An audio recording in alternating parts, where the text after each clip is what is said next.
The best. The best of the worst of the comedian of the Opie and Anthony Show. Just hilarious, I'm sorry. Yeah. Really funny. Really awful, too, by the way. I'll acknowledge that. What's up? This is Patrice O'Neal, and this is the worst of Robert Kelly on the Opie and Anthony Show. My heart right now is really, honest to God, palpitating. Really? And I have a cold sweat right now. I'm not even joking with you. My heart feels like it aches. And these places are dangerous. Yeah, it feels like somebody punched my dangerous. heart. Like took my heart out, punched it, and then put it back in. A nice piece of plaque comes out right now. Oh, God. You guys would just let me lie there till you move over to XM. The Tim Russert special. That brings up an interesting question. Let's say you needed mouth-to-mouth.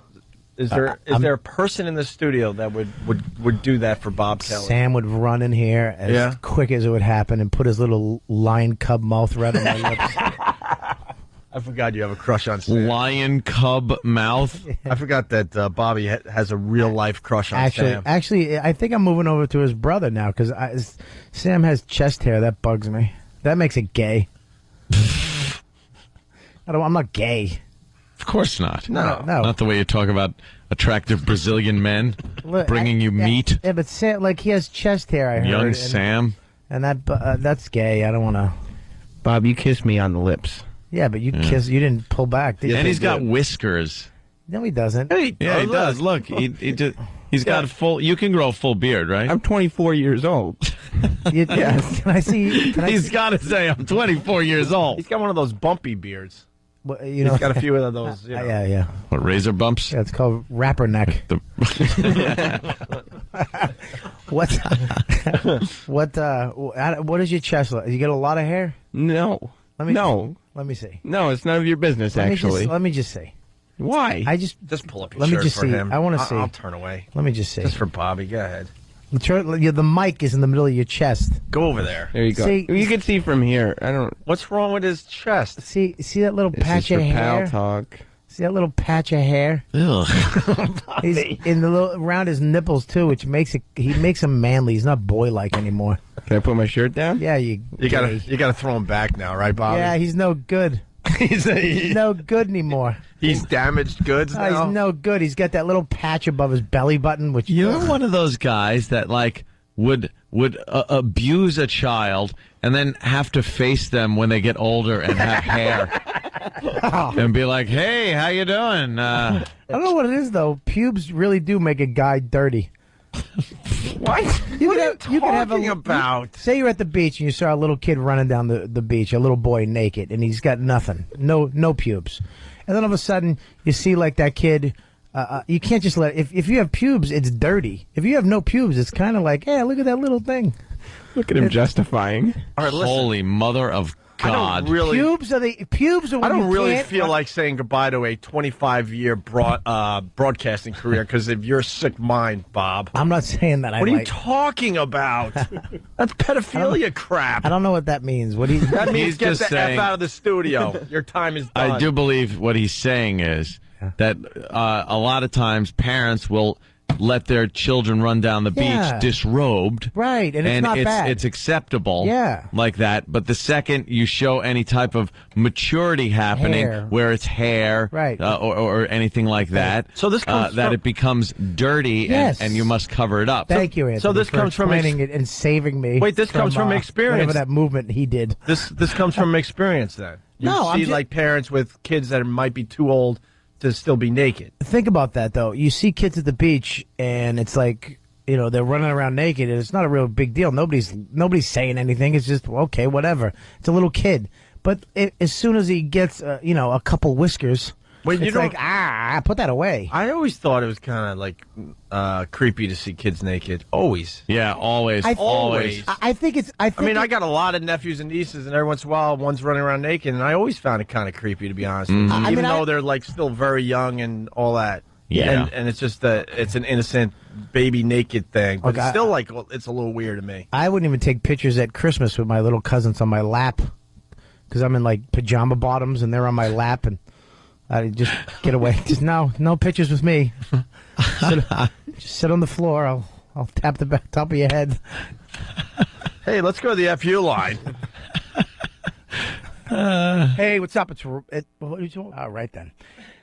Hey, what's up? It's Bob Kelly. Go to robertkellylive.com and find out when I'm coming to your town. Again, that's robertkellylive.com, or go to my MySpace, MySpace/RobertKellyLive. You want to find out when I'm coming back to your town, or fuck me. All my dates and info are up on either one of those, so make sure you check them out and come down to one of my shows. Later, bitches. All right, do it one more time. No, you're good. No, I want to do that. I want to do that one more time. I want this one. Ready? Hey, what's up? It's Bob Kelly. If you want to... Every knee must bend, every head must bow, every tongue must confess, thou art the greatest of all time. Ella, A. Yeah, we suck. Opie and Anthony, y'all. Opie and Anthony. But what about the picture, me and you after the garden show, just me and you in the empty garden? Yeah, how having a great is moment. that? It's a beautiful picture. But as we're having that moment, you're mad at me because of this No, Max but I thing. wasn't mad at that moment. You had to wait to be mad? I'm like, Yeah, that was an incredible night. And help me out here. No, but why I don't- wouldn't I don't like Anthony, getting- please, you keep interrupting.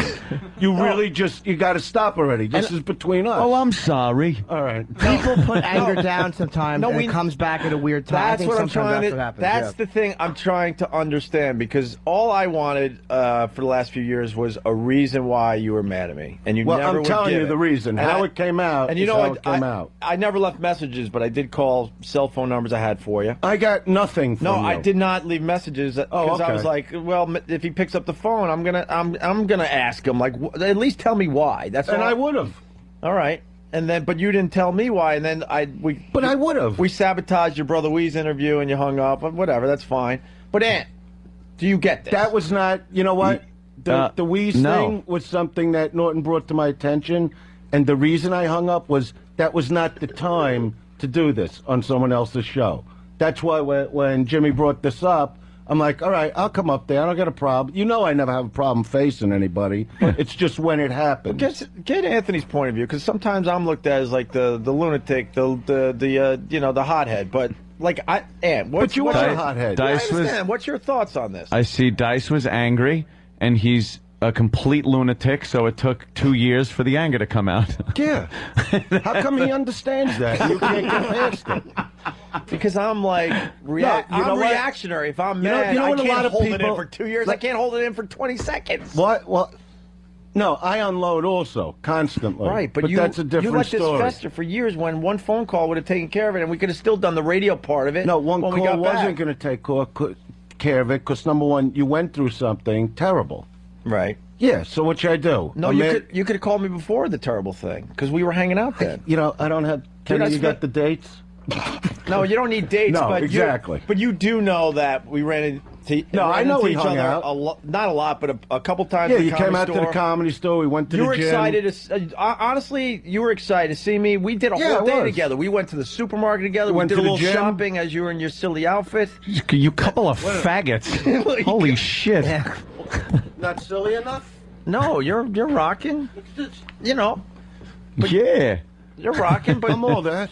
you. I'm all that. I'm all that. And we went to the Gold's Gym and worked out for maybe 7 minutes, and then we went on a hike, and we had all these moments. We sat in Yeah, but I the get temporary that. apartment you had to Well- get because you were going through a time yourself at that point. Yeah, what, It's do you why think would that ever ends?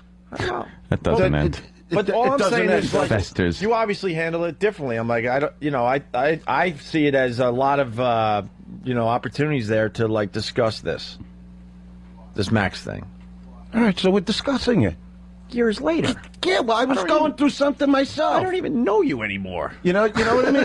Yeah, but you do. That doesn't go. I didn't see Norton for a few years. We just Yeah. started talking. That's He's what the same happened. creep he always was. It was the same thing. Sitting at the diner was the same. We haven't done that in years. Right. It was the exact same thing. What about going to the deli here? How many memories you want to bring up? How about when we went sweatshirt shopping? I What remember about- that. What about when we picked out silverware and we were going to move in together? What about What that? about discussing window treatments in my old joint? Remember, medium or well done. Remember you told Which Kenny, way? Oh, that's Remember you you bet a told Bosco. You bet. No. Bosco. Yeah, and then I say you bet. Yeah. What? You bet a Bosco. you. Bosco. You bet. See? But you messed it up. I know. Remember you. It's been a I while. forgot. I totally forgot that. Oh, Remember you yeah. would've let I love Kenny- that Which one. way? You That's bet a the goal. Bosco. Bosco. No.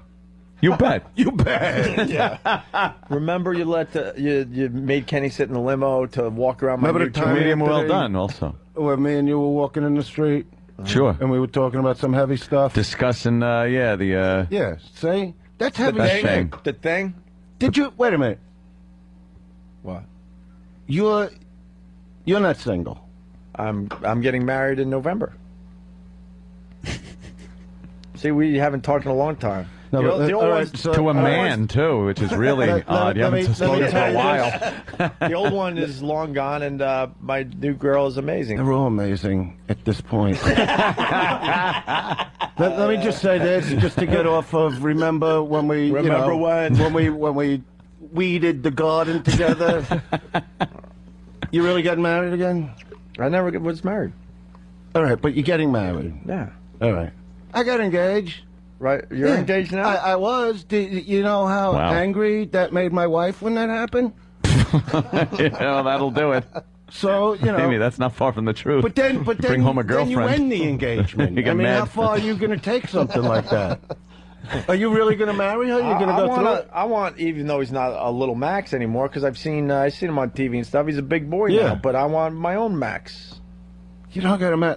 All right, if you're going to get married, I know how people are when they're going to do that. Remember this. Yeah.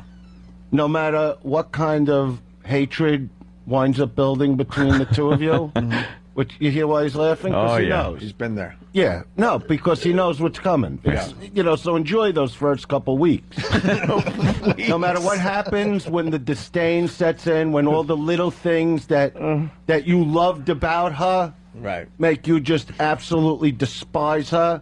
Like when all of a sudden they're sitting with a fucking box of Cheez-Its on the bed, crunching with the bun in her hair and no makeup, and walking around the house with fucking flip-flops, hitting the back of her fucking feet, where all those cute things fucking make you want to vomit. At that moment in time, don't ever think of divorcing her, ever. Because if you do have your own little Maxes, even after the divorce, the settlement, the alimony, the child support, and you could turn around to Anthony and go, boy, I'm glad that's all over. Right. That's when it first begins. Because now all they're left with is the anger and the hatred for you that maybe you do have a new girlfriend that you like and that you're getting into. So no matter what she does, when you're married to her, you can't get mad. If in the middle of the night she was angry, maybe during dinner, and she takes an electric saw and cuts off your foot, you look at her and go, "Oh, that must have been an accident. I didn't really like that foot anyway. That's my bad foot. That foot's. How did you know? I love you. If she cuts your whole fucking leg off, go." I love you for that, because you knew it was itching. Yeah. You know, shit like that. Never, ever leave. Get 1,000 girlfriends, get them apartments, whatever the fuck they want. Stuff your fucking balls right up that fucking pirate's eye. Just don't ever leave the wife. Always look at her and smile and go, you're the fucking best. You got it? And you'll be thanking me a couple years from now. Yeah. You'll thank me. The anger and the expense that goes along with a divorce is ridiculous. There's no other. You could be an astronaut doesn't have as much stress and pressure on him as a guy going through a divorce. It's just the worst fucking thing. You get to the point where you're frothing at the mouth that you're so angry with another human being that you're wishing, and not just I wish that person was dead. You're wishing actual death on people just so this ends, just so it ends, and the physical I actually used to do stress. a joke about that, and I was even in love at the time. You know what I mean? I say, you know, it's not even about marriage. I go, when I break up with a girl, you know, I just like I'm dead.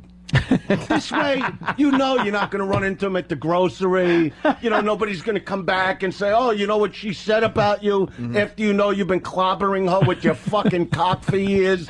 You know what I mean? Nobody's going to come back. Right. Why'd you move the mic when you wanted to laugh? What? I was just. See, you don't even know what you interesting. just did. Gets defensive. What the hell is wrong with I'm you? fucking around. But I'm saying, you know, so I would say that because it does. It just gets brutal. Even if it's a girlfriend or somebody maybe you fucked 1 or 2 times by accident, you know what I mean? Shit like that. You know, it just never ends. Yeah, but you can't talk anyone out of it. Not that I would. I mean, No, I don't want to talk you out of it. I'm Lindsay's sure great she's a girl. nice girl. And but the whole, I don't understand how anyone gets married these days. No matter how much you feel about the person, the get married thing it just amazes me. I've seen too much grief come out of it, and even the happiness, the happily married people, they joke about being miserable all the time. Are you making a big wedding? Are you doing that? Yeah. By then, you know, everybody hates everybody anyway. But By did you time do the big wedding back in the day? No, I don't. No. We went. Kenny, you even remember, right? We went one day. Kenny wasn't there, but it was like a week I wasn't in concert, to be quite honest. Right. And I said, why don't? Because I wanted to marry her for a couple of years. So we went, you know, just to a temple. You know, I had a little talk with the rabbi. But you're from Brooklyn. You're like Italian, I thought. No. He's got to be an ass. It's not about what are you stopping my flow? I'm trying to tell you something. It was a rabbi. It was some of the rabbi's friends that were hanging around, you know, for a witness. And you know, we went for lunch, then we went home and went to sleep. We already had a kid. Yeah. Well, that's nice. My kid had the best time. He had a better honeymoon than me. We went to Hawaii. It worked for you. I never saw a kid have so much fun. I was miserable. Hey, Yeah. With the non-speaking lady that came with us, you know, whatever the fuck she was. nanny or whatever? Yeah. All right. Yeah. Non-speaking. So I'm just getting off our argument for a minute. You're right. You know. That's fine. I'm not going back to that. But what's up with poor Kenny? Kenny doesn't know why you hate him. I don't know. What could you say to poor Kenny? If I had to say it quick, you know, what really bugged me, because Kenny, you know, we're not close today, but His dry hair. I looked at Kenny as one of my best friends, like you looked at me as a friend. Right. And I don't know. I don't want to do it on the air because, you know what I mean? I don't want to say the other person's name. He might know without... Maybe you you're know- talking code. Maybe you're talking code. Yeah, all right. Because Kenny's... So Kenny, you know, when Max had his bar mitzvah... The double talk. All right, so Max flying in, right? Kenny, you're scared of him. No, this is it. At Max's bar mitzvah, Right. at his bar mitzvah, which, you know, Kenny went up and he did stuff on you know, the pulpit, the whole thing, because he's one of my best friends. But at that, you know, at the bar mitzvah, he mentioned somebody. I talked about some of my ex-wife's friends that didn't show up. I was like, you see, they didn't even back her up at this. And these are people I thought about. And he brought up one in particular and said, I talked to her a lot. And Kenny knows you know, I am about loyalty with my friends. And I felt that was, and I just looked at him. I didn't want to argue with him because there was a bar mitzvah happening. And it really just bothered me that you were having conversations with her because you told me you talked to her a lot. You know who I'm talking So about. 2 years later, you Girl got from the upset with him? Northeast? Yeah. And Nothing? and it was like she was hanging with she took like the side of the wife. And Kenny's my friend, and I would confide in him. And you know what? You know, he's never been through divorce, and I hope you never do go through divorce. But No, I'm when you break- divorced. Are you really? No. When did that happen? What the Jesus. fuck? So it just bothered me, and I said, in my mind, I just couldn't be friends because I'm like, here's somebody I totally confide in. One thing I will bring up that I was screaming at him one day because he actually told, I think it was Norton, that I was getting divorced, right? And we talked about this yesterday, and I flipped out going, why the fuck, you know, this I could say, why the fuck would you tell Norton anything that's going on, you know, with my wife? Why would you do that? If I want to tell him I'm getting fucking divorced, I'll be the one to tell him. Right. You know, but, you know, look, everybody's got their own personality. But the point... No, but... So, he didn't do it maliciously, but it was something I wouldn't do. You know what I mean? So, it really bothered me. Why didn't you explain that to him? because I was really angry. It was like with But that's not the Norton thing. The Norton thing I that's said the- to him. that's- We were in Vegas at the time. But that's the ongoing theme today. It's like, okay, we get it. Yeah, well, but you know why what? don't I you gotta explain be this who to, I am. to people that are, quote, your friends. Because I looked at it as you are my friend, and you know you're talking to this person, and now you told me you are, and, I'm having him, in the ceremony for my kid's bar mitzvah, and, through all the years, there were times Kenny didn't work for me, that we'd fight, and I would bring him back because he was my friend. Right. There was even a time where my ex-wife would say, why don't you just fucking fire him? I go, what do you mean? You're talking like I know the guy for a day. He's my friend. You know what I mean? You just don't fire your fucking friend. I mean, 15 years before that, who cares? And even then, in a month, he was working for me again because I liked him and we built a friendship. But, 15 years later, what do you mean? Just fire him? Just call me, you're fired. Right. This isn't a job with a corporation. I'm a fucking comic. I got more angry at Huff for saying that. Because When he did was you tell somebody her, that 3 years watched later? my back all those years. My joke. I'm just reworking it. It worked that time. I missed it. Sorry. I missed the big joke. Oh, you said I got angry at her, and Opie said, "What'd you tell her 3 years later?" Funny line. See, because you hold the anger in so No, but long. I didn't hold it in with her. See, I could be funny. No, of course not. Now that I see. Yeah, that I You me didn't. too. See, I think Dice figures also. No, so wait, why just is it to- always Dice's job to have to call people and say and No, have the but talk? wait a minute. So, anyway, that's what happened. That's why I was angry with Kenny. I mean, I saw him today. I'm glad to see you today. I'm glad I'm up here. Just like even when I made up with Stern, I didn't go in to fight. You know what I mean? Yeah, you want to talk it out. You want to put it behind us or not? That's how I am. Because it is life is it's fucking temporary. And if there are people you like, sooner or later you got to make up with them. That's it.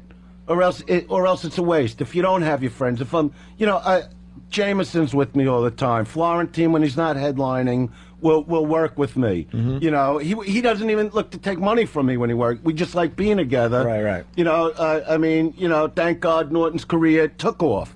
You know what I mean? And he's doing phenomenal. And I was glad to see that. And I'm glad I was part of pushing him a little, that he opened for me and met you guys, and now he's got his own career. That's great. Well, people I need to was know. actually angry when Jim's Kenny on went, this wait a show. minute. Jim's on this Let show me because finish of a you. statement. Jim's on this show because of you. No, but I'm not taking credit for his. I'm just saying it's a shame that we haven't been talking, because if I'm fighting with you guys, well, can't call Norton because, he's in that camp. And it's really stupid, especially because we are people that make the whole country laugh. I mean, even when 9/11 happened, you guys had to go on the air. You know what I mean? It was all you guys that had to, keep it moving and try to make whatever relief you could make happen for people. Think if there was no radio, if there were no comics, if there, you can't just keep it a constant battle. When I go on stage, my anger is funny because it's fake anger. It's an angry comic. But if you go on with real anger, and there were a couple of years I did go on that way, I wasn't funny because I meant every word. I really did hate going on stage. I was going through an awful marriage, divorce, whatever the fuck it was. Obviously, I'm not too fucking mad now. Yeah, you know what I mean? I've got past a lot of fucking things. You sure But did. that's how I am. But no, now when I perform, I'm having a good time. Right. That's the difference. Even my father always says, he goes, I don't care how dirty you are, as long as you're funny. He goes, when you go up angry about something, and that were years. I went through a lot of shit, like we all do. There were years I went up there, and I didn't want to be up there, but yet my job is to make people laugh at the end of the day. No matter what you go through, at the end of the day, make them laugh. Because if they're paying to see you and to laugh at the shit they're going through, it's my job to make that happen. Right. So, there's just a lot of shit that's gone down. So with Kenny... Let's get a moment. Let's get a moment from Kenny. How are you feeling today, Kenny?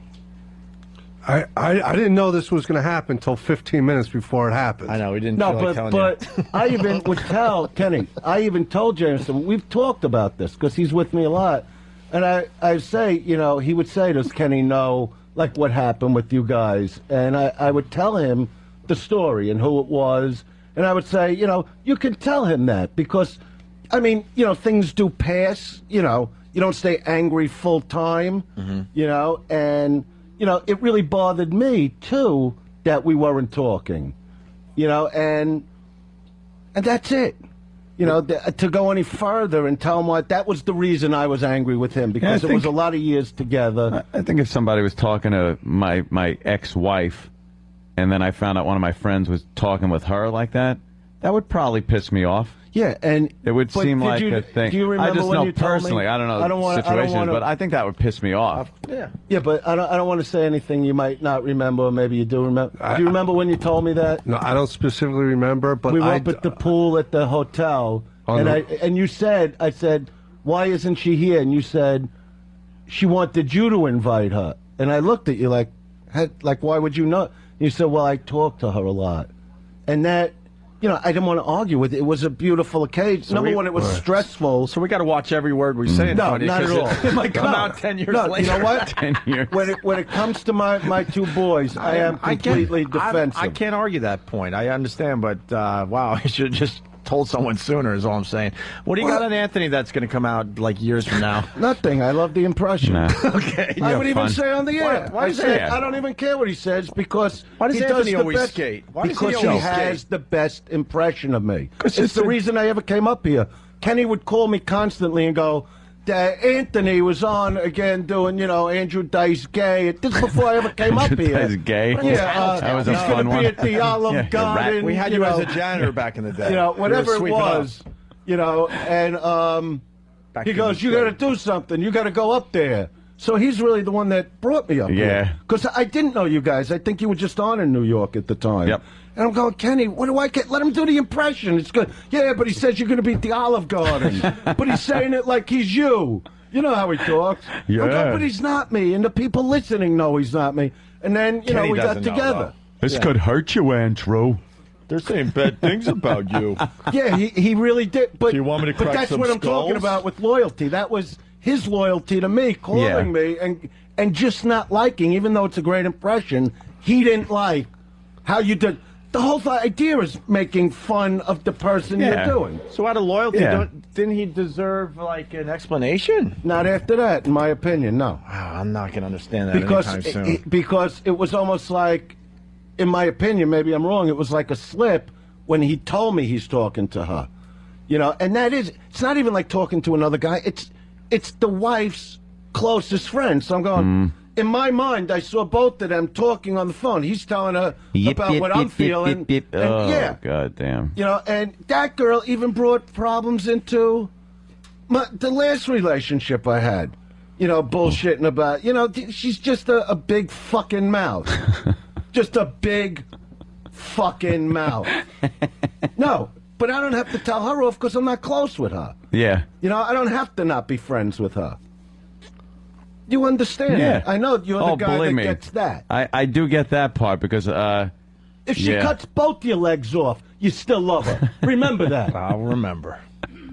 Thank you, Dice. Just put a little metal cup around your gog. Keep Keep that there. You could still bounce, even if you got stubs. Yeah, look at Kenny. No, if you want to say, I mean, we are here. I mean, you know, I'm glad we You have never knew some this. closure. No, I never know.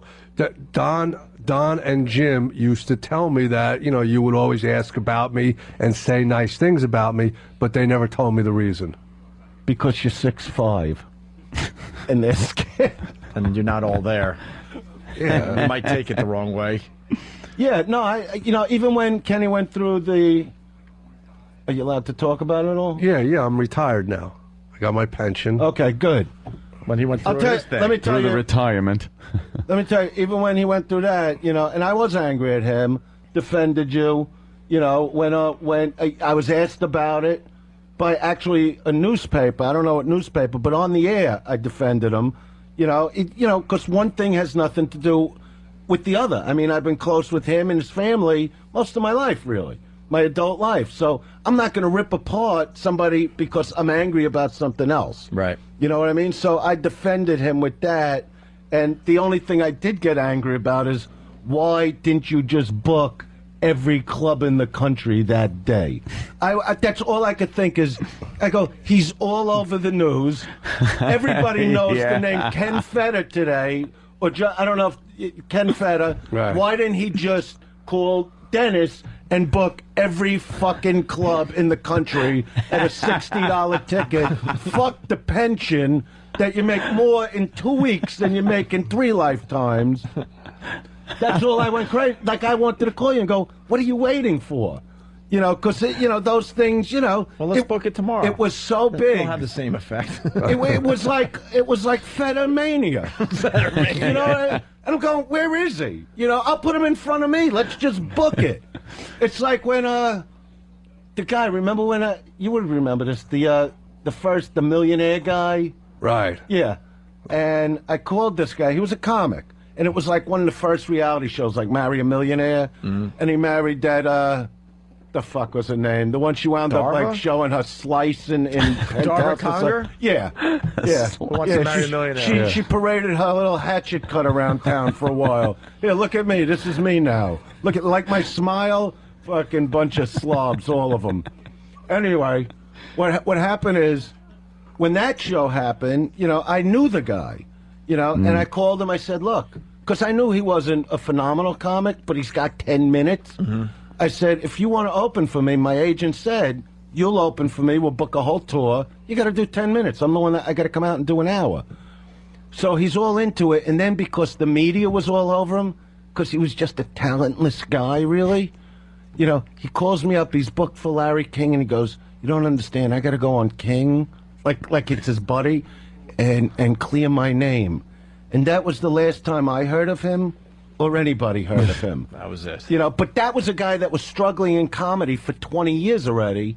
You know, Kenny is a law enforcement person that got the shot of a lifetime. And I'm going, book! Just fucking book the road. Did you say that to him? The way you're shaking your head. No, it makes sense now. Maybe we should have thought of it too. That's all I could think. I'm going, this is a gold mine. I think he was worried about his pension at the time, to be honest with you. I think he was scared out of his fucking wits. He didn't know what was going to happen to him, and he's got the 2 kids and stuff, and he needed to make sure they did the right thing, the police department. Yeah. Oh, so you were nervous about that? Yeah. Yeah. I didn't know. You know, it was a bad scene at the time. Yeah, but I was thinking, I don't know, you know, what he... Everyone's phones are going off. Yeah, but you didn't see mine. Huh? What's yours? Of course you have the best phone. That's not about the best. Is it the ring? I call it Commando. Commando. Wow. Ooh. Oh, okay. The underwater phone. Underwater phone, so you can call people from underwater. This is Dylan now. I'm underwater. He's my 13-year-old. He's growing up? He's Wow. 13. Awesome. One of the greatest guitarists you'll ever hear. I thought he was doing the drum thing. You see what I mean? It's been a long time. It's been a long time. Max oh, is Max the was drummer. the drummer. You're right. You're Dylan's the guitarist. Yeah. Yeah, he's like a prodigy. He's only 13. Mm-hmm. Did their first gig last week at the Canyon Club. Oh, really? Yeah. Were you All original. Were you there? Yeah, I was there. All right. I headlined the show, stupid. Was I there? And I had Commando with me, by the way. The underwater phone. Yeah. Just in case. Yeah, think about it. I have. You know how everybody tells you what to You have? live in L.A. It's very dry out there for the most part. No, not with the ocean. Well, you're far from the ocean. See, No. I'm talking about everybody making says calls what they have on underwater. their phone. And This the goes ocean's cold. 800 feet under the water. 800 feet. Yeah, let's say you're having a problem with somebody. Right. Yeah. You dive into the ocean, you call the police, you know what I mean? And you Eaten by a wait. shark. They Wait. can't catch you because you're underwater, but your phone still works. Well, It why is get in a brilliant. fight with a guy? You're going to fuck up your clothes. You're going to fuck everything up. So you Right. wait. So you jump in, you call the police. He's there alone because you're And underwater. he's looking for you, and you got the phone. You got the phone. The cops show up. Who He's like, cares "What are you about doing?" music? There's a radio in a car. I don't care if it downloads music. It's Commando. I'm under here now. You're a mess. I But gotta yeah, be no, honest with the you. kid, they're I see- phenomenal performers. L.A. Rock. Yeah. Yeah. Yeah. All right. All original. Mixture of like Guns N' Roses and Led Zeppelin. Nice. I got to pump them Wow. because they're doing Yeah. that thing now. That's What, good. you play guitar? Nah, my brother does. Why are you pumping him? We don't He's have good. an audience, according to you, and Oh, Jesus. we're past our prime. Now he won't let Too it. sensitive. You know what? He Everybody's won't let it go. sensitive. I'm going for little jokes like you. Oh, I'm this was sorry. my thing. Oh, this That's how I just do my in. thing. Yeah, but you Dice gotta is let- just getting mad at his 4th grade teacher right now for a grade that he got. You know what? I didn't like my 4th grade No, teacher. You No. know, tomorrow we're going to do a 40-minute bid on this, right? All the other things you're mad don't at care, that are finally coming out. You know what? There are certain things that get The me mad. Hindenburg. Right. Nothing. He should have known. Nothing. Nothing I heard you say. You said you didn't say anything. No, I heard you said things you didn't that hear would anything. trickle down. No, I didn't listen. Oh. What do you think? I want to tune in and go, oh, let me hear them tear me to shreds? That feels good. I'll say this: I was proud of my attack. You know what? I'm sure it was very good. It's what you do, right? I was proud of my attack. Okay. You know. I'm happy that you're proud I'm of it. sad that the relationship fell apart. All right, But it happens. But I'm starting to think I don't think It's not like we roll over in the morning and go, good morning, honey. You guys, Two he knows We you had a a- relationship. We had a understand verbal that. disagreement. That's why I don't have any friends off the air that I met like I was on more the air. sad about Kenny than you. Of course. Yeah, you should be. Been You with guys Kenny were for together for a years. long time. I'm not trying to make more of it, but I did Yeah, how come you don't care with how he feels? Kenny. Yeah. I care deeply about how Kenny. Yeah, he Kenny, cared. Opie's a good friend to me. He cared. Dice. Oh my Okay. God, we talked about you many times. Calls him GH. and Where's GH? Gregory Greg Hughes. And I felt It's bad. okay, GH. Really? Yeah. See, Yeah, you've missed a GH. lot, man. It's too bad. I'm okay with it. You missed. I was, you know what? I go through a living hell my whole life, You missed so my, I deal with you it. missed my growing up years. Where were you? Growing up years. Missed Where the were college you? years. Where were you when I was playing Little League and all that? Hey, look, I was missed a lot number the one. I last was there 4 for you a years. lot. I was there I'm for you a lot. joking. I know you were, but so was How I. come when I make a point, Because you've can't- talked for the last hour. We No. talked for 5 And minutes. you- All All right, right, so I'm go sorry. ahead. That You was a know what? joke. That was a joke. I'm sorry. What was so funny about Getting the Big hot in Joe? here. What was so funny about the Big Joe? Why can't you film with my camera for a few minutes?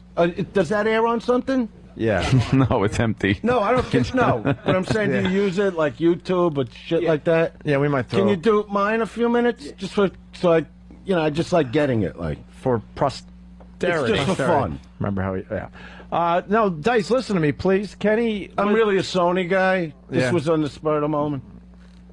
Are you just. I believe in Sony. When are you gonna tell Canon that you're mad at them? I didn't even say their name. You know what? But, it's just an opinion. Canon to me is not Sony. Well, that's a good opinion.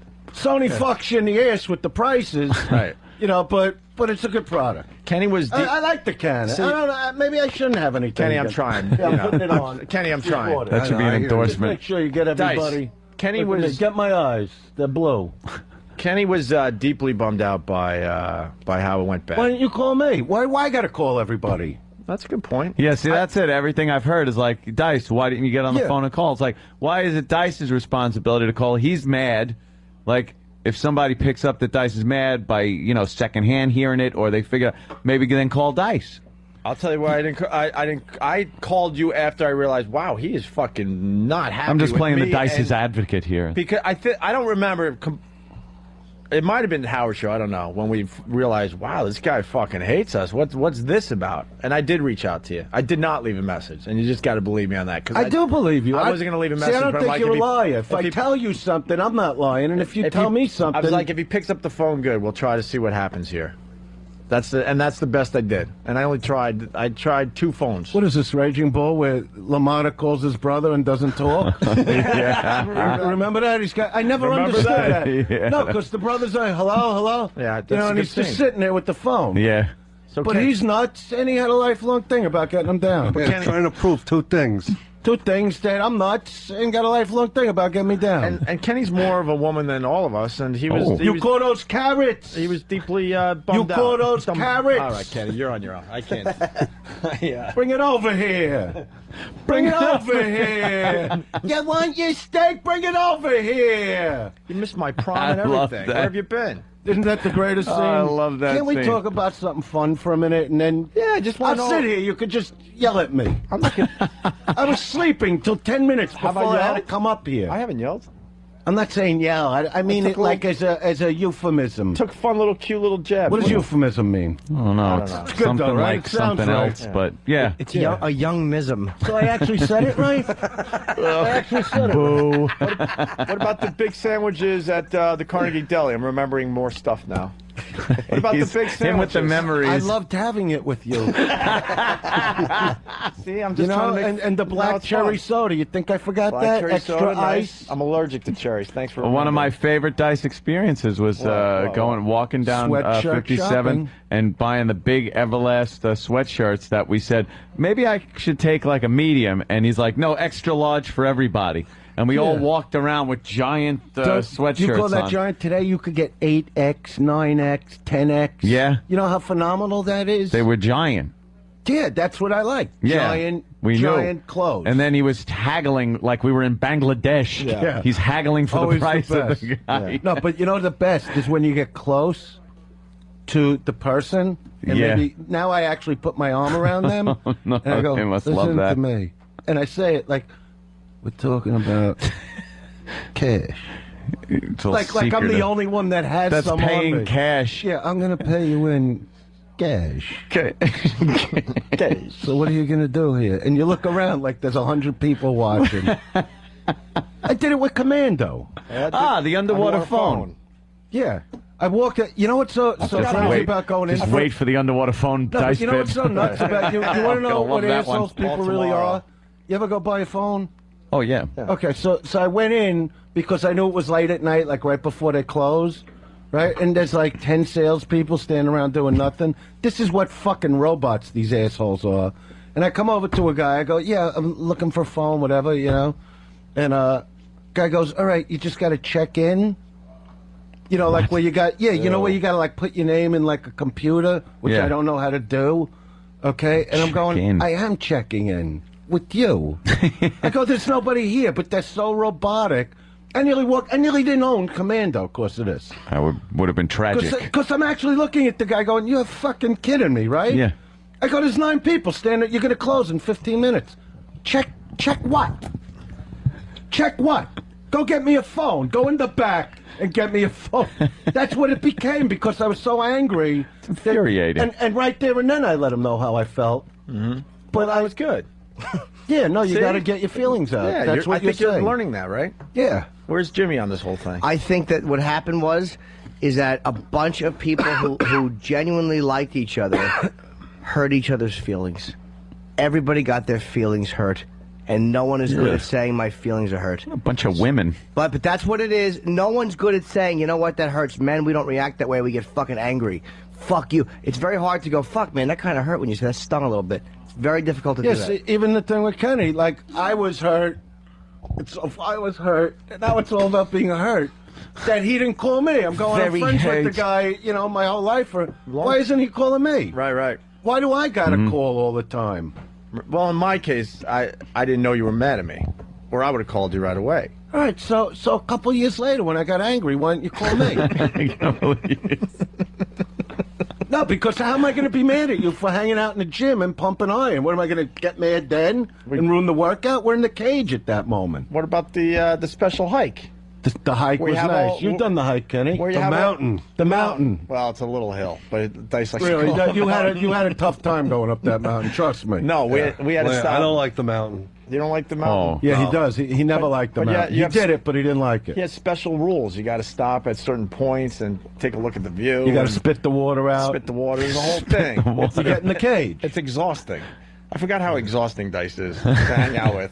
You're exhausted. But you did the mountain, didn't you? Yeah, we And sat. you were happy once I think you there was got like there. a a bench up there, and we were overlooking L.A. and we were having moments. That would have been Yeah. the, you should have done the Max thing there. That wasn't the time. I'm thinking you should have done it there. How can I start screaming? I'm exhausted. What do you mean that's not Sweating. the time? What do you want? You're waiting for us to climb Mount Everest together? No, I'm saying we were having a great time. There'd be no reason That's when to get angry. So you just kept having good times until Till I got angry. it was years later. Yeah. And then he got buries angry. things. He's buried, a lot of times we bury things like, all right, it's in there, and then one day a cap just comes off, and it comes out. It's really, it's Yeah, no, I remember we filmed that scene at the I at the Comedy Store. I was a with- bad actor. Yeah, now you come up with some of the moments now. Yeah, no, we were filming turn. that. We were having fun. Yeah. I was hoping About to see that Dylan somewhere. saving his school. Sure. Right? You have it on a That loop. he swung He has through- it on a loop somewhere. He watches it. a No, lot. that he swung through the window of the school He was to like a stop su- these terrorists. Oh, He was So like a I superhero yeah, he was a superhero. type of guy. See, we talked about your kids a lot, I know. And then you made him feel bad, one of them. but I didn't know, and you didn't tell me. Now you know. And now all this. Now what? Well, Now how what? great is this then? If I didn't do what I did, this could have never happened. What about This is a True. great moment. this moment would never be. you? Never helped me with my window treatments. Remember, you were walking around my place going, "Oh, window treatments." but I Good took thing, you, too. I I didn't took even you know- clothing shopping. I didn't even know what window treatments But were. a good thing he didn't because you left that place, Oh yeah, long gone. and you would have those window I mean, now treatments would you're have back stayed. to wearing brown. You were wearing black when you hung out with me. Yeah, Now you're going to earth tone. I had to get. See? Earth tones. I had to yeah, What is that? greens, browns. I had to get in touch with. Just go black. If it white, brown, green, black. Black. Like your hat. Basic black. Basic black. It works. How about There's beige? no thinking. Beige sickens me. No. It sickened me when I was when I was know. 10, walking around with We piss know. stains in school. You go to the bathroom, you come back, it looks like you fucking came in your pants, and everybody's looking, and you're in bed. Fuck beige, and anybody that wears it. So this is really weird. Like Kenny hasn't seen Dice in 4 years. I know, but it doesn't feel like that now that I'm seeing him. That's what I'm saying. It doesn't feel like that. He's just as Maybe handsome. to you. How do you feel, Kenny? He is just as handsome. Those No, chiseled see? cheekbones, Oh, right. the blue eyes that sparkle like the Nile. Oh, see? Kenny, you're the worst. Doesn't A little take more much. forehead. Mike Cole Yeah. checking in, saying that Mike Cole's checking in, saying that he thinks Opie might be worried now that Kenny's going to leave. Oh, I would so lose that one. Who's Mike Cole? He's He's a cop friend he's of one ours, of my new friends. Oh, okay. and That tells me when he's mad at me. he might And we be. work it out over beer like that, and then we move back to the fun times. I don't Is drink. GH getting worried Kenny's See? going to leave? Go See? back to Andrew. Yeah. Kenny holds a grudge like a mosquito. He's right back in his camp. Yeah, like I go to nothing. the highest bidder. Like nothing.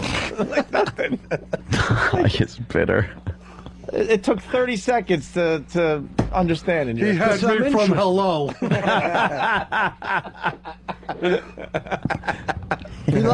Kenny likes the drama. Oh, He Kenny always liked the loves drama. drama. He loves it. Oh, he loves talking Andrew, about these guys think I'm very pessimistic. it. Yeah. Like always giving them bad news. Like remember, like when Oh yeah. you used to first He wake said, up. That I forgot. He's the This worst. was Kenny, right? I could wake up, my fucking throat. All right, I'm good. Yeah, you're I good could now. wake up in the morning, right? Mm-hmm. In a great mood. We'd be like in Vegas, like, Venetian headline. Great, Sure. Here comes Kenny, and I see the face. He's got a face on. And I'm going, everything all right? Well, you just woke up. I don't want to aggravate you. I go, yeah, but you got this face on, No, I'll just handle it. So I'm not, my eyes aren't even open, So now you, You know, gotta go, uh, what, Kenny? So I'm going, Kenny, just fucking tell me. What is it? Well, Marty called for 3 more tickets. I'm going, yeah? He got me the gig. He got me fucking headlining at the Venetian. Give him the ticket. Well, what if he's selling them? I go, who the fuck cares? Let him sell them. I hope he's selling them. Oh, he's the worst. So you, But it was always stuff like that. It was never real heavy stuff. No. But Another he'd thing- make me so fucking nervous that I'm going, just fucking tell me. Screaming. But that's another thing you missed, us getting to know Kenny. See, now we know that. Yeah, we know but- those back in little the day, things. we But I know didn't anything have to about be him. there for you to get to know him for your moments that might have turned into something really special. You weren't there for our Leno appearance. I wasn't there for that. I didn't know you did it. I know.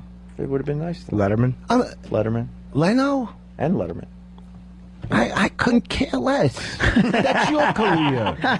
Well, as a friend, it would Have have you been nice cared that how you were I've been there. making a living with the bullshit I go? You don't care. What do you give a fuck? Well, I consoled you when the thing happened when you were What thing? banned from the other radio. Oh, for the sex with Sam. Yeah, we had a long talk about Yeah, that. we talked gave about me- it a lot. You gave me. You were really fucked up from that. You gave me why, great why don't you talk advice. about that? I said you gave me great advice when we climbed that little tiny little hill that Yeah, but Kenny likes to call the mountain. You want to tell people something. You want to tell them about I told them awful the good stuff. stuff. Tell people how I treated you. I told him about the stir fry and the shopping and the That Gold's makes Gym no. and- And the Tell them the and real shit. And then you tell The me real about how stuff. the Comedy Store's haunted, and we were there in the back room No, scared. that's not what I'm talking about, and you know it. See? How about when they butterflied his Butterflies. his The steak? time you sent Tell your steak them- back 3 times. We thought Do that you was terrific. remember No. when I told you? We're talking about all I love that bullshit one. stuff and what he All right, felt with me. all right. But when you guys weren't on the air, he was very. Oh yeah, we he were was all going- fucked up. Yeah, but I didn't see you. You No, just no. stayed at home. I hibernated. We had many hours on the phone, and then especially on top of the hill. And you said they pretty much ruined you back in the day, and you told me to be extremely careful. No, but I'm told once you were off the air, I That's what I'm consoled you saying. with that stuff. Because you said I know exactly where you're at because I was on yeah, top of because the who world. went through And more you- than me with that shit? And you said I went through this, and you got to be really careful because they're out to get you now. Well, Right? there's always the boss. Right. You know, the boss of the company always wins. That's it. I actually learned And that th- lesson and that- from you. Yeah, and I would talk to you a lot. You would be calling me with that stuff, and I go, look, no matter what they pay you and who you think you are, they're still the ones paying you. And honestly, I did learn that from you because before that happened, I thought Ant and I we were hot shit. We were syndicated all over the country. We had massive ratings. The money was flowing. I'm like, we fucking run this place. They don't run this place. I learned that lesson from you. All right, well, you finally said something. I've said some nice things. No, sir, I'm not talking about the- shopping. What about the huge? You know what I mean? This is a serious conversation. I mean, it's fun, but you got to say it the way it is. I did. You know, don't make me to be the bad guy. Wow. Right, Anthony? Yeah, you're not the bad guy. Yeah, exactly. Now we're all. I think we're all. Anthony doesn't like real moments. I think we're all good. He doesn't, right? It's uncomfortable. But he's talked to me with some heavy stuff. Yeah. That he at that time. And Dice again gave good advice. Which he didn't listen to himself, but he gave good advice. But that's how it is with anybody. Somebody comes to you with a relationship. Yeah. You know, you got the greatest advice. The minute your chick comes down on you, the fuck did I do? How do I get it back? What happened? What the fuck? Dude, how bad do you want to do the bit tomorrow? I want to do Dice underwater phone And Dice mad at people for shit that happened 50 years ago. yeah, Dice. The Nazis. But Dice, you hung out with Hitler for many, many years. Yeah, but I wasn't mad. I wasn't ready to be mad. But Dice, you were his pal. Yeah, but I was going to get mad in the bunker. The time wasn't right. What do you mean the time wasn't right? He took out Why a are you million. doing the bit that you're going to do tomorrow night? We're just practicing. No, tomorrow we do You're it. practicing to do And it then tomorrow? underwater phone service. Yeah, this is You hear what- me now? Let me tell you something. You can't even get this. No? This, No. this is What do the- you think? You could walk into a phone store and go, give me the underwater phone. They're giving it It's to like, you. give me the Dice phone. You ain't getting this. Call it You Dice want phone. it, What if else? you want Who- it, who you wouldn't? tell me, But it has an antenna. and I know who to call to get it for you. It's got the window on the Look at front. this fucking It's got thing. an What are you antenna, talking though. They should give this away with every Hummer sold. And I'm not talking about the one on your prick. Of course. You know what I mean? Look at this. This is a real phone. It's all right. Yeah, look, watch what I do. I drop it. Oh, nothing happens. Why? Look at this. Industrial to go underwater. Can I drop it? 800 feet. Can I drop it? Nobody touches this. Can I drop it? It's commando. Let me go commando with it. Let me Hello. see. Let's see what it could do. I'll take your picture. No.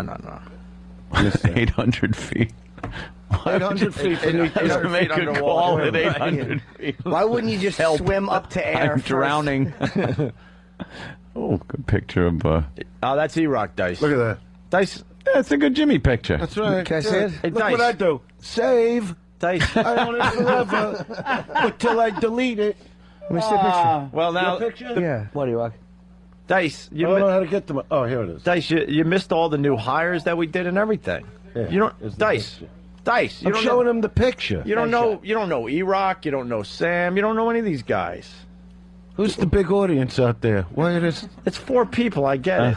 We didn't invite people. They come by on their own. They just show up. Were you just making Yeah, I was you making took a a little joke like you do.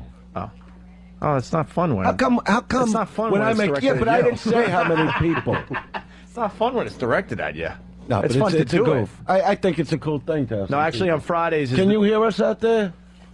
That would be funnier if they didn't. That they just sit and watch. That they just have to Shut watch 'em without down. hearing anything. Are you gonna, Shut 'em down. Are you going to go on Howard now and say I was there and they had 3 fans in the stands? Because that'll hurt us. I don't have to. You just said it. That'll make us. That'll make us sad.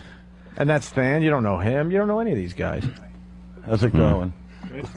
How are you? He's a fucking barrel of laughs. This guy. Barrel of laughs. He's a comic, an aspiring yeah? comic. Okay, yes. cool. He's leaving Get the him show. a little. If he becomes a big star, I gotta have it on film. All right. There. You got an endorsement. So, do you know him, Norton? Oh yeah, we've worked together. Anything? Yeah, it's fun. So It's very dry. This is Andrew Dice Clay, and you're no, not Anthony Dice Clay, Andrew Dice, and you're listening to Opie and the guy that wants to be me show. Opie and Anthony.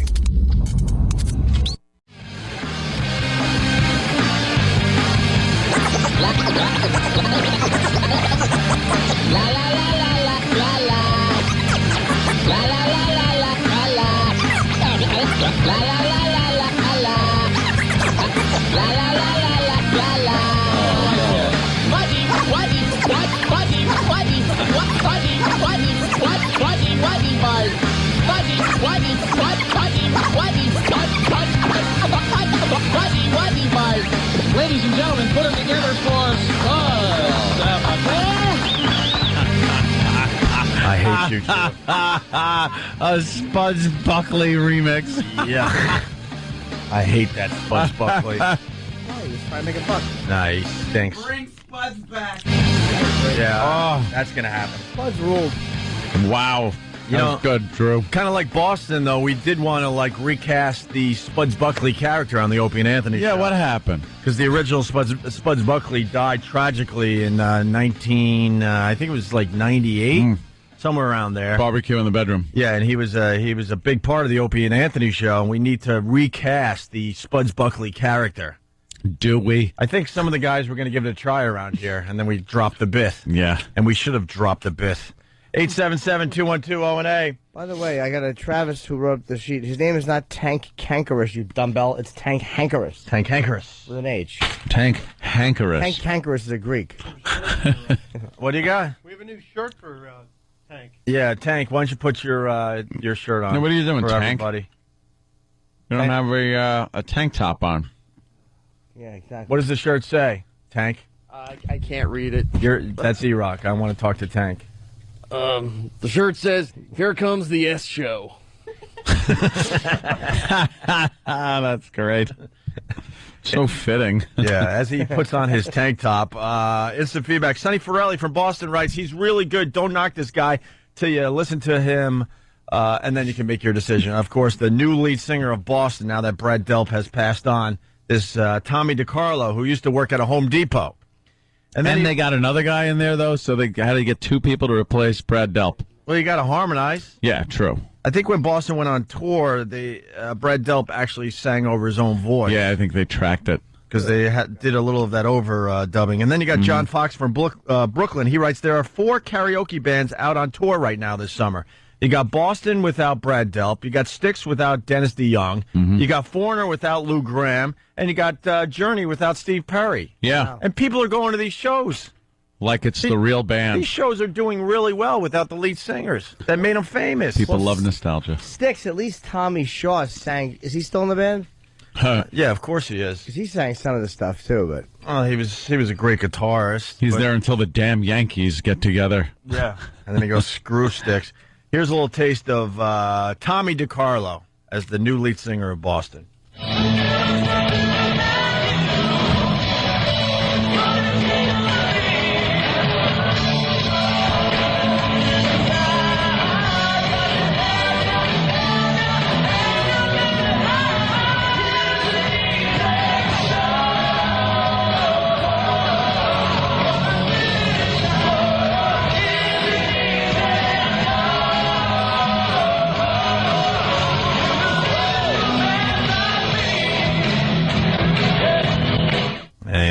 Sounds pretty good. Hey, the guy sounds pretty good. What are you going to do?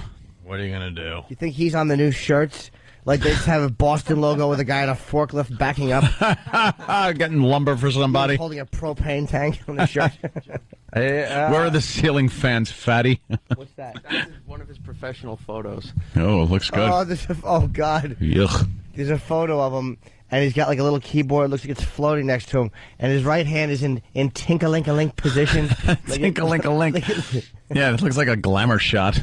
That is awful. Well, they, got to give it to him. I'm getting some more info from Stump Brain. Journey's lead singer is a Filipino guy. Really? Yeah, named Arnel Pineda, something like that. I heard he sounds just like Steve Perry. I want to hear some of him. But you know what? I want to see Steve Perry. Yeah. Why isn't Steve Perry going out with them, or why isn't Dennis DeYoung with? They just hate their old bandmates. After a while, you just can't stand the people you work with. Yep. But what else you doing though? Let's say hi to Mike. What else is he doing? Mike. I don't know. Where's Dennis DeYoung?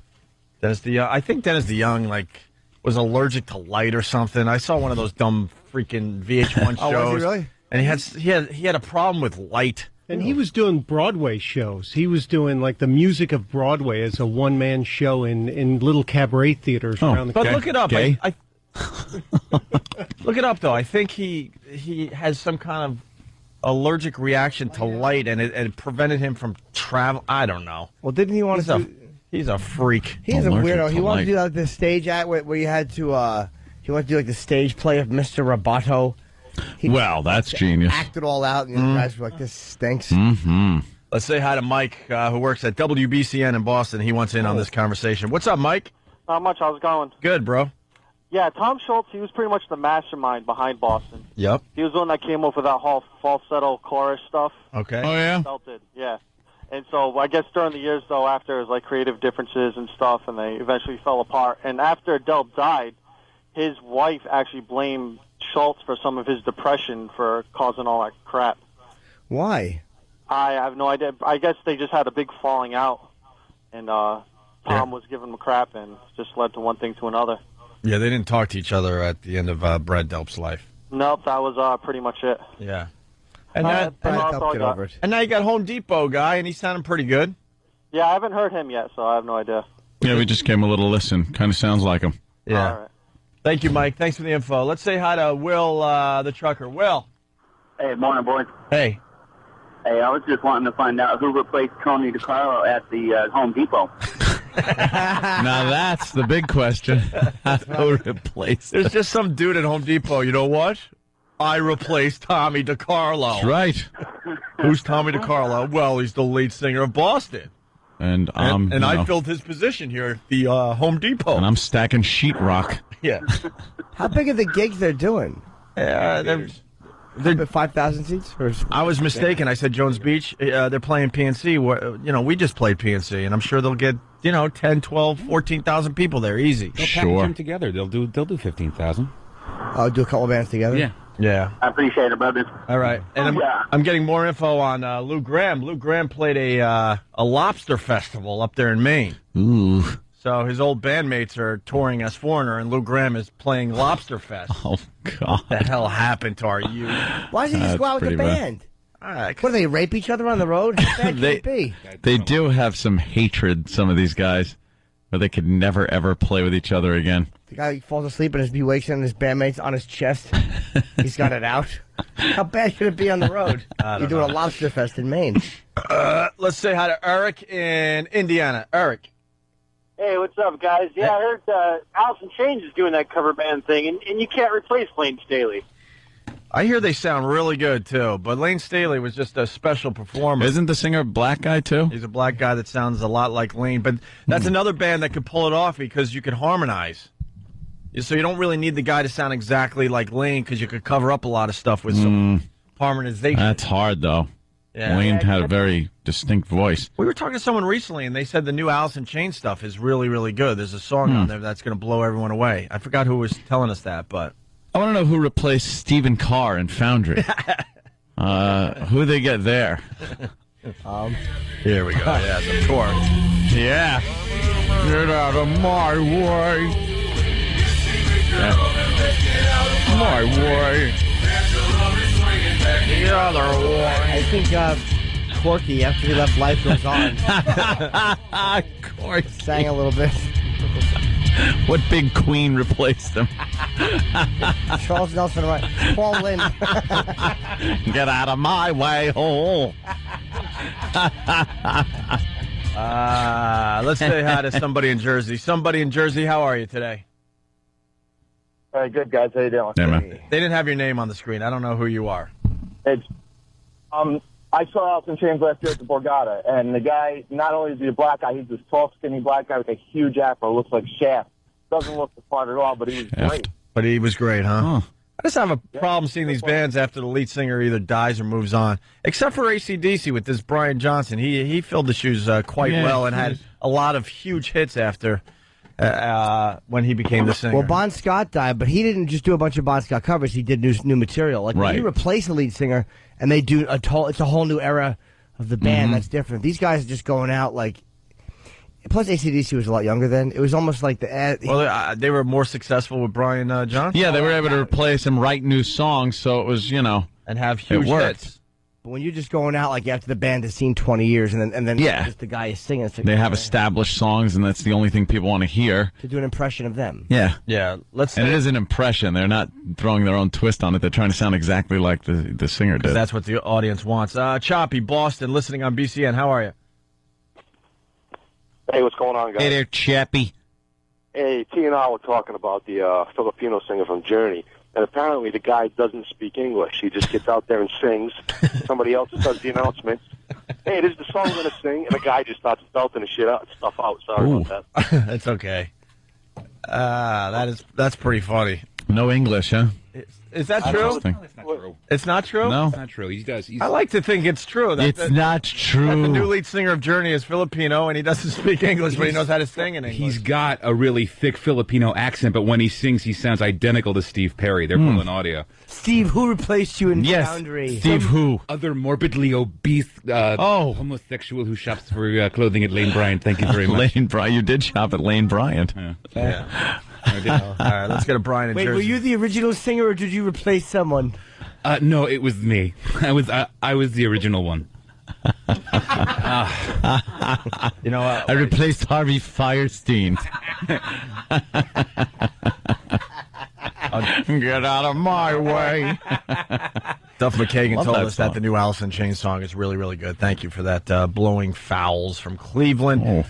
E-Rock is working on a Foundry remix. It's not done yet, but he wants to play a little sample for us to prove that every song from Foundry sounded exactly the same. Oh, did it? I think they're all the same tempo, yeah. All right, here we go. E-Rock's got a little montage? Of Foundry song. Okay.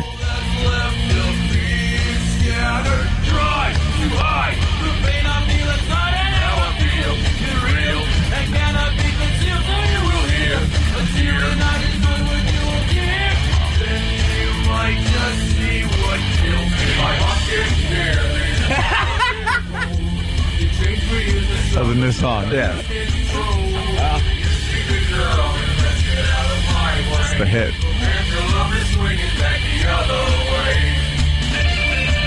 This is a new song, too. That's the same song, dude. Is it? Hold on, E-Rock's arguing. No, E-Rock. That's the guitar solo from Pendulum, and there's another guitar solo. I forgot to write down the third song, but it's mixed together. Oh, It's wow. exactly the same.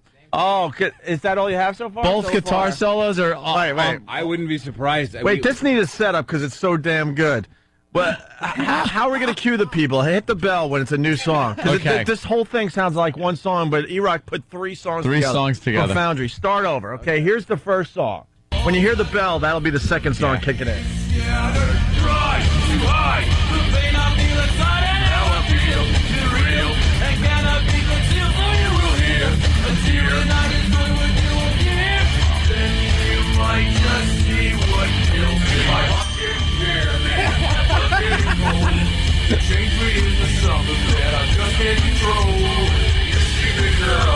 Get out of my way.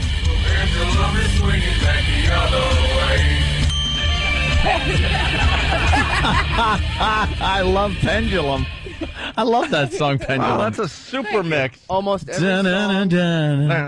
every song starts and ends the same with the and then a long guitar whang right at the end. Where it just fades out. If we didn't tell the people, you would think that's one song. That was one three cool songs. One long act of auditory rape. Dude, let E-Rock mix your songs. You might have a hit. If you put the whole album together, you got one good song. Put the band back together.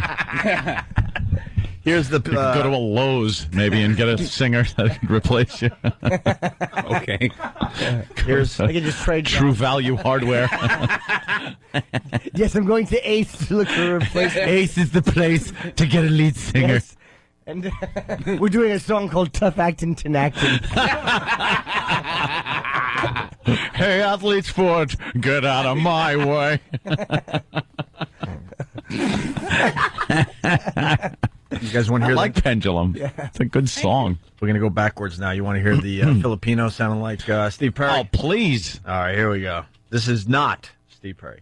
It's just a small town girl living in a lonely world. It's just a midnight train going anywhere. Holy jeez. Unbelievable. It's just a city boy, born and raised in South Detroit. It took a midnight train going anywhere. That's ridiculous. Get out of my way. No? They also re-recorded all of their greatest hits and put it out as a double CD. So the first CD is a greatest hits album with the Filipino With the guy. new singer. New So, singer. wow. And That's some good marketing. Whoa, that's ballsy. And then a second disc of all originals with him singing as well. I don't know how that works. You know, if there's an advantage to that. He redid certain songs? Redid all All the of greatest them. hits. All the hits. It's a great... Oh, Steve Perry doesn't get anything. So And Steve Perry, I guess, doesn't get performance royalties on the new CD. I guess. Oh, wow. I'm assuming that's what. I mean, unless he gets writers royalties. Oh, my Steve God. Perry was another one they had on that VH1 stuff, and he looked like he was way full of himself. Yeah, they don't get along at all. Did you find out about Dennis DeYoung and this light thing? Steve is found getting back together. Yes, I would love it because I That's think the we'd question. make no money. you know how much people would want to hear you sing Pendulum? Not Oh, at my all. God. Now? The song's now a hit. There's a resurgence. Did he do Pendulum Unplugged? Just Get you and a some guitar? guys in there, guitar. Put a big cowboy hat on you. You could. Would it sound? Would it sound awful? Yeah. Wait, unplugged. How about a cappella? No. No. As in, why not? I mean, we're here. We got microphones. Stunt brain, yes. You are correct, sir. He did get a viral infection that made him sensitive to light, and he has been cured of it now, but it was a serious viral infection. I like to think that he's been living in the dark for the last 10 years. That is a horrible thing. He has two pets that both... Hey, marble mouth, what? I'm hungry. Jimmy's hungry. For surgery, they should insert a funny bone. So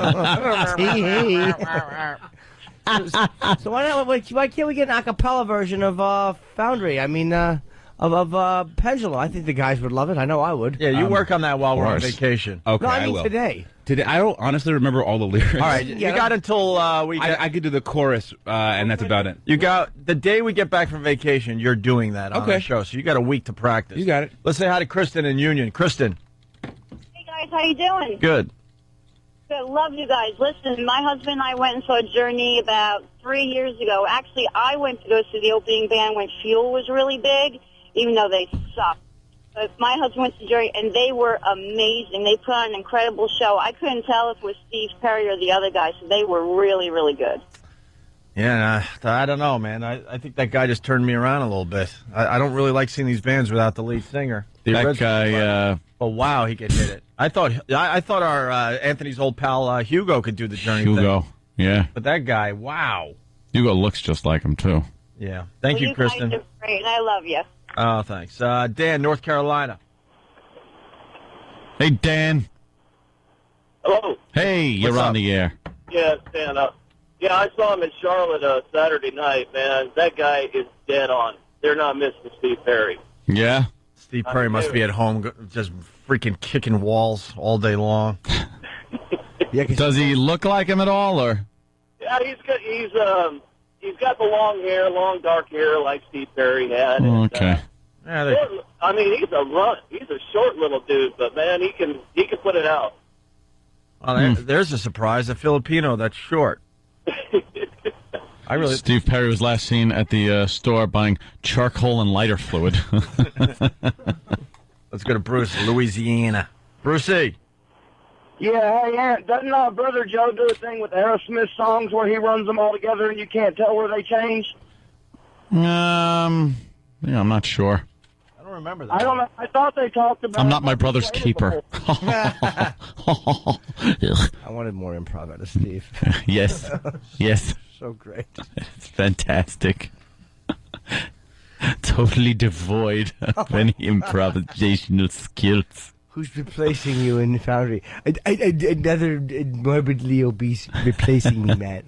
Apparently, Wikipedia has Steve Perry's bio picture, a picture of him cooking over a barbecue. Interesting. Foreshadowing? Ask Sam. All right, we're going to take a break. Drew Boogie. Drew Boogie will play us into break. Drew's in the hizzy. That's right.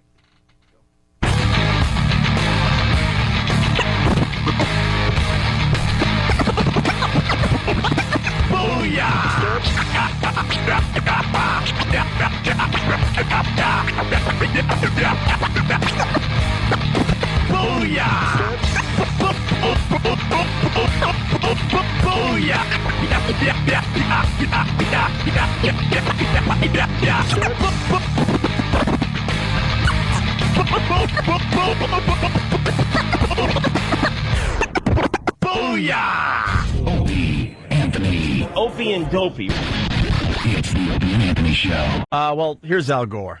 America needs change more than ever.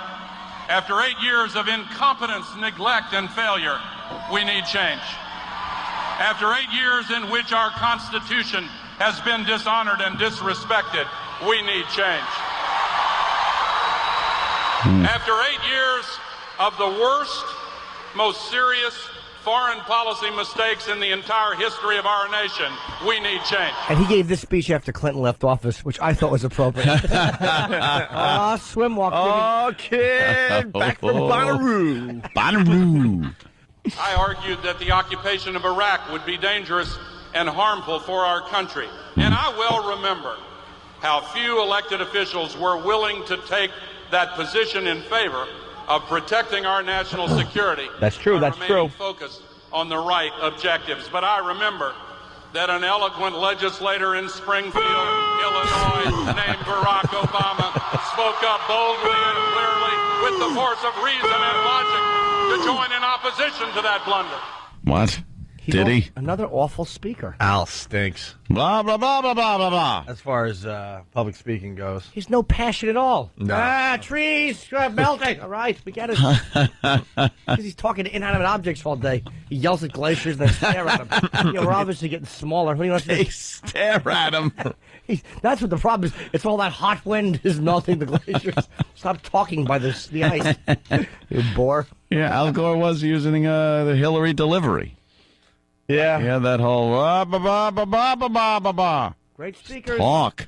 I mean, look, Reagan, Yes. JFK, great speakers. Yeah. JFK. Very natural. He was a hack. No. What?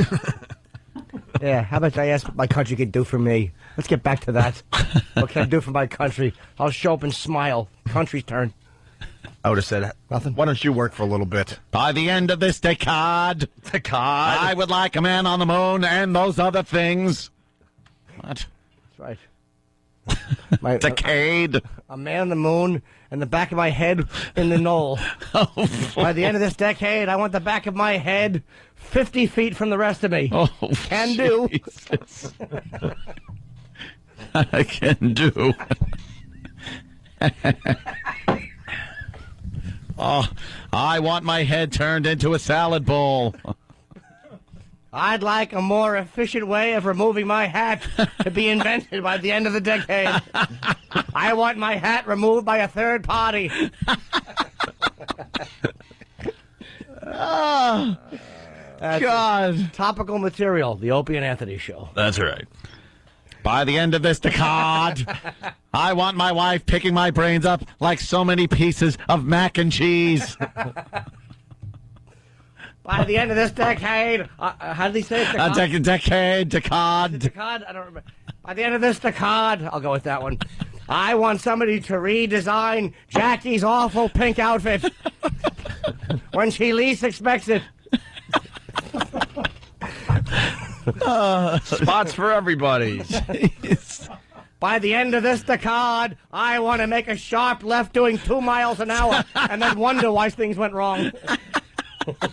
You're listening. Get your hog away from me. To Opie and Anthony. This is retarded.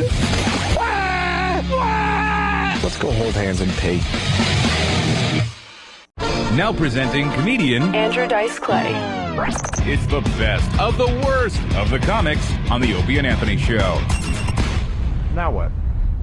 What do you mean? I'm just glad that no one's feelings are hurt anymore. Yeah. Everybody was very sad on some level about it. Everyone Yeah, made each we other know that. sad. I mean, even And here, we're not. because it's radio, it's hard to like be, I don't know, completely real, because we got to almost like put on a little show, but it's okay Yeah. because Well, it's a what? reason for us to get together. No, I mean, I'm being honest, but maybe a little animated. Well, I can't you see know. the mics going off and us going, hey, go fuck yourself. No, You I'm know, not this talking is about nice. that. I'm saying this was a good Well, can I tell you something? excuse to come in and that's discuss why it. That's why we didn't take a break yet, because I know damn well as soon as those mics go off, it's going to be like, no one wants to deal with that moment. Oh, what, you think it's Awkward- gonna be No, awkward? See, that I Nah. don't have No, a problem awkwardness in probably a good A way. nice way. Yeah, Right, no, that's no. what I mean. Like, it's easier to do it on the air. I 'Cause you came could in be and a little hugged more you. I wasn't animated. even. I'm not mad. Yeah, I wasn't ready for that. You were ready for it. You were okay. I was? felt it. I felt the vibe. I was?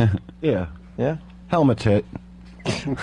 Well, now that you lost weight, that could happen, so. Yeah, exactly. Little joke, you know. I get it. See, I get it when you do the joke. I'll find out if you get it 5 years from now. Can we at least piss her? I'll just go pee. Is that like a thing when you laugh, you move the mic? Is Did that I do like it again? I don't know. Yeah, you got. You We want? all got our thing. Oh, I know why. I'll tell you Why why. do you do that? Because I don't want to laugh directly in the mic, because some people think that's really obnoxious. Oh, really? So I'm trying to laugh off mic. That's all. That's all that is. No, I thought it was like a thing, like when I put the cigarette behind the head. You're still not smoking the cigarettes, I see. 7 years. But you still hold the cigarette. Yeah, I like it. Do you talk to anyone about these issues? The fact I don't want to light it is a good thing. But why do you need it at all? Because they're free. Like, why don't you walk around with your underwater phone instead? You know, You could be the- toothpicks don't do it. I got the underwater phone. I got the cigarette. But you could be walking around with the underwater phone instead. Get rid of the cigarette. I like the cigarette. You don't I smoke like the it. cigarette. Yeah, but who says you have to? I bet you have the same pack from 4 years ago. No. From the last I time go through saw like you. a pack a day. Yeah, you have to. It probably gets like loose Yeah. and the tobacco falls out, and then He you goes got through a to pack get rid a of day. I but he's quit not nearly, smoking what, them. 7 years ago? Kenny would know. How insane is that? March of. I'm glad Kenny came over here. Kenny, when did he stop I didn't smoking? see. I didn't know you were going to be here, and Norton told me last night. So it was like, We didn't tell Kenny because we knew he'd obsess about it all day, and he would be somewhere else. Right, Kenny? Yeah, I mean, I still didn't figure out what I was going to do like tomorrow when I was supposed to see you. Yeah, that was the other thing. I told Jimmy it's going to be awkward for Kenny, too. You got Dice on the show, which I think is great. And you haven't seen Kenny I think in the many- shows are going to be great. And I you mean, haven't just- seen Kenny in so many years. I'm like, well, that's not fair to Kenny that all of a sudden he's showing up not knowing why Dice was mad at him for 4 years. No, but does it? Let me ask you something to get off of Ope for a minute here. Oh, good. Does it make sense what I'm saying to you? Well, I never knew the reason. All right, so why didn't you call? No, Why didn't you because call? I knew from past experience. Well, you could let it go a little while. See, I would get mad, like, let's say after a month or two that we didn't talk, like, why didn't you pick up a phone and go, what's going on here? You know, because I'm also, you know, just for people that might not know, I know most people do know, you know, that we were close for all the years, which means I'm close with your wife, your children. Right. You know what I mean? Right. So it's not like I just lost you as a friend. It's, you know, and your wife has always been completely dedicated to you, that even when, you know, it's funny, when Kenny first went to work for me, you know, I remember Michelle getting me on the phone and going, so, in other words, when he's 80, he'll be walking next to you with a cane? I mean, she would, like, think of it that way, you know what I mean? And, you know, just really concerned. And then, years later, this was a little before it happened. She had me on the phone, and always concerned about our relationship. Not like she was out of it. You know what I mean? She was always in there, and so it bothered me because I always thought she was great. Right. I actually just looked at those tapes of the Concorde. I would do stare downs with his wife because nobody could do them like that. and I would say, I was actually showing Eleanor, and I go, she's a cop's wife. That's why she could do it like that. Right. And one time she looked right through one of my ex-wife's friends at a New Year's Eve party. Yeah. Yeah, a friend that I just can't fucking stand, And Michelle comes in the kitchen and goes, all right, Ken, we got to go. It's like 1 a.m. already, And this girl comes over all fucked up already, why don't you stay? And Kenny's wife, number one, I thought she was going to throw this girl a beating. And she just looked right through her, like Doc Holliday in Tombstone. Yeah. Just looked right through and went, I got 2 kids I got to take care of 6 a.m. Do you? And not even looking at Kenny, staring right through this girl, goes, let's go, Ken. It was, but it was like, let's go before she kicks the shit out of this girl. Yeah. Because she knew how I felt about that girl. You know what I mean? So, it was, and your kids, you lose touch of all that. That's a bad thing. Yeah. You know what's going on with his kids? I don't know if he talks about it all. Well, a little known fact that when my boys were young, Andrew nicknamed my boys Combat and Shootout. And as we speak, no, I know that Combat is going to Iraq tomorrow. Tomorrow? Yeah, he's leaving. Oh, Tomorrow. man. Mm-hmm. He's a cop in the Air Force.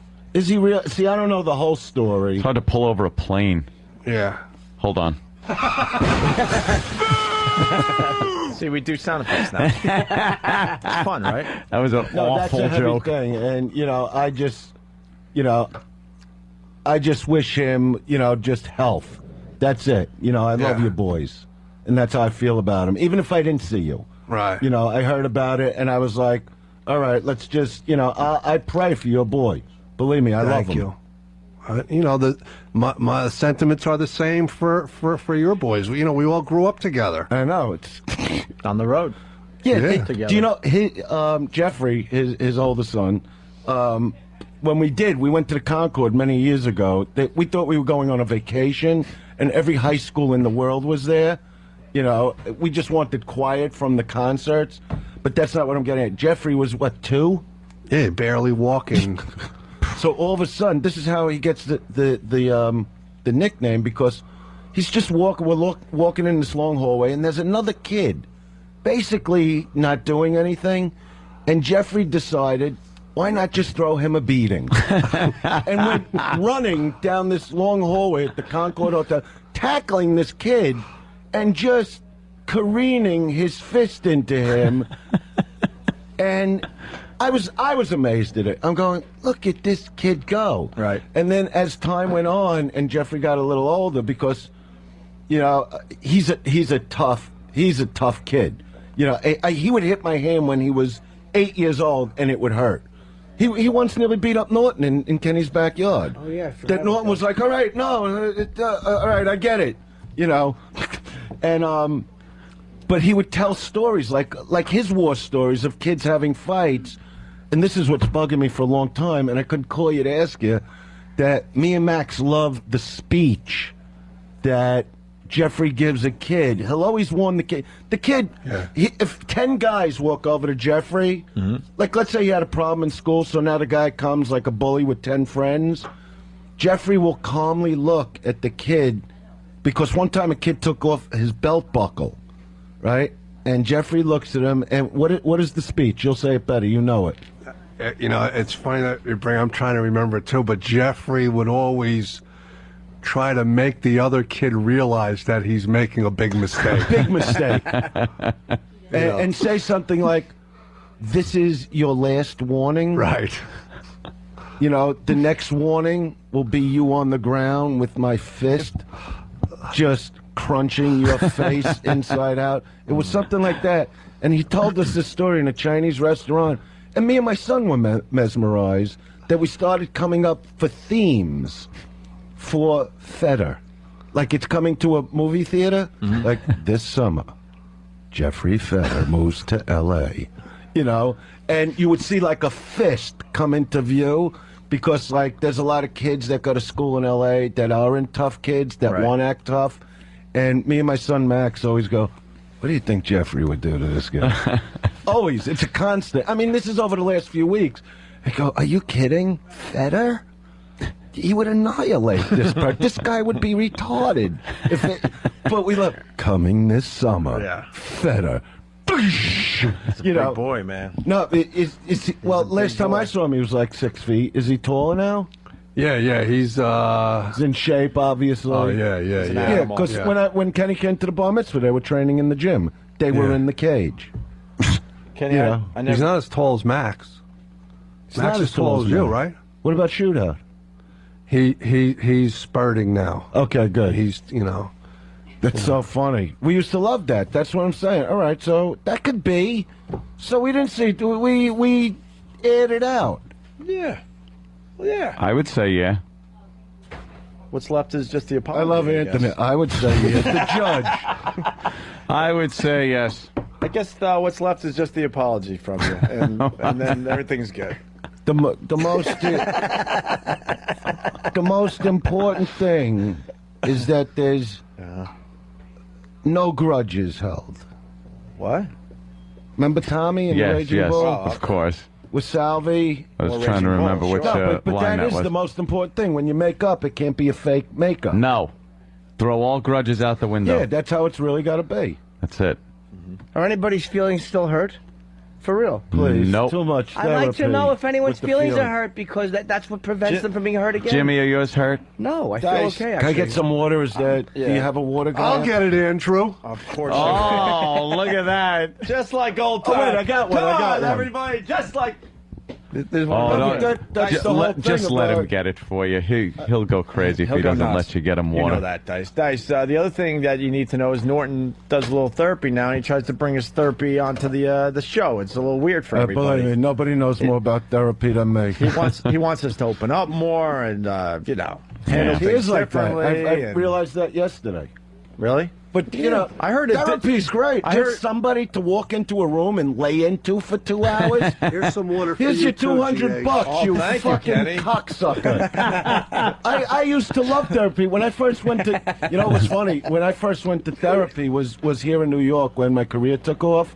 And I didn't even go to therapy for me. I went to therapy to find out how to handle my own parents, if you remember. Because my family was really, like, more overwhelmed than I was with what was going on with me. And I was like if I went up to my dad's office, it was like a shrine. Like, all I saw was me on the walls. And I complained to my mother going, I can't even go to my own office and get away from me. You know what I mean? That's what, and that's the reason I even tried to live back in Brooklyn because, yeah, on stage, it's a tremendous ego. I say, I'm the greatest, and that's it. And I go out and I try to prove that time and time again. Right. But off stage, I always tried to stay humble and live back in Brooklyn. And it was kind of an impossibility. I mean, some people are very cool. Some people don't get why you're living back there. But I would go to therapy to go, my parents can't handle what I'm going through. You know? And it wound up just sessions of laying into the... But wasn't he just proud? I have to jump in here. No, he extremely proud. Right. You know, and actually Without thrilled I'm saying, I doing guess? this thing with Norton. No, it was all about being proud. My dad was the same way. I mean, he was my biggest fan, and he was so But proud. it's also just trying. Like I would actually sit there when my ex-wife would be pregnant with Max, and I would look at my mother and go, "Ma, let's talk about her being pregnant. That's a pretty big thing. Yeah. We're having a child." You know, they were just that proud, and obviously, I became something in this world because of their personalities. But, what I'm saying is I'd go to therapy, and then what you talk about after that is, so you know what the therapist told me? Who really gives a fuck about a therapist's opinion? Because I'd look at this little asshole with his glasses on, going, well, it's your mother. Did I get defensive to the therapist and go, why don't you shut your fucking mouth about my mother? Let's talk about your fucking mother. Okay? And I'd really get angry at the therapist, but then you walk out and you go, you know what he said? Who the fuck is he? You know what I mean? Yeah. But to anybody and I used to love looking at people sitting there when I'd come out because everybody looks at the floor. You know what I mean? I go, what are you here for? what fucked you up, you little slob? You know? And, but I think therapy is great. Just I will pay just to lay into somebody for a couple hours. Yeah. It's worth it just for that. So fuck them.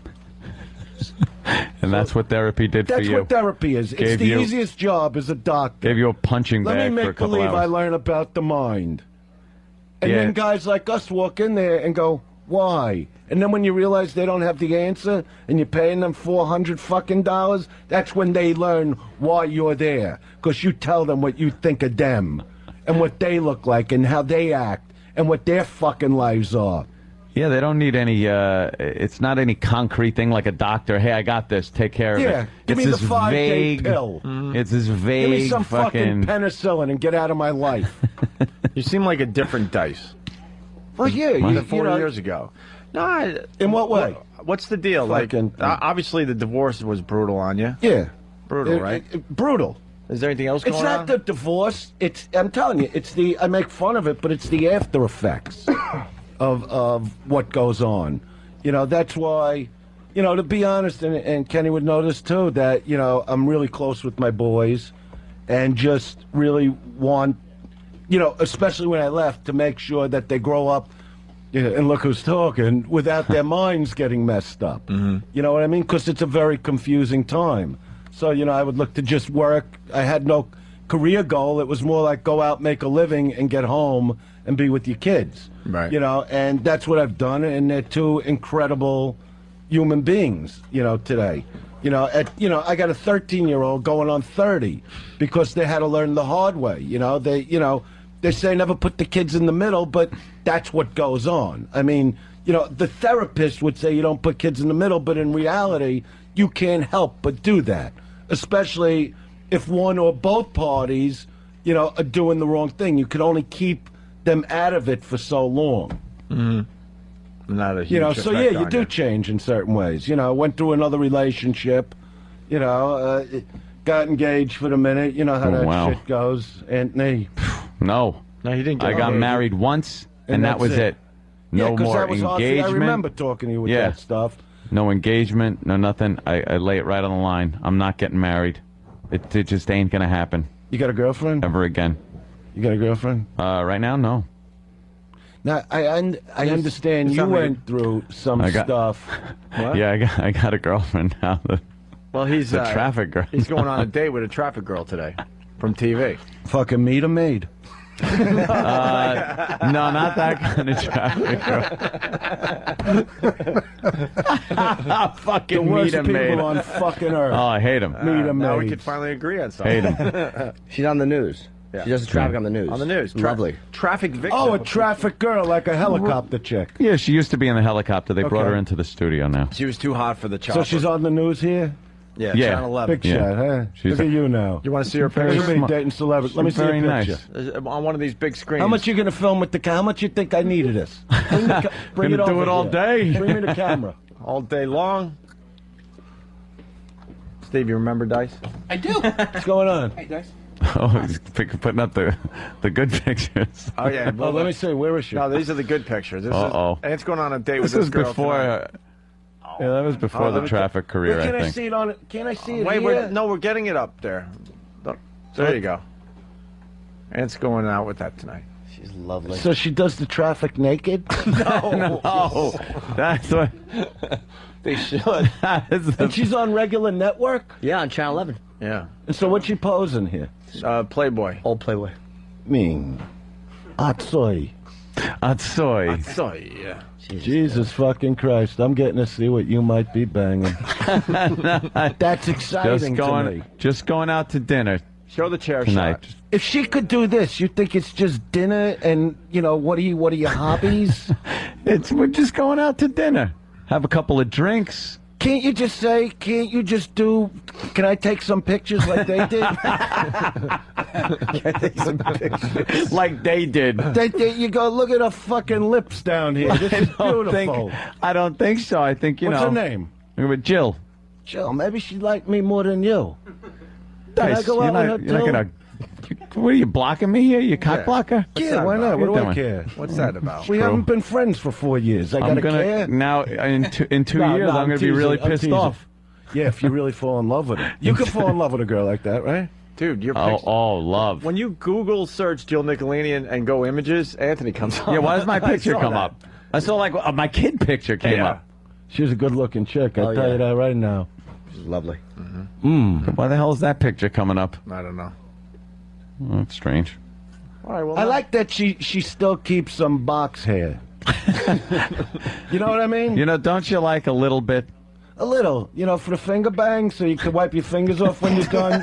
Let's say you're finger banging her. Holy shit. No, let's say you're finger banging her, right? And all of a sudden the doorbell rings and your friend's there, so you just wipe it off on it so you could shake his hand. That your fingers aren't dripping with whatever they do. Whatever shit comes out of there. As you get older, it seems like every fucking thing comes out of there with them.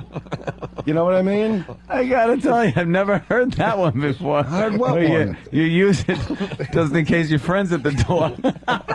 Well, what? You gonna shake his hand? No, that's disrespectfully? rude. That's rude. Knowing if I your understand, hand, but was breaking into her box. I would just think maybe you'd use your pants or something else. No, it's her hair. Go shampoo it now.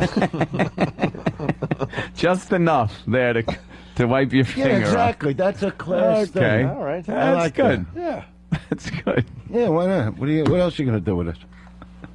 That's what it's there for. If you didn't figure it out, by now. I didn't. Thank God. See, thank God this happened. So you live and learn. Even with your dick. Let's say you're banging her, right? An actual bang. You know what I mean? Oh, someone's at the door. I'll be right back. And you wipe it off for a minute. What do you want? You want to get the stains in your beige pants? No. You wipe it off on a fucking Here, go do something with it already. Dust off the furniture while I go answer the door. Nice girl, though. I like her. Oh, well, yeah. Well, I know you weren't talking about her in particular. Not her. No, but what I'm saying is she left some there in case. Right. She's a thinker, is what I'm saying. Exactly. You know what I mean? She's going, he might need box hair. I don't know. You know what I mean? I don't know if she's saying that. Every girl says that. This Yeah? is 2008. I'm just looking You know what I mean? It's not years ago. If it was, would she be posing anywhere but on your mouth? Well, you know what I mean? Dice, all I'm looking for is some nice conversation, a nice No, it's dinner, not. It out, never is. some drinks. And if that's all all she's looking for, why is it up on a 25-inch screen? Going, look at this selling point. Because she's a beautiful girl, and then decided, I'm not saying she's not, and I don't disagree with what she's done. You look at that and go, okay, it's everything I need. Tits, a box, and box hair for wiping my hands off. See, we learned something today. Yeah, I know a lot about these things. Well, it's what I he studied. always has, yeah. Yeah. I've always been a master of that. Hey, Dice, did we say anything today that we're going to find out about 4 years from now? No, I'm good. All right, that's good to know. You know what I mean? So we got that You going laid for back, you ourselves. relaxed. I like it. Everybody good? You good? No, Oh, I was Jesus. ready for the apology. I'm very good. Yeah. Norton, I feel great. I saw a different Norton last night when he called me. No, up. you know what? When I was met like, with wow, Norton, Norton was affected by his lunch with Dice yesterday. That's what I got out of that. no, because it was a very serious talk we had. That's what he was It really telling me. bothers Norton that we haven't spoken. That there's like different camps, and it really shouldn't be. And I agreed with him. That's why I said, because he didn't think I'd come up here, and I go, I'll go up there in a second. What do I care? As long as everybody's going to talk, and it's not just about destruction. That's all I cared about. But I was like, if that's what it is, all right, it'll be one visit. But it's not. This is good. Silence. You like that, right? Yeah, I love that. I saw that. When I we saw it used in to your talk eye. on the air, and it would just go to silence. And you would say, I forgot what you would say with that. You would, it would like be a lot of silence. Yeah. Dead air. Dead air. Fired. Nothing funnier than silence. We didn't have a lot of material back then. Dead air for the DJ. And I'm on the phone, and I'm trying to figure out what's going on. I go, why is everybody quiet? Yeah, that was because we were messing with you. Silent game, Right. yeah. Oh, like Yeah. I don't know how to mess. Like, I'm not good at that. Kenny, what is my real nickname? Kenny. Wait. What did Robert Santa name me years ago?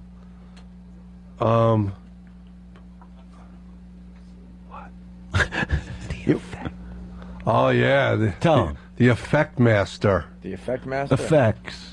Yeah. That effect. Yeah, nobody knows The how to effects affect more master. than me. Oh, okay. Yeah. He convinced this guy he was Superman and was going to fly by his window. No, that was Dennis. Oh. That was Dennis Offer. Superman. Yeah, he called. I called him up. I was bored to tears. You know, this is like 1988, so he's only my agent for a minute, right? So at that time, my ex was not my ex, so she's on the other phone. I go, all right, let's have some fun, right? So I get the agent on the phone, and I'm like, yeah, how you doing, Dennis? You know, and he'd always hear me in a good mood, you know. He goes, you all right? Just had a fight with her, you know.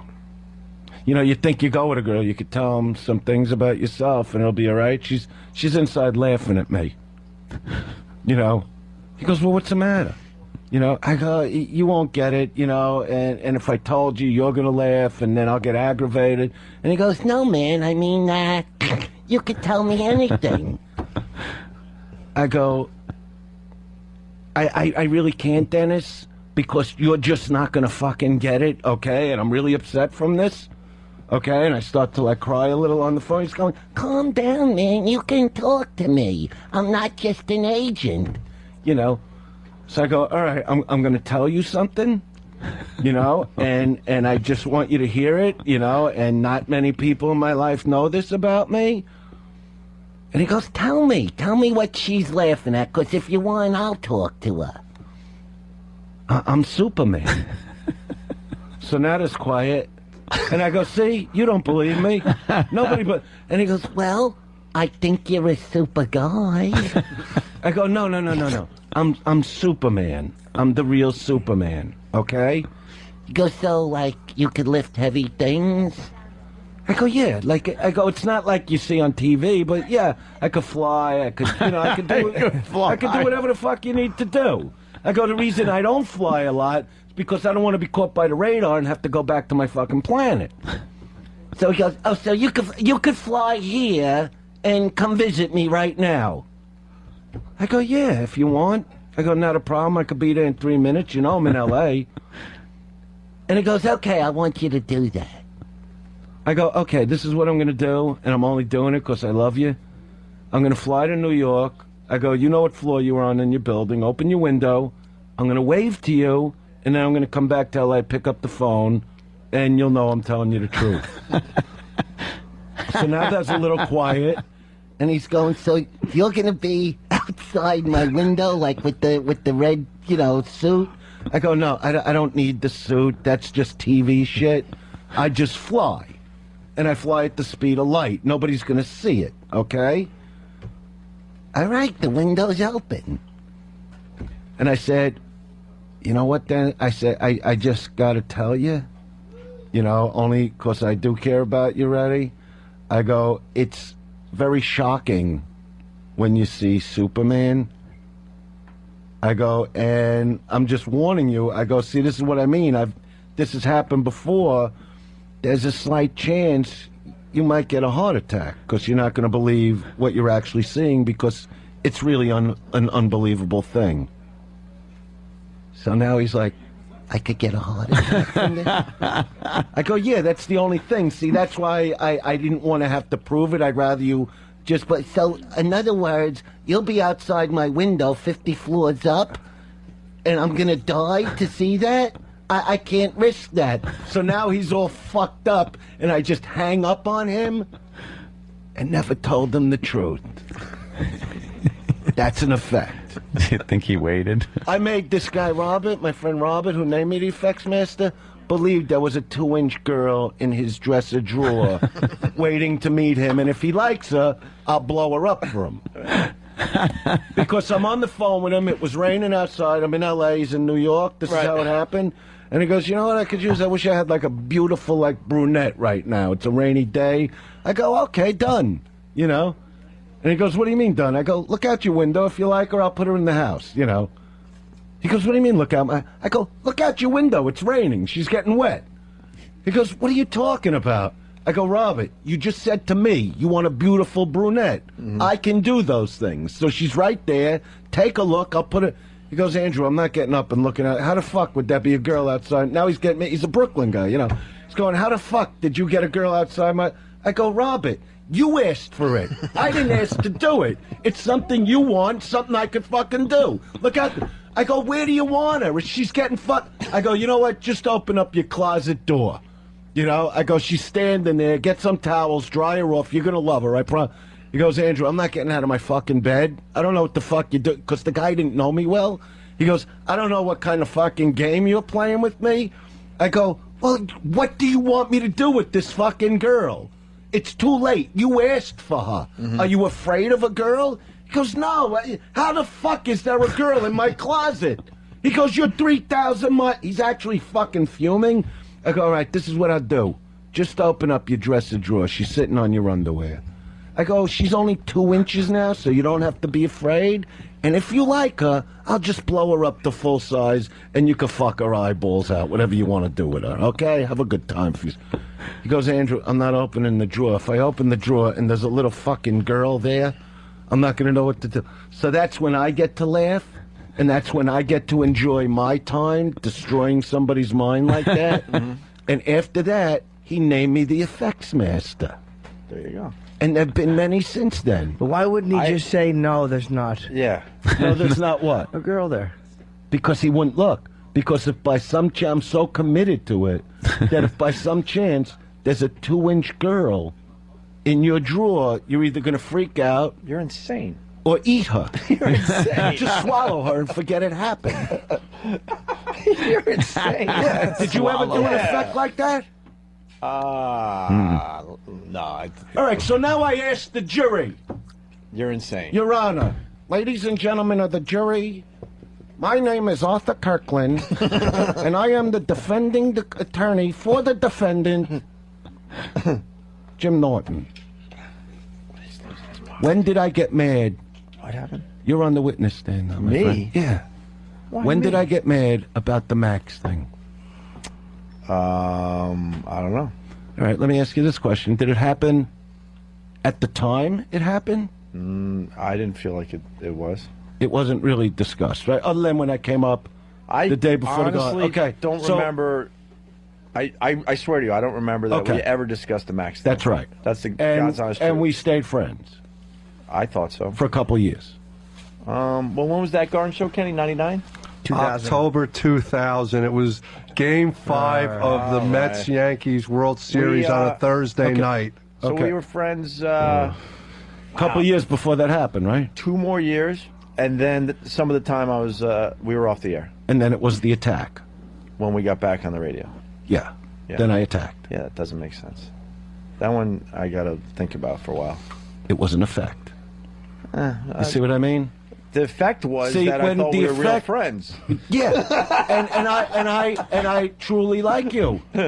Okay. Yeah, but that's mental. No, it's an effect. No, it's mental. And that's mental. And you went nuts about it, right?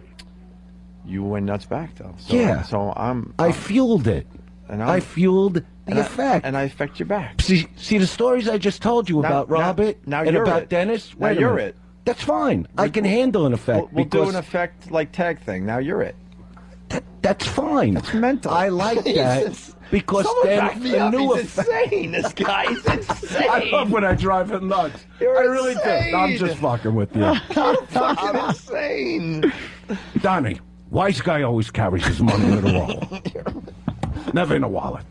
All right, so Nicky was a rat because Sonny Black said Nicky was a rat. because Sonny Black said so. Kenny, he's got the That's a good one. I can't. the memory You of a see flea. You see Annette? This guy Annette's a hasn't talked good to you in woman. 4 years. I can't do Let him right sweat a by little. Annette. I can't do right by Annette. I bet on a horse. That horse don't do what it's supposed to do. That and every other fucking thing in my life. Thing. We have only 10 minutes left, and they're going Is to that turn off it? the computer. Yeah. You want to talk about more effects? No, it's tiring. Elvis. I love it. It's tiring. This I gotta always go to happens John with him, Sahag. where it gets to the point he goes, "You're nuts." It's like the raging bull. You're really nuts. Yeah. You're crazy. I do, but I do enjoy that about you. Yeah, but you're on make the radio, things, right? You make things interesting, that's Yeah, for sure. exactly. And why do you think Kenny But not likes with- me? But not with it's re- interesting. But not with real life stuff. You should have you should have No, liked. I was actually angry about that. It wasn't an effect, but the things with Robert were. I'll summarize by saying I completely understand when it comes to family, especially. That's kids. right, and I I'm don't know very kids serious yet, about but that. I know family, and I understand that, but just how. But that's why you don't understand it, because you don't have them yet. It's a whole different animal. But no, years later, that's crazy. it's not crazy if it's what you need to do. It's just like here. You're going to go get married. Day one is going to be fantastic. And then it starts falling apart after the honeymoon, right? Anthony, back me up on this. Okay. No, he was crying. Oh, sorry. I'm sure your fiance What? loves me Sorry. already if she's No, listening. I said I had tears of pain and frustration rolling out the corner of my eye. Honeymoon night. No, but this is what happens. Dude, I wouldn't get married if I didn't think it was gonna, be. The key something word that is think. We'll stay happy and good. Look, I wish you all the luck in the world with that. I'm not even kidding about that. I know what it is. To be in love. I know what it is You'll when get it falls married. apart. You'll probably get married again. We'll see what happens. You almost got engaged, or you were engaged. So that yeah, means but all I this do means things nothing. to keep it exciting. That's crazy talk. But it's not crazy talk. You got engaged for what? For the goof? No, not for the goof. Okay, so what? It was an impulse. It was fun.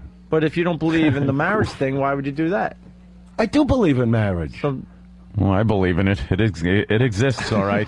And it's very hard to destroy. No, but what I'm saying is, if you're in a marriage that isn't working out all of a sudden, right? Sometimes it takes years, even in a regular relationship, years till it does finally end. Mm-hmm. So here comes animosity, here comes depression, You gotta be miserable. frustration. Then you have like a good few weeks or a good couple months or maybe even a good year together, and then it starts falling apart again, and sooner or later it ends. So what I'm bringing out is sometimes what you're feeling at the moment doesn't come out for a few years, just like the thing with Max. So yeah, I tried to ignore it to a certain point, and then it came out. Because he is my kid, and I do love him, I understand and I do that part of it. protect them. You know what I mean? But I'm not a chick. And when you don't understand that because you don't have kids yet, but when you do, it becomes a whole different thing. You're just protective. It's your their life. You're who, especially in this fucking world today where parents aren't bringing up kids and taking care of their kids the right way. That you got a bunch of fucking dummies out there.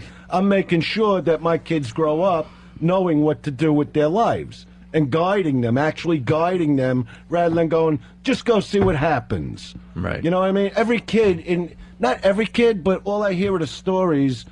My son didn't go to his prom because he goes, Dad, all they're going to do, which he sees every day, drinking, getting stoned. He doesn't even want to deal with that. That was a girl he liked in school. Thought she was the greatest thing. He went to a party. He goes, Dad, she was so drunk, she sickened me. And just didn't want to deal. He doesn't want to deal. Like, we're not living in a day and age also where you could just, stick it in everything you fucking meet. You know what I mean? Mm-hmm. So he wants a nice girl. He doesn't want some pig that's just going to be, do filthy things for him. Right. Let him meet a nice girl that'll do filthy things. You know what I mean? So you try to guide your kid. What's the definition of a nice girl? She doesn't take it into shitter? Kenny's bonding with Dice. Where's your memory? Why does that bother you? If we're making up, wait a minute. If we're making up, why can't I make up with Kenny? He's a little making worried. Jokes. He's a little worried that, No, I'm Kenny's not. going to Mike be like... Cole already said he'll pick me up tomorrow. I got it right here. I'm serious. You need to see it. Mike sees an opportunity. He's jumping on it. Now, I do have to ask you this. You swear that you weren't part of the Howard dead dad jokes. It's not my thing. Okay. Because a lot of people are calling me out and like, dude, he was part of that. I know you were Was there I that sitting day. there? Yes. No, I know that much. I tried. Number one, I didn't even think it was about you. I thought it was. Because I was defending Mancow at that moment. And I'll be honest, because a lot of people are saying, "Well, play the audio." You know, this is going. You know what? Hold on. This is way bigger than radio. What's going on today? And I can't. I personally can't hear that shit. Well, that's and I don't the want to reason. hear that shit. So I got to take your word for it that you weren't part of that shit.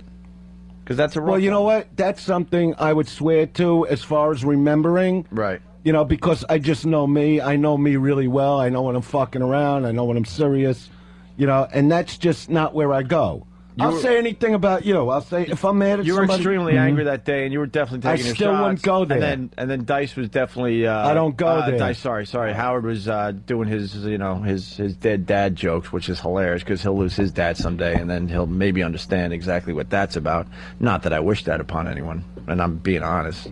That's why I don't understand but that's why what you I'm would go saying. there. But you see, I'm even looking at your face when you say I would never go there. I tried getting you on the phone for a long. I felt sick when I heard that news. Right. You know, and I knew you didn't want to talk to anybody. And Pete.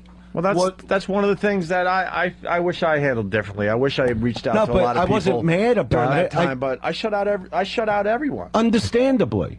You know, I can't even joke about it now, and I wouldn't, and I never would. It's just not who I am. It's not who I am as an angry comic. It's not who I am as a person. Like I said, when you have kids, you got to look them in the eye. I could look them in the eye because I know nothing I do is wrong. From my stand-up to who I am as a man to who I am as a father, I don't do the wrong thing. If I would have said something like that about you, I couldn't look at them. That's how it is. You know, and that's what it means to me. So I know you were taking your shots at me personally. I took my shots at you personally. Calling somebody a hack or saying they're not talented. Are you on the radio every day? But this is what I'm saying. You wouldn't be on the radio if you weren't doing a good job. That's it. That's the bottom line. Even if I didn't like what you did, okay? But I was just taking shots because I'm angry. Just like I fought with Howard all the years. It was way worse. It was awful what we would say about each other. We made up. That's it, because we both really like each other personally. And that's what it comes down to. And that's what Norton was bringing out yesterday, that, all this bullshit, fighting with, comics fighting with comics, talk show guys fighting with talk show. It's all bullshit stuff when all we should really be concentrating on is the job of making people laugh. See, people, the fans don't understand what it takes to make them laugh. And if you're just walking around with real anger, you can't make anybody laugh. I love going up and just seeing crowds rock back and forth in laughter, which is, why, I'm excited about doing this thing with Norton, that he wanted me for this thing, HBO wanted me for this thing, and... Filming tomorrow and Thursday, right?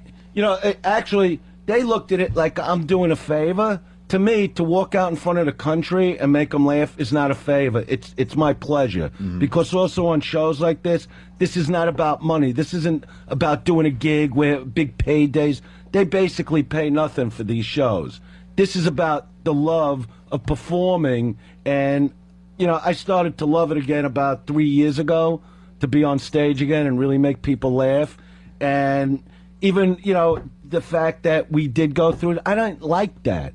But I felt I had to be honorable to my own son, and that was it. I respect that part of it. We come from a very similar place. Like I was, you don't know shit about me in the last 4 years. I've grown as a person. Jimmy knows probably more than anyone. I'm not as angry as I used to be, and I'm having a lot of fun doing this again. A lot of fun. So you understand what I mean? I didn't have a lot of fun at the end of the NEW run. I don't know if it was the pressure. I don't know if it was. And we were close then, and I saw what you went through. I don't know if I was miserable in my personal life. I don't know if the pressure of what Ant and I were doing on a daily basis was getting to me. I wasn't having fun. I'm having a ball now, and you were miserable because our conversations off the air. Oh yeah, you probably knew more than most. I'm saying what you were talking about back then. You were absorbed in the misery. Yeah, and absolutely. That's what I'm talking. And at that time, I was absorbed in misery, too. So, all of a sudden, if you really got something going on, if you really have that funny bone, it comes back, and you start enjoying being in front of the audiences. That was a time I didn't like being in front of them because I was so unhappy. So it's like, I got to go up. They can't know that. They Right. want to let. Now, put on the face. I've been and you do your destroying the way I always did because the Olive Gardens across America. Yeah, that's right. Because I'm happy doing it again. And that's where new material comes into play, and that's where the delivery comes into play, and the audience is really. I went on at that the Comedy Cellar last night. Just so much fun just to be up there. Small little place, great fucking we know club. it well, yeah, sure. You've been there, right? Yes. You know what I'm talking. And I went on after Norton, and just, they just want to laugh today, people. With everything going on, and I just felt good being up there and making them laugh the way I did. And making. This is music that's going to knock They off cut the us computer. off. The computer shut us off. I do have to say really fast, line of the day, we're not doing it today, brought to you by Three Doors Down with over 12 million albums sold worldwide and 8 #1 singles. They're back with a new album available everywhere today. This self-titled album includes the #1 hit single, It's Not My Time, on sale at Best Buy for only $9.99. I guess we have to say to be continued, my friend. To be continued. I'm glad I came up, really. All right. Glad you did too, absolutely. No animosity from this side of the table. I respect the fact that he came up today. Absolutely, man. And you guys have a good taping tomorrow and Thursday. Yeah, I'm sure it'll be great. And I'm very tired, and I kind of have to shit. Kenny, the last word is to you today. Excuse me? Last word is to you. I just can't get over the love in the room. No, he means it though. That's how Kenny does it, Can we agree to hate him at least? But I don't hate him, and I'm glad I came up here. And that's all. Absolutely. I'm glad to see you guys. Okay. Yes. I got a little choked up at one point, slightly. What part? Aw. When he was talking about Kenny's sons. Yeah, Very absolutely. nice. There were some tears in the room. Very nice. All right. Jesus. Thank No, you. but you see how you joke about it? I was There serious. was. I know he's serious. There was. That yeah. wasn't a joke that time. All right. I do You'll real let your moments. I emotions do out. real moments now on the know. show. I do. I know, and I know how sensitive you are. Well, thanks. I do. You are. That's are what you. we talked about it. Yeah. I know. I'll admit it. All right. You're more sensitive, though. Yeah. Who else cried on Arsenio? That's right. And a little more crazy than me. A lot more. Yeah, all right, good. That's good enough. A little more. I'll be flying by your office in 3 minutes. Yeah, with little people in the drawer. Yeah, I'm sure if you were making $500 a week, he would have tolerated the conversation. It wasn't the $2 million a month. And he wanted us to believe that the guy believed. I'm like, okay. I believe I'll you're believe a that the guy super believed. guy. Get out of here. We'll see you guys soon. Bye. Bye. Oh, Guys. my goodness. And you're going to film this thing. Oh, my goodness. Unreal. Or are you going to Look who's here. in studio, Andrew Clay. I don't even know where to begin, to be honest with you. We had all these moments. We sat in your but I the get temporary that. apartment you had to But get, and we what? hung out for hours. You made me stir fry, and we were watching like the videotapes. We went to the supermarket together. We Went did to a the little gym. shopping as you were in your silly outfit, and we went to the Gold's Gym and worked out for maybe 7 minutes, and then we went on a hike. What about the picture me and you after the garden show, just me and you in the empty garden, Yeah, having how a great is moment? that? What about going to the deli? How many memories you want to bring up? How about when we went sweatshirt shopping? I remember that. What about when we picked out silverware and we were going to move in together? What about that? Opie and Anthony. Opie and Anthony. Now presenting comedian Jim Brewer. It's the best of the worst of the comics on the Opie and Anthony Show. How was Spinal Tap last night, Anthony? Oh, rock. Yeah? Yeah, I had a lot of fun, man. Spinal Tap. Saw him last night at the Beacon. Had a star-studded audience, Opie. A lot of people were there? Star-studded. Was it the place to be last night? It seemed to be the place to be, yes. For the likes of Penn from Penn and Teller, the guy from Will and Grace, Will from Will and Grace. Is he the gay guy? He's one of the gay guys on the show, but I think he overcomes it out in public by just always being wrapped around his hot wife, girlfriend, whatever she is. It's hysterical. Yes, I'm gay on the show, but look, I'm going to F a girl right here in front of you just to prove I'm not. That's gotta suck that you're I the gay know. guy in a hit sitcom if you're not gay. Because you know the gay guys just probably come up to him all the time. I just love you. Get out of here, faggot. So you ran into the gay guy from Will and Grace, but he's not I didn't gay. run into him, Opie. The way you make it sound like I ran into him. But he's not gay because he was with his hot wife or girlfriend or something, and he made sure everyone was checking him out when he was with his hot wife or girlfriend. Right. Okay. Making sure. I got it. And I think he was trying to be a little bit of a tough guy in front of his girlfriend. A little tough guy. What, slapping around a little bit? No, that would have worked, though. That works, too. No, he's sitting in his seat watching Spinal Tap, and his chick is on the aisle seat, right? And he's next to her. And some people were walking in the aisle, and his girl couldn't see. So he kind of leans over his girlfriend, taps the guy, and goes, "Hey, she can't see." And the guy just turns around and goes, "Shut up, faggot." He did not. No, he moved. But shut up, faggot. But no, and then at one point they got up, and right before he sat down, someone threw a drink in his chair. So he sat and his ass got wet, just like a real gay guy. Oh. Come on, gay guys sitting in seats that people have dumped water on or something. Anthony, we're on in San Francisco now. Cut it out. Hey, man. Well, we gotta make a welcome. good impression for everyone listening in San Francisco. We welcome everyone. That's a winner. We welcome everybody. So what else happened at Spinal Tap? We got a clip of somebody talking to the guy from Will and Grace. Friggin' fag, you want to make out or something? That's horrible. That's not him. So is Penn the one that talks or doesn't The talk? big one. Oh, Yeah, the big guy that the big talks. guy Okay. that talks. All right. He was there. Also, Steven Van Zandt from, of course, the Miami Steve. E Street Band And The Sopranos. The Sopranos. Now, everybody knows. More people are coming up to him asking him about taking pictures with him because they know him from The Sopranos than from Springsteen. And then he's talking to me about he wants a show on WNEW here in New York. He wants to do a talk show? No, he wants to do like a garage rock show. We already have the Eddie Trunk show there Saturday night. And he does a good job with that. No, it'd be like, something on the weekend where he would do something. I'm like, all right, I'll talk to Ken Stevens for you. Bada bing. Just like, hey. He was pitching you a rock show. I do you a favor, maybe you do me a favor. Bada bing. Does he understand we don't really play music anymore on this radio that's station? something I don't know, see? Yeah. No, I think he knows that, but I think he was pitching some kind of weekend show. All right. Yeah. And Spinal Tap rocked. They did all the hits, but they were kind of, I'm sorry, they're kind of dicks. They really are. Well, yeah, they blew us off yesterday. They blew everyone off.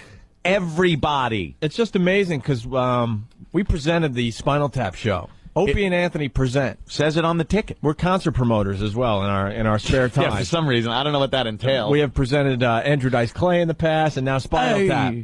So at the Garden. You would think if we're going to help them sell tickets for their show, because it wasn't sold out, right, Ant? Yeah. They would, I don't know, maybe, come down to the station and, hang on our show. They blew us off. Yeah, totally blew us off. And I heard they were kind of dicks to their fans and backstage last night, huh? We're hanging out backstage, and it was hard enough for me to get a pass. I got one pass, and for me and my girlfriend, and that was it. I have my brother Joe, Cowbell Bill hanging out, Big Kev, Joe Curry. Everyone I went with had to sit out there, and then I got my messages on the phone later. Dude, man, I guess you couldn't get us in and stuff, but, it's cool. I enjoyed the show. So I'm the dick. I'm the bad guy. Now I'm the bad. You need a person like me. You need me. I'm the bad guy. You got to take care of your entourage, Anthony. Well, I didn't see anybody. I saw fleeting glimpses of people that were in Spinal Tap. The Anthony entourage. My entourage, my peeps. I'm like P. Diddy. I'm P. Diddy. I'm P. Diddy. P. Diddy. So I go back there. I barely see Spinal Tap, the guys. Mm-hmm. They leave through the back door to go to their limos. There's people waiting outside for autographs. Not a lot of people. But there's like guys waiting out there for some autographs with some Spinal Tap memorabilia. Nothing. They walked right past them. Right past them. Maybe Nothing. they were, trying to be rock stars. Hey, look, you're taking your Spinal Tap thing a little too friggin' seriously. It was a goof band, a movie back in, 1982, 83. Maybe they're gay. Maybe they're gay. Hey, faggy. Maybe they're... Nice head, dicks. Where you going? You too big now, faggots? You sucked on SNL, dick! Jim Brewer in the studio. Jim Brewer. Paid for you, fatty! Were you on SNL during the time any of them were on? No. They missed each other. Right. Yeah. Really? Michael McCann wasn't on, like, part-time thing? He was on for, what, a season? Yeah, I know. All those guys are. They were on for like 10 minutes. Yeah, Christopher Cass. The only one that was on a short amount of time was Anthony Michael Hall. Oh, God, do you remember that? Oh, yeah. The Anthony Michael Hall Julia month. Dreyfus, too? And Yeah, she was on, sure. From Seinfeld. Michael Anthony was on a tear, too. I mean, he kind of had the gayish geek thing going, but you loved him. Because he got high in that movie. He had that growth spurt, and it was all over. And then all of a sudden, it was like, what happened? Now I think he's in that. Saturday Live. I think he's in that movie, that Def Leppard VH1 production. What? Who's he playing? I don't know who he's playing, but he's definitely in the Def Leppard movie. I play the drummer's leg. Whoa. Def Leppard movie tomorrow night on VH1. Movie? Yeah. It's a VH1 movie. It's a VH1 movie. Like they Do they act it in, or No, it's not them. They cast people as Def Leppard, which is hysterical. Where did they get the one armed actor from? I have no idea. Arm, leg, whatever. Arm? No, I know. But who cares? I know my amputees. Leg, whatever. I know my amputees. So I saw some dramatic moments of him in the hospital, and the fake Def Leppard talking to him, trying to act like Def Leppard. We're still gonna be a band. Yeah, stuff like that. We're still gonna rock it. We're not giving up on Def Leppard. No. We're gonna still be a band. Photograph will live on. We'll be back with more of the Def Leppard story on VH1. So back to Spinal Tap. Rock it! Do they have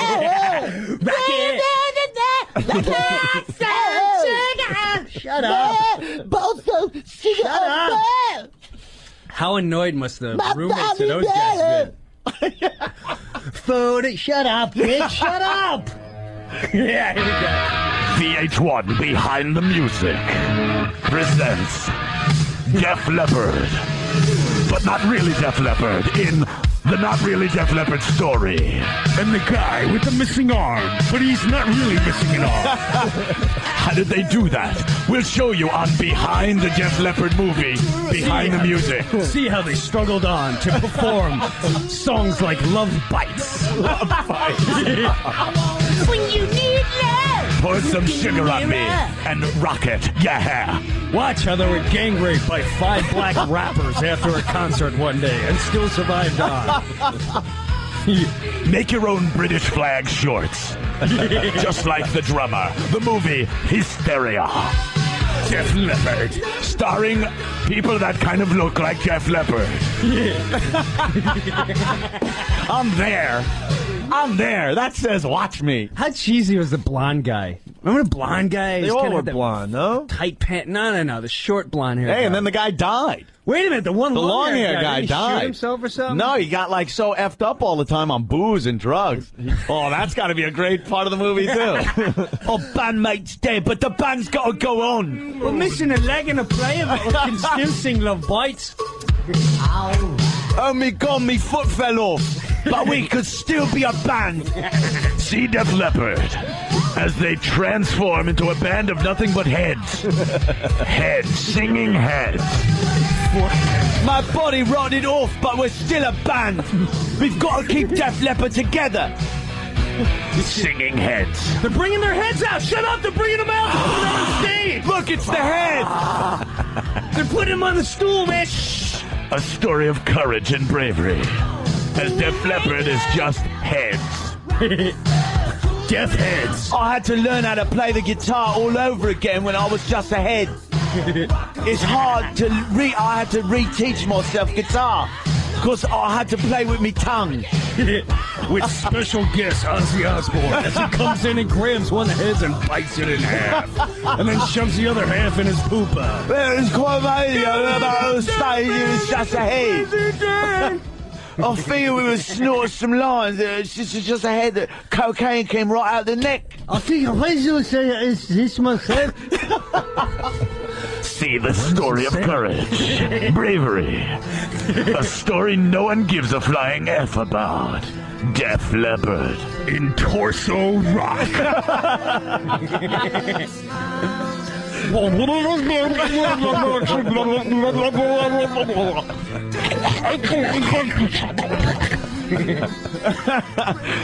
See, they're choking on their own vomit stories. Def Leppard hysteria. And one time everyone told me it's because I came over and it's just a mess. I don't know what they're saying either. It was great. We're all still buds from long ago, and no matter how many body parts fall off, we got to keep the band together. We were abused. I remember one time we went out with Metallica and they used our heads for kickballs. It was not funny. Lars got real drunk and he urinated on my wife. I remember one time the bass player, he's still just ahead, decided to take a drive, and he got in a horrible accident and lost his ears. And since he played the bass with his ears on his head, he had to teach himself all over how to play without the ears. Hysteria. See how one of them finally went into a movie career and entered the movie Castaway. The Road Show. The stage production, London of Castaway. What was the guy's name, Castaway? The part of Wilson. Wilson. Wilson! So they changed my name to Wilson. Wilson! Hey, Matt, what's up? Yeah, son, I got a real good feeling that they're going to have to change the name of that movie to Hysterical. Yeah, Gonna have a big bag of herb tomorrow, do some bong hits. It's going to be funny. Right on. Well, they got the bad wig jobs and stuff. Yeah, the bad 80s British rock guy wigs that just look really bad. Even bad. Spinal Tap's wigs last night were just like really bad. Like for the movie, they were bad, but they kind of got. And then I saw him backstage, the Spinal Tap guys, just kind of walking around because they weren't hanging with anybody, and it was frightening. Because they come out, and Christopher Guest, I mean, completely bald. He's gray, like beard, fat. Yeah, and you're like, wait a minute, that's not Nigel. What happened to Nigel? What happened to Nigel? I knew you should have given him the big bread. He wanted big bread. How many times do you think he sits in a bar and someone goes, Hey man, see? This one goes up to 11. Hey, this one goes up to 11. Dick, Could you say it. shut up? Oh, wait, I don't even have the accent. Look, could you shut up? That's not what he says. Do the accent, man. No, really, I'm Did they really have the- busy. Say 11. They have the mini Stonehenge? Yeah, the little Stonehenge came down. And oh, how they danced, the little children of Stonehenge. And the Stonehenge comes down and the little dwarf dances around it.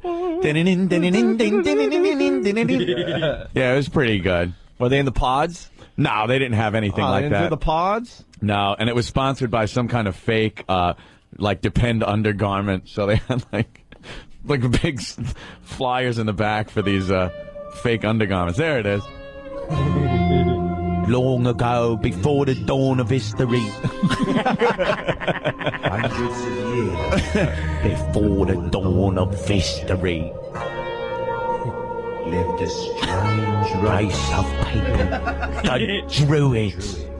I've seen that movie too many times. Yeah, you got to get out of the house.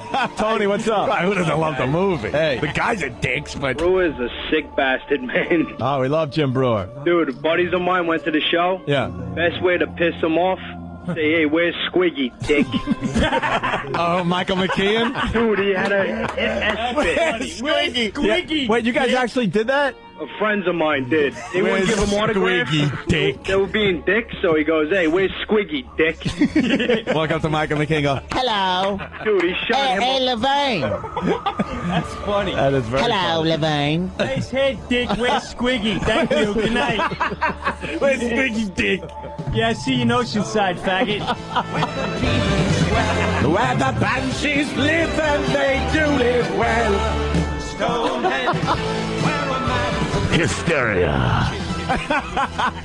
You won't even know that we're playing Spinal Tap music because we couldn't get the rights to the real music. I wonder if they perform the Def Leppard songs or if they actually got permission to use the songs. It was just bad cover band version. I remember hating them so much one time, I'd go out and beat Mexicans for that one video. What was it, Once Bitten? Remember? He was so That was Great White. over-exaggerating. He'd go up, no. He'd go up, when you make love. Oh, that one. Yeah. You look in the... Shut up. I'm gonna get drunk and fight a Mexican. Enough already.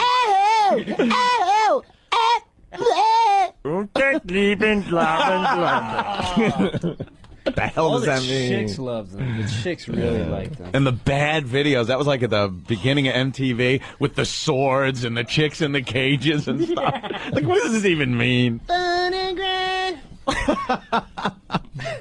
Photograph was kind of a story. Wasn't it like the Marilyn Monroe kind of story going on? They were taking pictures. They were taking pictures of the Marilyn Monroe. Wow, this is so good. One of the 8 videos they played on MTV before they went and showed the Apollo rocket taking off 800 minutes of the day. Was that guy a black guy? Remember the one guy, the big J.J. Jackson. J.J. Jackson. Hi, it's J.J. Jackson here. We're going to premiere Thriller for you tonight. Great, J.J. Great. They gave J.J. all the black artists. You'd be banging your pillow to Nina Hartley. Oh, Nina Blackwood. Nina Blackwood. And who looked just like a space cadet. Martha Quinn. Like she was on the dope. Alan Hunter. Martha Quinn was like the homebody. Wow. Mark Goodman. Yeah, Martha Quinn was like the homebody chick. The girl next door one. And then there was Nina Blackwood, the rock hooer. Hey, you're a rock hooer. You know she was just... R-R-W. You just know she was honing everyone's knob. She was like, hey, look who's here, man. Take your shirt off. See what you got, you DLRW. Nina, let's see your boobies. She's a dirty little rock hooer. We should take a break. All right. Hey, Jim Brewer's here to hang with us for a while. Nice, man. Brewer. Nice visit, Dick. Finally. Jesus, we kept saying, Brewer's on today. We're psyched. Brewer coming in? No, Brewer's not coming in. What happened? Wow, Brewer. He couldn't get a sitter, I hear the other day.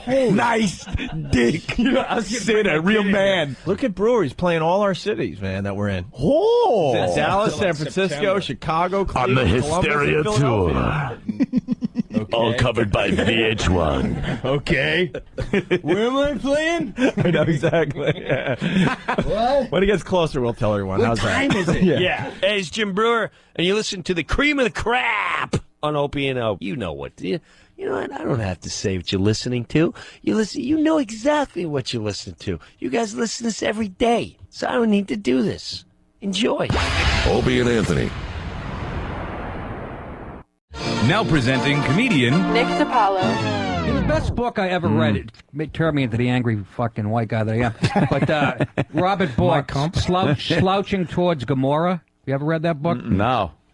Fellas. I'm reading a book on rats right change now. you. Good one. It'll About change who you. runs the media and why, and they're socialists and how they hate the nuclear family. That's why the dad's an asshole in every commercial. Yeah, and yeah. sitcom, because he heads the nuclear family. And if you're gonna have a socialist revolution, you can't do it unless everybody's an individual. You can't have little pockets of family. yeah. It makes so much friends. Oh, that's pretty good. I'm telling you. Well, Nick fucked me I'll on have to pick commercials. that one up. He actually said Slouching something. Towards Gomorrah. You actually say all the time about because I never. I always watch now you commercials. do, don't you? Now I watch commercials. I'm like, wow, that guy really is fucking a pussy. Oh, it's every just guy is every a pussy. commercial. It's Guys the are fucking it's idiots. The white, it's about emasculating white men. That's all television has become. I don't give a shit. On the way in here, I listened to one of your ads. It was a 30-second blurb. And it's a little girl saying to the father, well, if you're scared, I'll go down the ski slope for it. It's just fucking relentless. And my wife is ready to leave me because I can't not point it out. Yeah. And my father's doing it now, and my mother's ready to leave him. Oh, fuck. I gotta take notice Just now. watch. Oh, yeah. Oh, but when you watch a Super Bowl, you'll get inundated. If you Sure. watch football every Sunday, I can't fucking take it. I can't. I'm pretty observant usually. I've never picked It's up always on a that. dumb God, yoga. I gotta check this shit out. There's a yoga commercial, and she's on the phone talking. Well, I'm losing weight, and he's just like an ape Yeah, I've seen that searching through commercial. There's one where there's one for blinds. And there there's you- two women by the blinds, and they're watching the husband out by the barbecue. blowing himself and he's up. blowing himself up because he's just a fucking Fucking retard. idiot. And there with the blinds like, oh, there's my asshole. Yeah. There's my sperm donor so I can have kids. Yeah, But and you can see right through him. That's Yeah, the yeah. fucking line. Yeah, for yeah. the blind thing. Yep. And you can see right through. Imagine saying that about a broad showing her fucking up in the kitchen. And have a bunch of dykes in front of fucking CBS. Exactly. Well, and a bunch of guys are just laughing at her. Look at my dumb bitch. She can't do shit. Oh, forget about it. Now would be everywhere. Can you fucking imagine that? Well, that does mean, though, that the white guys are still doing well, because what happens is we're the only safe targets, meaning it's obviously so ludicrous. No, it's getting smaller, though. But it is, but I'm saying it's so ludicrous. Like, everybody, like, if you do a woman in the kitchen, you're right, you know what? That is what that bitch does. She cooks. But if it's a guy, it's like, oh, pick on the strong one. That's the weak picking on the strong. That's the way they see it. That's why, in a way, it annoys me. But that's where it comes from. Oh, like, you make a great joke about the fucking, the joke about the dad and the computer. So even dad can figure it out. Yeah. And you're like, oh, who, the guy that bought the fucking computer? That's a great joke. I love that one, yeah. But there's too much truth in it the other way. Like, this is almost an exaggeration that's ridiculous, and that's why they're so But what it's doing is it has tainted the fucking subconscious of a whole generation of broads who you get, like, my niece is wearing a shirt, you know, boys are stupid, it says on the t-shirt. Seriously, at what point do you like fucking, and then I read a whole article in the Post how, you know, 91% of school teachers, middle school teachers are women. Mm-hmm. All the curriculum, there's no little boys don't get to read about adventurous shit and stuff they like to do. Mm-hmm. It's all kind of been feminized. Sure. And the kids the boys who are hyperactive, they put them on Ritalin. All just fucking male traits. Yeah, yeah. It's all fucking true, man. aggressiveness and competitive nature, and yeah. I've heard 22-year-old girls, like, in nightclubs and shit. I've heard this 100 times in the last 5 years, yelling at some guys in a parking lot, I'll kick your ass. And they fucking believe it. And that's a product of them being conditioned by fucking anti-male messages over and over again. It's fucking relentless. They just need a nice fucking punch right in You the gotta do like that, like the opening scene of that movie with Sarah Silverman, where she just gets clocked right in the fucking face. She wakes up and the car door's open and she's just wedged in between it. But it's fucking, I mean, when you watch the Super Bowl, any Sunday, but especially the Super, just watch the commercials, how people are portrayed. It's always like a bank lunch. It'll be a black boss with a nice suit on, and a white guy with a shitty tie, $4 shirt, fucking messy hair. Yeah. Every white guy has a receding hairline and is an ugly fuck and just unlikable. I want to know who's casting What's this wrong shit. with that? Huh? What's wrong with that? What if you relate You to know that? what gets me? There's a commercial now that gets me, and if it was the other way around, it would just be fucking Outrage. unheard of. Yeah. It's I think for a bank. WAMU, I think. Yeah. And it's this black guy seems to have corralled up a load of old white guys. Yeah. And he's leading them around with his cleverness and trickery. He's tricking all these old business white guys into doing his bidding. And I said, what if it's some old white guy and a corral of black guys? Yeah, it would be and he's believable. Well, you know, it's Jimmy. Who's looking at this commercial, though? I was watching it and going, you know, what the fuck? How do you get away with that? My buddy Joe List, this kid I have open for me, he was telling me about it. He went to a bank. He went to his bank, and I don't know what bank it was, but there's a little thing that says 78% of our employees are women. What the fuck is that? What does that mean? What is that? Is that fucking good? Is that Why is that crowing? fucking good? Or is that? Are they more qualified than a fucking guy? Why is that fucking good? If they're telling you, chances are your teller's going to be a cunt. Prepare yourself. And don't expect the change to be counted properly. Expect an error. And she's probably on her fucking rag, so she's going to be irrational. Don't put the money in your mouth. They're going for the nurturing angle. She's used to balancing a fucking toilet paper budget at home. Give her a break. Did you ever, somebody's agenda, did man. you ever hit a chick? Yeah. It's somebody's fucking. Did What? you ever hit a chick? Never. Ever in your life? No. Never ever shook. You I ever shook tackled her? a girl over a couch. Like a fucking What? harmless thing. What'd you do? I said I tackled a girl. This girl Michelle that I dated. She was like 12 years older than me. She put me through the ringer. Fucking, but it was no fucking. I've never ever even slapped a girl. You never goon- slapped a chick? No. You goon arm a girl if you have to. goon hand. Goon hand. There's her. better ways of hurting them emotionally. Absolutely. Than fucking. You don't need to hit them. You can just fuck them up with words. That's all. Just come in and put your middle finger on her nose and go, hey, that's your best friend's ass. That'll fucking cripple her for life. Everyone's a Hannibal Lecter when it comes to the. You could just with words make them fucking kill themselves like multiple me's. You fuck another girl, and then you fuck your girl before you clean your dick off. Just really straight. It's called fixing her wagon. If there's like this agenda, whose is it? I'm not going to say. You heard Bobby where did Fischer. the conspiracy? I know, but where? Yeah, right. Where did it? Like, how does everyone know? It's just a wink and a nod that this is what we're going to do. This is the course we're going to pursue without some secret society meeting at this huge 100 million person arena. Colin Quinn has a great theory on that, because I do say it's a conspiracy, but he says it's not. They're so ingrained, and they have people believing it doesn't have to be a conspiracy. It's just accepted. It just grew into it. Yes. It evolved somehow. I think it's still 6 guys making phone calls. Let's make the Gentile guy look like the asshole. Not saying anything. It went from, the 50s, Leave It to Beaver kind of Ward Cleaver was the fucking man in charge. Father knows best. Would they ever say that today in a fucking million years? Father knows best. No way. That would be sexist, fucking outdated, misogynist. You're saying the father knows better than the wife? How do you know? How dare you? She's college educated, and all right. Sorry. When's the last time, I ask this on stage a lot, I go, when's the last time a fictional character, woman, was portrayed as angry, stupid, mean, or just unlikable?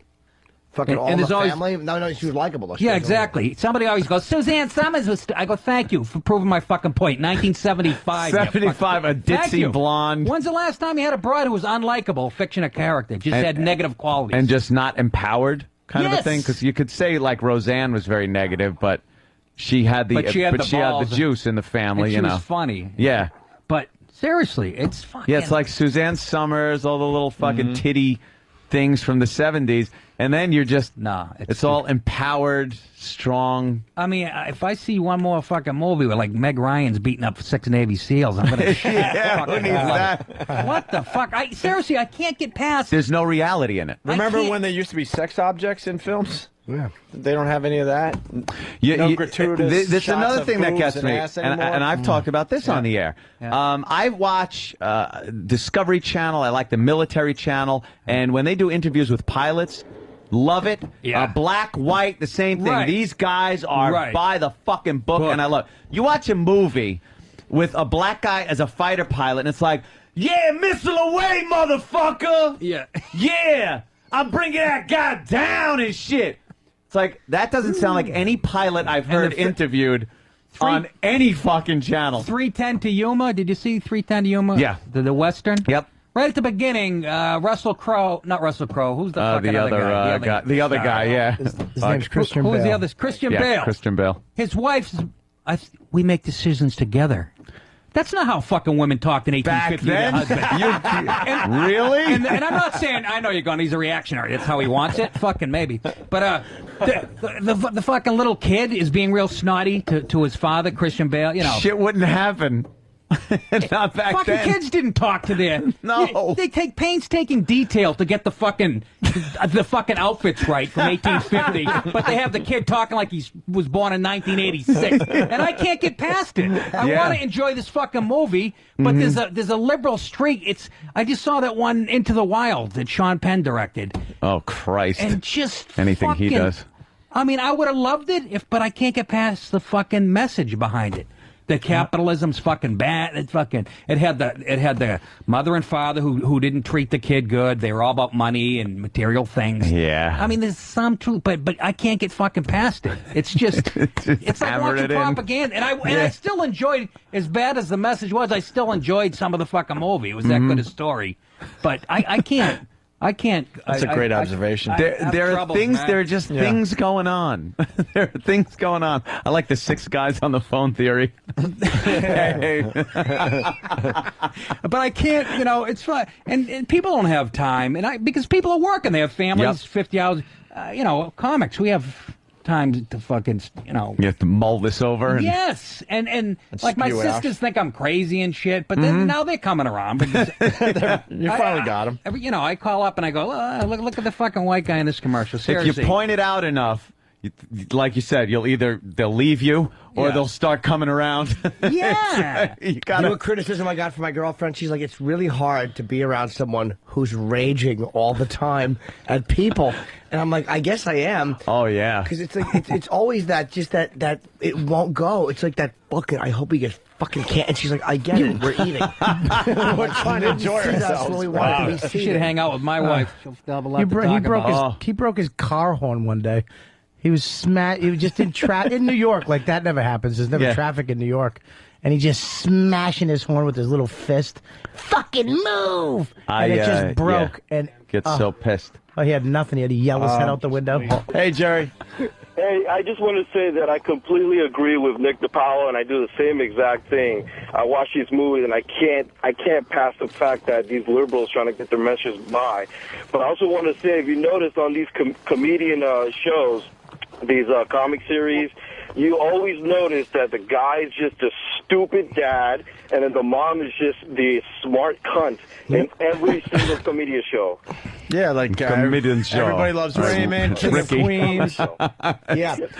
He's saying he Smart invented the cunt. comedy show. I love that. Whereas one of the greatest ever, the guys were strong and awful. Like in All in the Family, Archie, he loved Edith, it was obvious, but she was a fucking dope. Louis was a brutal guy even though he wasn't married in Taxi. So it's like where the fucking shows have been the greatest. Even though the Honeymooners used that formula of her being the strong, bright one, but they didn't do it to be fashionable. They did it because that was the funny way to go. Yeah, but he was going to punch her in every episode. I know. Threatening fucking love physical that. violence on her. The Bang to the fucking fucking mother-in-law. moon. How he just used to rag on the mother-in-law. But people would go back then, obviously he's not going to hit his wife. Where today, it's been drilled into their head that every guy's a potential rapist and fucking wife beater. Watching this type of violence only makes people beat their does it? Yeah. Well, do you don't notice just in the laugh. Honeymooners movie that they remade, The Black Honeymooners, he didn't threaten to hit her because it wasn't politically Because that's not correct. good. Of in course this day not. and age. Why would they? I'd like to think that after, the Honeymooners episode is over, that there's a lot of beating going on behind closed doors. Just pounding her in the That's face. how I like to look at it. They just didn't want to show that part of the sitcom. Her chained to the sink in the bathroom. Yeah. When he would just wave his fist and go, "Yeah, dirty old kid." It was great. He's gonna punch you. This is Refreshing. great. Yeah. But I got fucking guy like All right, yeah. I do my radio show and we're talking about sitcom, and the guy goes, the guy actually said, one of my listeners, 2.5 Men is kind of edgy. Oh, what you fucking... You just stop. Ouch. I go, see, you proved my point. You've been fucking, they've done it to you. You're on their side now. Brainwashed. They cut your balls You off. fell and asleep fucking- next to the bean pod and It's woke kinda, up. yeah. And everything's fucking funny now. Why? Because they do not. a prostitution joke that makes it fucking... Yeah. I got in trouble, and this is true. I had a meeting with NBC. I had a bunch of... That's when I had a deal with Dennis Leary's company. We went out, we met with all the networks. And every fucking... By the way, there's no men in any of the meetings except for one. And he was just like blatantly guy gay. Yeah. But every time, every meeting, the first question was, so what's the relationship part of your show? So what's your wife gonna do? And I said, there's no wife. It's like Barney Miller, but I'm a single cop. And they fucking will get all quiet and shit. And in the last meeting, I go... they go, so how do you see the relationship part of your show? I go, in the pilot, I'm gonna push my pregnant wife down the stairs. Just trying to make a fucking... Not even Dennis laughed or anybody. Fucking... And everybody get quiet and shit. And Jim Serpico, Dennis's partner, sent the lady roses the next day from NBC. Oh my God! Are you kidding me? I swear to fucking God. That's it got all hysterical. fucking quiet and shit. They're I was supposed to- hoping somebody would They're giggle. supposed to understand comedy. Jesus Christ. Yeah. Pregnant wife down the I think that's actually On the funny pilot. if you're On meant the to do it. pilot episode. Jimmy only finds it funny. You're like W.C. Fields. What W.C. Fields said, that's the difference between a comedian and just a regular person. To make a regular person laugh, you dress a person up like an old lady, push him down the stairs. To make a comedian laugh, you actually push your old lady down. That's good. Hey, this is Nick DiPaolo, and if you're interested in seeing me live, go to nickdip.com. That's one word, nickdip.com, to get all your Nick DiPaolo touring information and maybe buy a stupid hat and a shot glass. It's the worst of the Opie and Anthony Show. It's the best. The best of the worst of the comedians of the Opie and Anthony Show. Just hilarious, I'm sorry. Yeah. Really funny. Really awful, too, by the way. I'll acknowledge that. Holy mother of God. Now presenting comedian Jim Jeffries. Hey, Jim Jeffries, did you tell them the story about your girl when the house got broken into? You know, it's Yeah, we told that last time, didn't we? About it's when... worth. You know what? We have a lot of new listeners since the last time you were here. I wouldn't mind hearing that story again. It's quite horrific. I can't even remember where the jokes were in it, but I What did I tell you earlier? Sometimes it's about just telling an interesting story. I was getting a tidbit out there. I was at home. I was at home in Manchester with me mate watching a movie, and my girlfriend was next door, and asleep in the bedroom. Me and my mate were stoned watching the Unforgiven, I think. And at 4 a.m, 2 guys came through the window, one with a machete and one with a hammer, and they tied me up. And there's a scar there on the side of my head where they cut my head, and they put a shoe bag over my face, and all the blood rushed out into the front of the bag. And then they threatened to rape my girlfriend while I was tied up on the ground. And it was good. I got a good lot of material out of it. But this is the weird thing, right? So they got me on the ground. I got these pictures and stuff on my chest of drawers of all my nephews and nieces. And the nice one out of the two, right? He's a good guy. The other guy was a bit of a prick. And he pulls up a picture and goes, either you guys got kids. And my mate Steve's on the ground like this. And he goes, I got a 5-year-old boy. Like that, right? So I think, fucking hell, you don't have kids. I go, they're going to fucking kill me now, right? They're going to fucking kill me. So I go, I got a 4-year-old girl. Right? And my mate tries to top me by going, my one's retarded. How's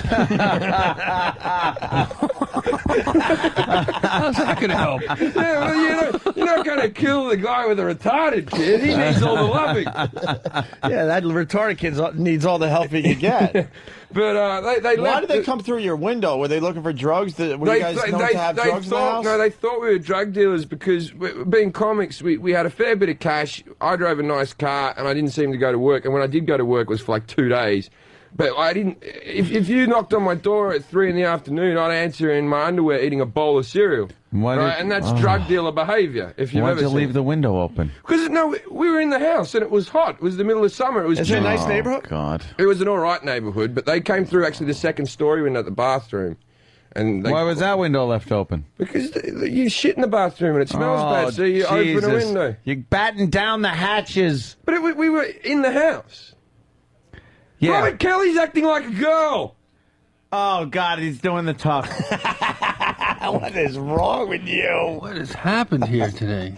What the hell, Bob? Bobby Kelly's on Pal Talk doing the tuck, and it looks like he's wearing flesh panties.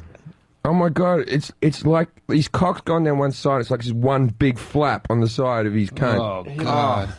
Yeah, show us fly's eyes. Kenny, cancel that bagel sandwich. And now he's smiling. Do you call that fly? He just held open the crack of his ass, and there was like a fucking loading it. Bob, big what is hair wrong hanging with you? out. What is wrong with you, Bob? Bobby's just I was his mind. telling a heartfelt story about Yeah, my no robbery, kidding. and Bobby goes, "I'll put my cock between me legs so it looks like I got a cunt." Yeah. Yeah. He looked like he had a bump. Good job.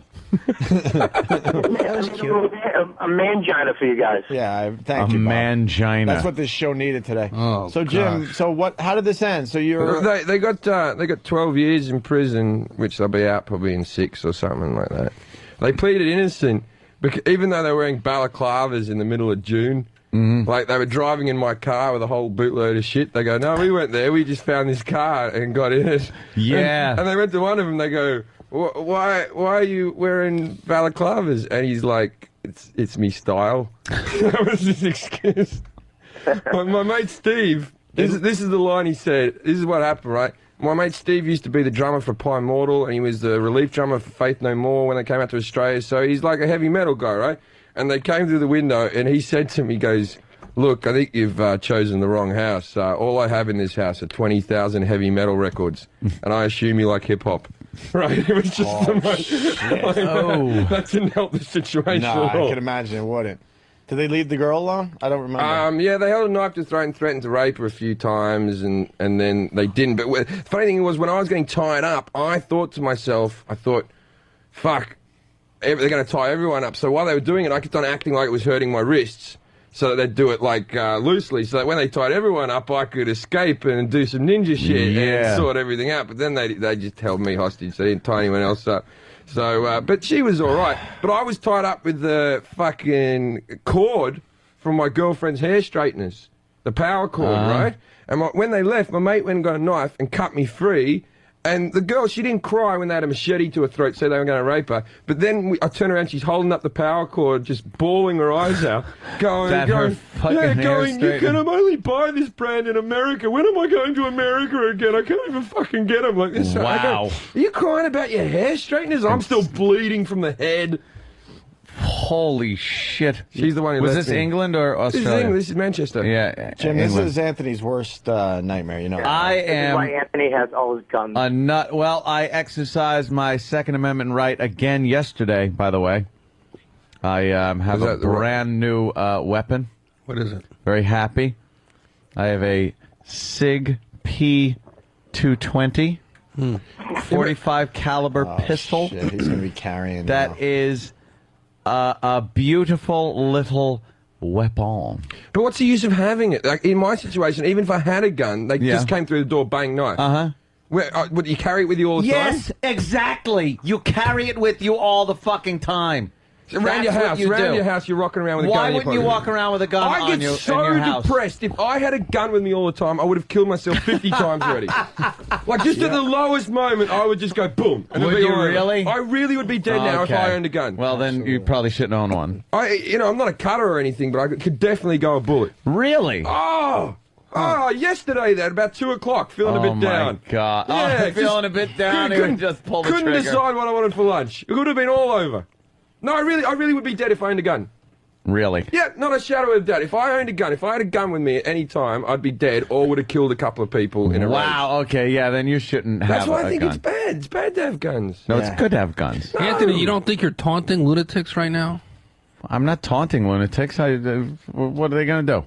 If a lunatic's a lunatic, he's going to do something bad. I'm not taunting anybody. But aren't the statistics because you have gun crime? I am more a people... card-carrying member of the National Rifle You're Association. You're a gun-carrying member of the National Rifle Yes, I'm a gun-carrying member. Do you have a gun on you right now? No. Then what's your policy on carry it with you all the time? He just got it. I have Club Soda Kenny. Yeah, but he has other guns. That's not his first. He's like fucking Elvis. He's got other guns. Jim, I have Club Soda Kenny. I went through... He's my security guy. I got a tour of Anthony's house about 2 or 3 weeks ago. I was amazed at... I lost count. What did I say? It's like Billy out of... I think I lost count at around 8. I like guns. They're fun. 8 guns in his house. How was his house? Oh, yeah, that's the gun Pretty I just empty. got. Okay, have you... Guns and have you- TVs. Guns and flat screens. That's what Ann has. Have you ever held a gun up to a person? In range? No. For fun he has, though. No. Have you ever played around in bed with it? No. Never played in bed. Have you ever I've taken the cleaned my bullets out and guns in act like bed. you're shooting a friend? I've cleaned my guns in Anthony bed. takes That was his... just before my girlfriend left me. Wow. I hope you don't shoot your guns in real life like you do in Call of Duty 4, because you stink. All right, smart ass. I know, I stink at that game. Have you ever wanked with a gun in your mouth? No, cock, but never a gun. No, no, I don't find guns, Sexy. like that. But you just looked at that gun and said, "Isn't it sexy?" It's a pretty gun. Isn't it a pretty gun? Look at it.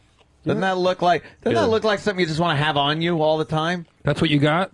Yeah, that looks cool. The Isn't that- handle is isn't that cool. It cool? looks like it's a fun thing to hold. Yeah, it is. It's very good. Can you bring it in and we There's all just get to something. hold it? No, I can't bring How it many in. bullets does that Please. thing hold? How many can you chuck out? You put about 8 in there. Yeah. What are you allowed to do? Are you allowed to take it out of the house? No. Yeah. What's the law? When are you It's allowed to shoot a person? It's there's you have to be in danger of your life, or you have to feel like you're in danger of your life being taken. So I could have shot those guys in my Or house. political disagreement. Yes.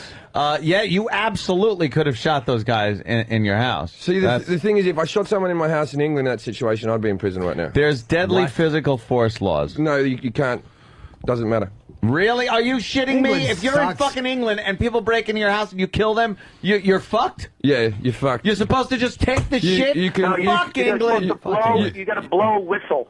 you can you can restrain them until the cops get there with their batons. It's just a stupid. That is the dumbest fucking thing But the I've cops ever barely heard. have guns in England, Some right? of them do. Yeah, I know was finding some weird. have, The bobbies don't know. They got their weird hats, and that's scary Oh my enough. God, I couldn't imagine that. No, you just need a gun on you. So No, when somebody no, broke into my hotel room one time, I was sleeping. If I had shot him Where?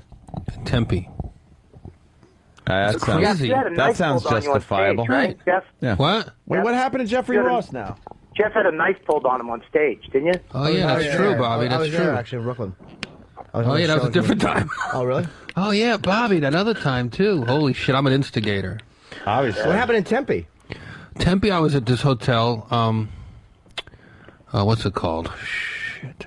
Anyway, I'm Doesn't sleeping. matter. I'm It's a about. hotel. I got to get up for at 6 in the morning. Well, a good hotel or like a shitty motel? Nice hotel. Oh, wow. Second floor balcony. So a guy climbed up. Oh. And there'd been like rapes and murders for months. Oh, going on in great. Tempe. That's That's fantastic. a nice, cool breeze. And about 4:30 in the morning, I hear the door, the balcony door start to open. Holy Oh, shit. At least you heard it. I'm naked. I'm half asleep because I got to get up in an hour for radio.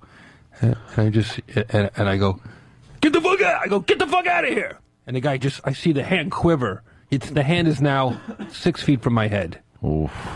And he goes, security, sorry. And I hear him fucking run. And they caught him on video camera climbing over the wall. Really? Yeah. Wait, what do you have in his hand? A knife or a gun? Nothing. Oh, He's just coming to steal your cash, Cock. wasn't he? He just wanted to thought you'd be I think he was coming to rape some chick. Yeah, you were the wrong guy. But he heard the fucking He thought voice. He was thought a probably- Chucky Jew, and he called it off. yeah. It probably sounded like you were awake and fuck, he didn't know. Bobby, I should have played your new CD and scare him off. Ross, no, come on, a joke. Ross, I had the exact same story. I've told it a million times in Buffalo, but it's the guys on the street taking a nap during the day, and I wake up because I feel a presence in the room, and there's a black guy in a hoodie pulled down tight, inches from my face, and I just open my eyes, and I just go, what are you doing here? And I was like, and as I'm trying to figure out what I'm going to do, I'm like, holy shit, you got to be kidding me. He got up real fast and ran. And there was a rapist loose in Buffalo at the time. And he was checking out to see if I was a girl, I think. And so he heard the man voice. And what decision did he ran. make? Oh, you man. No, he ran. One time when I lived down at Scared 300 the fuck out of me, though. It is terrifying. I can't live on I live on like a top floor now apartment in London. I wouldn't live on the ground. I'm super careful now. 300 Mercer, when I first moved to New York, I went down to get my laundry, and I was downstairs for 5 minutes. I'm pretty sure I locked the door, but it doesn't matter because he probably picked it. And I open the door, and I walk in, and there's just this crackhead in my bedroom. And he's like quivering like a deer. And I look at him, and he looks at me, and it's just like, we both know what's happening. And he's like, where's Dave? I'm supposed to play soccer with Dave. He's out that window, you motherfucker. And I back off, and I let him run out, and he takes the steps, and I take the elevator, and I beat him, and me and the doorman trapped him in the revolving door for 20 minutes.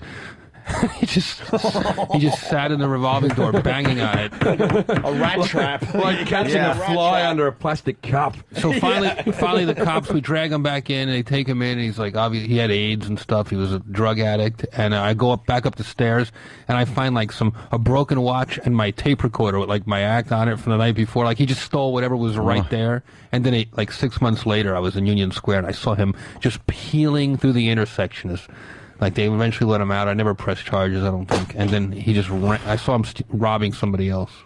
Fucking monsters. Squash There's monsters out there. Monsters. You hear this, Jim Jeffries? There's monsters out there. Ants well armed. Maybe they got it just right have in to England. No, walk they'll worry around. about us a fucking scoutmaster jerking off on his face. No, that's Australia. Guy comes in the house Australia's with a or I'll scout whack rifle. off for Fucking 10 minutes. machete. I tell you what, the crime in Australia is very low for things like houseburgery and stuff like that. But Yeah? it's much worse in Britain. Hey, you're listening to Opie and Anthony, and if you're not listening to him, you might be deaf or retarded and just have the radio on and just be looking at it, staring, and nothing's really computing in. But you wouldn't be offended by this. You can't hear me either.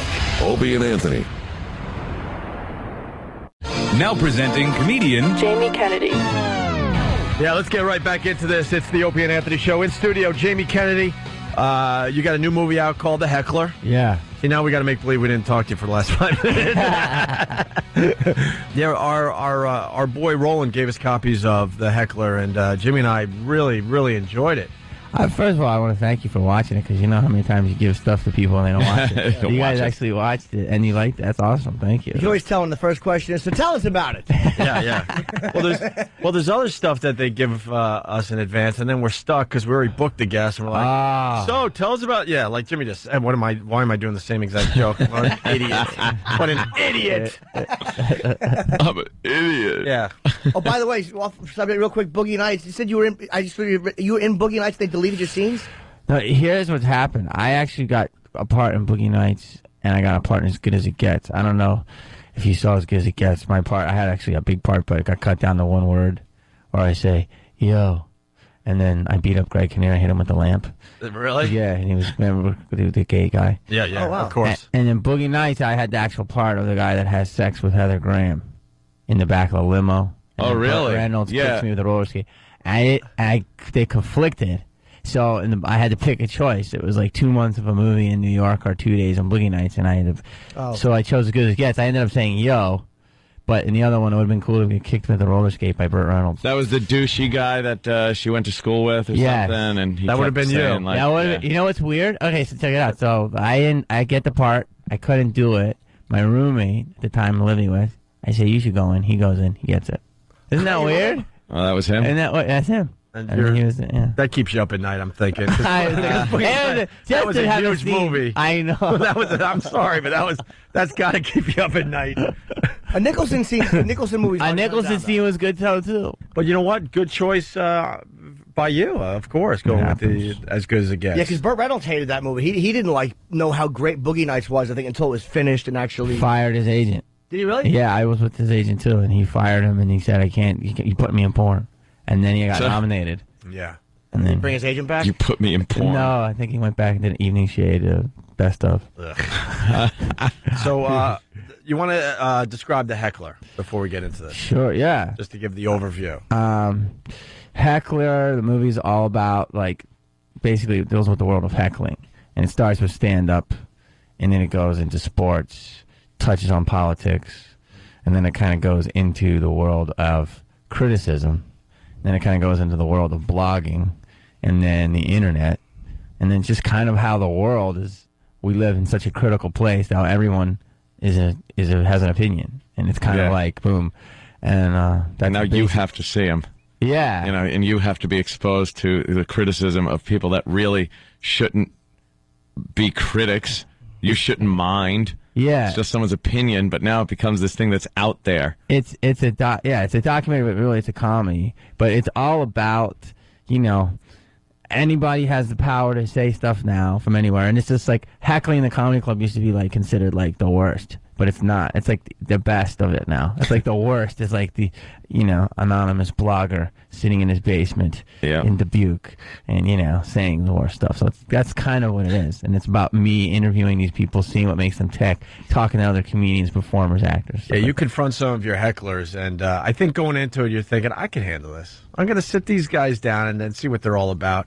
And then by the end of it, you're wishing like stomach cancer on them and stuff. And there was one scene too where he's with a heckler, and I wanted to wring this guy's neck. Yeah. Because you're talking to him about a joke about Christ or whatever, and he's like, well, "You want to get into it or something like that guy?" You almost had a physical confrontation with it. Yes. Did you? What happened? He just. I was doing a show in West Virginia at a college, and he said, what's that joke you did about Jesus? I did this joke called, because priests are talking about the body of Christ, and they can get you to eat anything. I'm like, they could just be like the nipple of Christ, and we would just suck on it because, it's the God, right?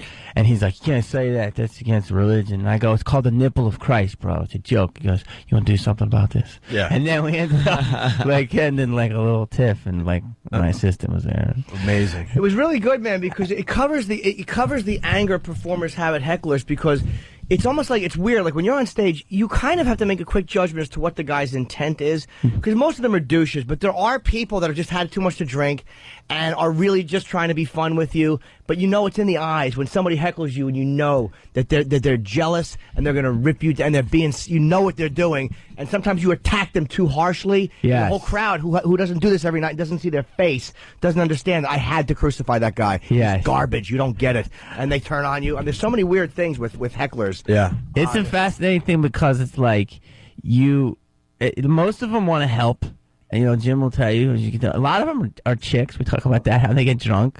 And they want to help, and it's just like if you're saying, like, you ever get belly button lint? And someone's like, yeah, belly button lint. And you're like, can I finish my thing? Yeah, finish it, dude. And they just want to help, so you don't really want to go after them. But there are There was one, and I didn't get on camera. It was in Canada, and I really can't talk about it because, it's a lot of graphic, but it was a big Jamaican dude. And he had this white girlfriend, and I was talking crap about Canada, and I like to just give him a little stick and a puck, and they're happy for the rest of their lives. And he's like, screw you, man. You don't know about Canada. And I'm like, dude, you're from Jamaica. Shut up. And like, he came after me physically, and then they had to stop him, and it was amazing. Like, this is the only time that guy actually physically wanted to get me. But really, to talk about the movie about how heckling is not as bad as like blogging and criticism, and how it's really about criticize the piece, not the person. Mm-hmm. Yeah, I like how you have a lot of examples of comedians getting heckled, and some guys could handle it because they got some stuff they got in their head and they're well prepared for the heckler, and then other guys just lose their mind, like Guitar Dude. Guitar Dude takes his guitar. He's a legend, that guy. And unfortunately, it's not on camera because it was just like it was a still shot of the stage. But he walked off camera to take his guitar and smash it over a heckler's head. And then he puts the pick back in the thing. Yeah, he puts the pick back in the. And then he thought the whole crowd was going to appreciate what he just did, and they're like, "Whoa, dude, what's up?" Because everyone was hating this heckler, but his reaction was such that the whole crowd, like Jimmy was kind of saying, turned on the dude, and he's like, "What? Too much?" And they're like, "Yeah, kinda." And then all of a sudden, the guy said something like, "All right, show over," and just walked off stage. Yeah, that guy struck a blow for all. There's not a comedian alive that wouldn't pay that guy's rent for him. Yeah, he struck a blow for all of us, because you really learn. It's like sometimes they heckle you because like there was a woman in the documentary who was just. It's like the literal heckler, where you say something and they feel the need to correct you because these dummies understand that humor is an exaggeration unless it's relating to them. So the really funny one with this British woman, he's talking about British woman, and she's like, we don't all talk like that in England. Only the Queen does. And he's like, well, did you bang everybody in England? He really smashed her. Yeah. And she had to laugh because she knew she had like, got, as they say.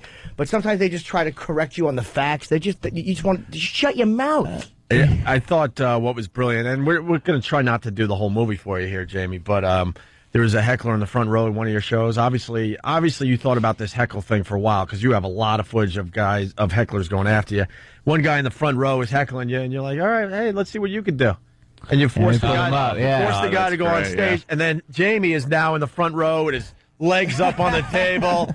Going boo and just like heckling the crap out of the guy, and the guy literally wants to crap his pants. He's like freaking out up there because he really thought he could go up there and maybe get a reaction from the crowd. Yeah, I thought that was brilliant too. And even the critics that defended themselves and stuck by it and go, yeah, your movie was terrible.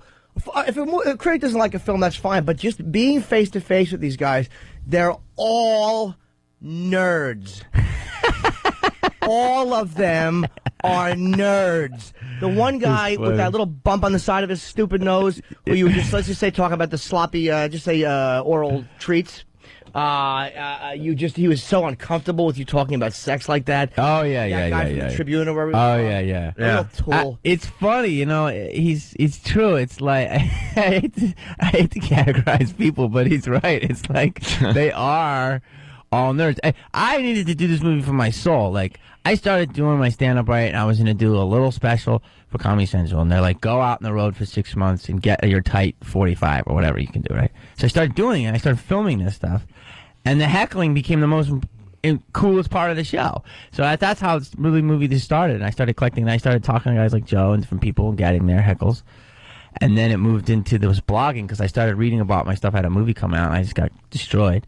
And that's how the movie kind of made itself. Right. And I now feel so good. But what Jim says is true. It's like you have to learn who's saying this stuff because you're reading about yourself. And it's like, Jamie Kennedy not only sucks, he shouldn't have a career. His mother's uterus should be shut down for giving birth to him. You're like, whoa, what the hell? What? It's like. Bastards, then you find out who's writing it, and then you feel better. But you have to go through the process. But there are some people that are haters. Like that one guy at the end is a hater to the end. The guy with the beard? Yes. The beard, who was the guy who was like, and he says he's a comedian too, which is weirder because it's like the guy who was kind of smiling at you. Yeah, very snarky. But he looked like a Nazi. I'm sure he wasn't, but you know what I mean? The guy. Yeah. You wanted to bite his absolutely. face. Because absolutely. It was this defiance that was this phony. It was an over-the-top defiance, like, "Oh, you're gonna call me out? Well, I'll show you." Yes. And you know that the guy isn't a funny guy. He looks greasy. Yes. You just know he's like a lonely nothing, and he's probably not even that funny of a writer, which to me most of them are not good writers, which is the greatest crime they commit is not being good writers. Yeah. You know, you can criticize what you want, but be funny with it, and they're not. Yeah. And I just really wanted to knock his teeth out because it wasn't. I don't mind a guy standing his ground and going, you know what, I didn't like your movie, because you are calling them out, and some of them are going, look, there was one guy who you call out, and you're like, why didn't you like it? And he goes, it wasn't a good movie. That was you're Richard like, Roper. But you were very funny because you're like, all right. Yeah. You're like, all right. Because they have points. There's truth to it. It's just that sometimes they rip you personally to the point. Yeah, Like, but what did I? And what do you think that's about? Because it's one thing for a critic to say, yeah, you know, I didn't like your performance in this movie, and they keep it professional. But why do some of these people, like you said a little while ago, have to get so personal where they wish cancer on you and death to your family?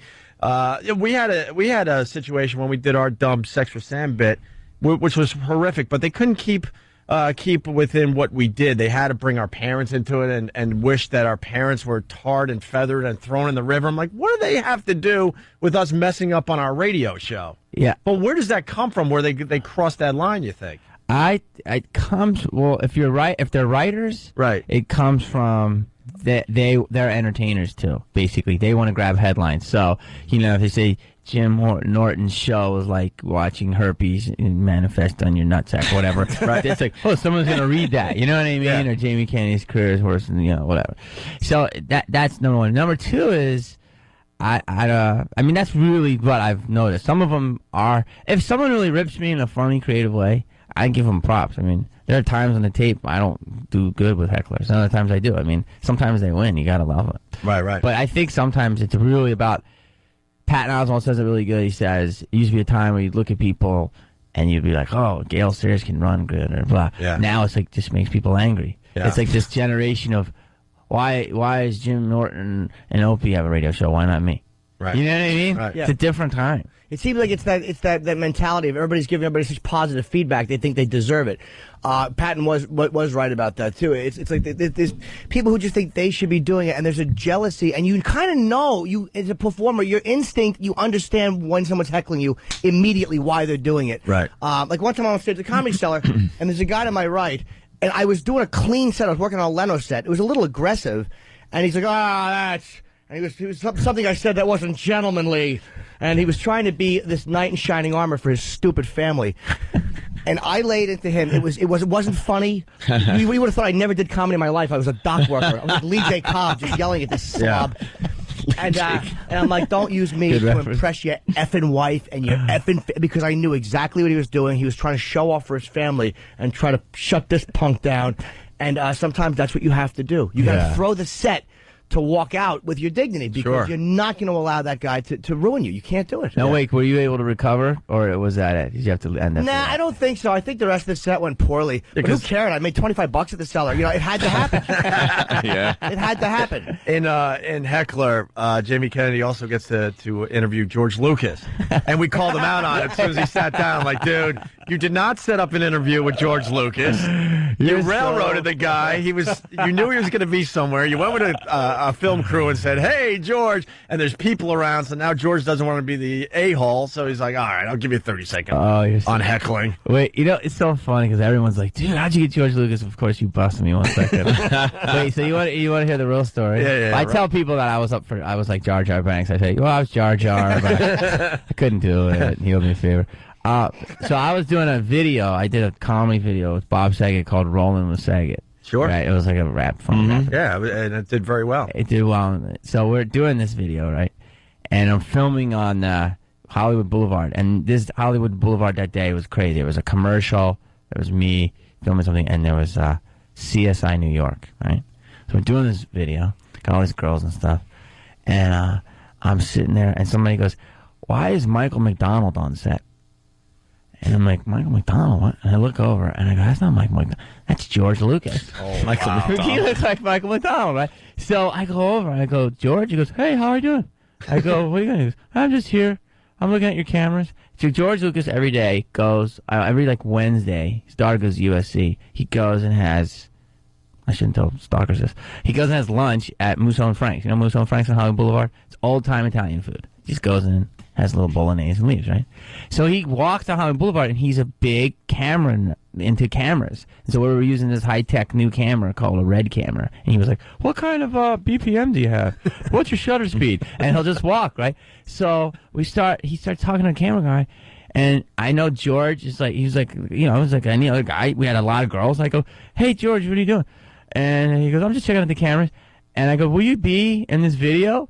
And he goes, what? So I had, like, we're shooting the video. So I actually put him in the video. I put two girls next to him, and he lip-synced. And then as it was there, we're filming for Heckler. And I go, George, let me ask you a couple things about criticism. And I got him.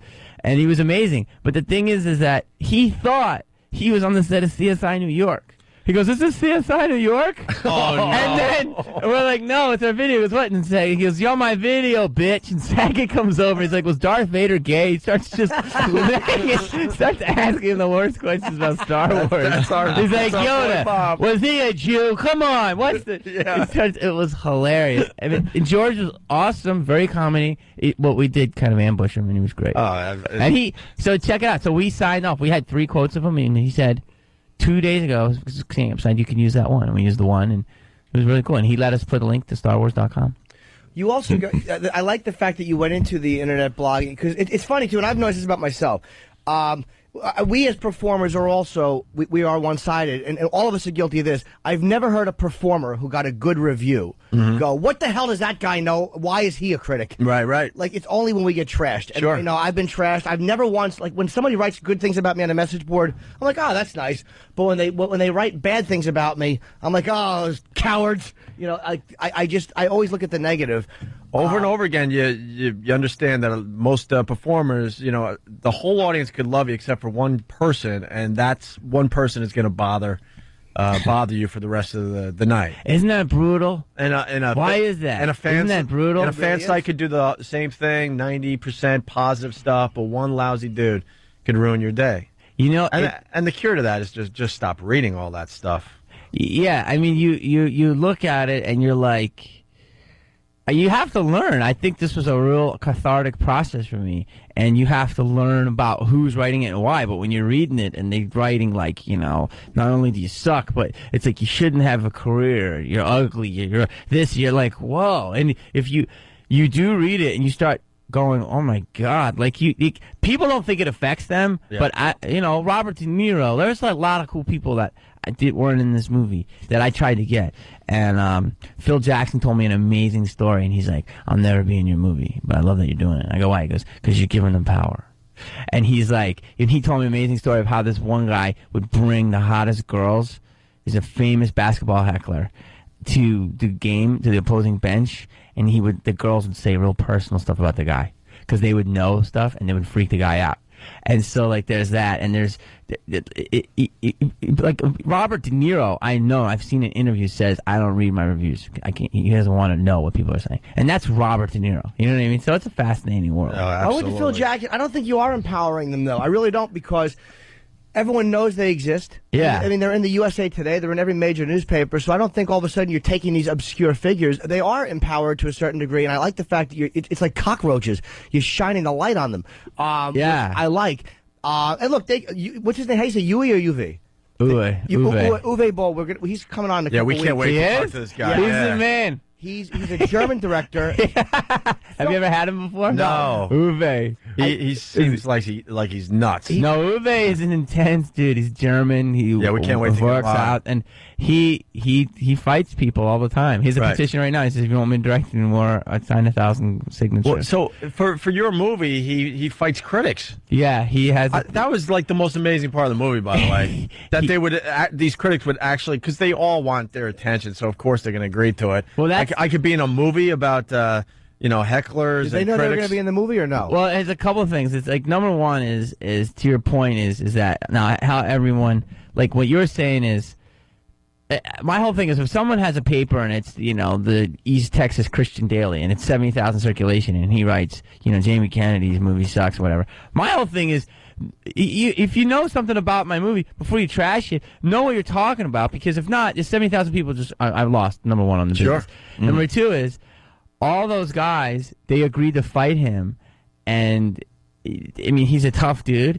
They definitely, it's like a reality show contestant. Like when I did my old show, Jimmy King Experiment, we put people through crazy stuff, and they'd still sign because they want to be on TV. We all want to be famous. Yeah. So they did sign, and he ended up fighting 5 guys and beating them all. It's in a row, right? Yeah, 5 in a row. It's an amazing scene because you see the critic and what he said about this guy's film or his work, whatever, and then the next scene is this guy in the ring getting his ass handed to him. And it was so well one after another. That was an amazing part of the movie. They would show the guy talk. The guy would say, like, they showed them all tough too, like the nerd behind his keyboard, like whatever it would be. That one goth guy, right? And then they show the guy, he got beat up so bad he's on all fours puking. That was the great. Oh my god! That's how Zapruder must have felt when he shot the assassin. To see that guy vomiting, that critic who was punched in the stomach vomiting. Yeah, all cocky behind his keyboard, and next scene he's in the ring with this animal, just getting his ass handed to him. Yeah, they had no idea. I mean,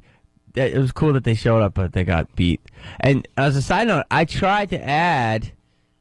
met Billy Burr, and I tried to use that footage. All right, because that's coming in like crazy. You know about that, I'm sure. But the footage doesn't. It doesn't. It's so hard to. It doesn't look. His puddle of AIDS and it's real. Well, his arrest. Of course, Bill Burr taking on 10,000. I saw hecklers. Bill at the Comedy Store, and he's like, "You should use it." And I'm like, "Okay." And I tried to use this footage, and it doesn't look. It's very hard to see. It's barely usable. Yeah, it's too bad. But it's an amazing story. Too bad you couldn't have a copy from someone that actually shot it. Yeah, it was like shot on a cell phone. Yeah, that thing. But being from Philly, everything he said is true. And it was brilliant, and it's true. It's like the more you crap on them, the more they respect. That thing is getting more and more popular as the that was amazing. As the months go on. Yeah, it was amazing. Him just he got heckled by a couple guys. He said that's it, and he just took on the entire crowd. They are trading that video all over the place. I think every comedian in the world has seen that now. Yeah, he just said, "Screw it. Yeah, I'm going after these animals," and he ripped them apart, and they loved him for it. Yeah, not even a real person. Yeah, he got a statue of Rocky. And then he mentioned all the black people they don't have statues of that were legitimate boxers. Yeah. It was great. Amazing. Oh, he ran through everything. I was amazed he knew so much about Philly. I know. He pounded him. And he counted down the same time, like 11 times. 2 minutes. Yeah. 8 minutes left. Billy, he was just great. It was great to see a comedian do that. Well, I hope we did your movie justice because you guys are amazing. Jimmy and I you. really, really liked it. It was very, very interesting, extremely interesting. Thank you, Jamie. Good luck. Hey, thanks, you guys. Thank you so much. All right, we got to take a break. It's Opie and Anthony. Hey, this is Jamie Kennedy, and you're listening to the worst of Opie and Anthony. Opie and Anthony. Now presenting comedian Ricky Gervais. Let's say hi to Ricky Gervais. Ricky! Hello. Did you see the Oscars last night? I didn't know. I've heard bits and pieces of the results, but I didn't watch it because it was very late here, of course. Is that a big thing over there, or do you just could give a crap? Well, it's it's the biggest award ceremony in the world, but that's probably not saying much. I don't think people lose sleep if they didn't watch the Oscars. I just know we're kind of very self-centered over here, and the Oscars is like this big thing. And as I was driving the other day, and I'm listening to the news, and they're talking about the Oscars, and you know how it goes on for months before it even happens. And I'm thinking, what do some other countries think that we hold this huge party for movies we watch?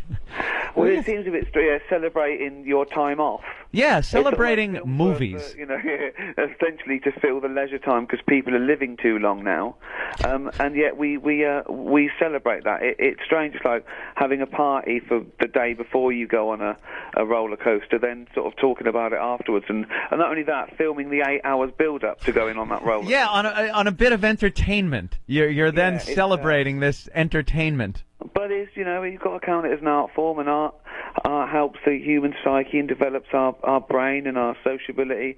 So maybe it's a good thing. Yeah. Maybe it's as important as life itself. I kind of think of it though as one of the American overindulgences that we have over here that we do, because we as Americans sometimes expect the rest of the world. Like I hear you, and then for a second I'm thinking, oh yeah, they kind of watch the Oscars over there, but does it even mean like, is it that big over there?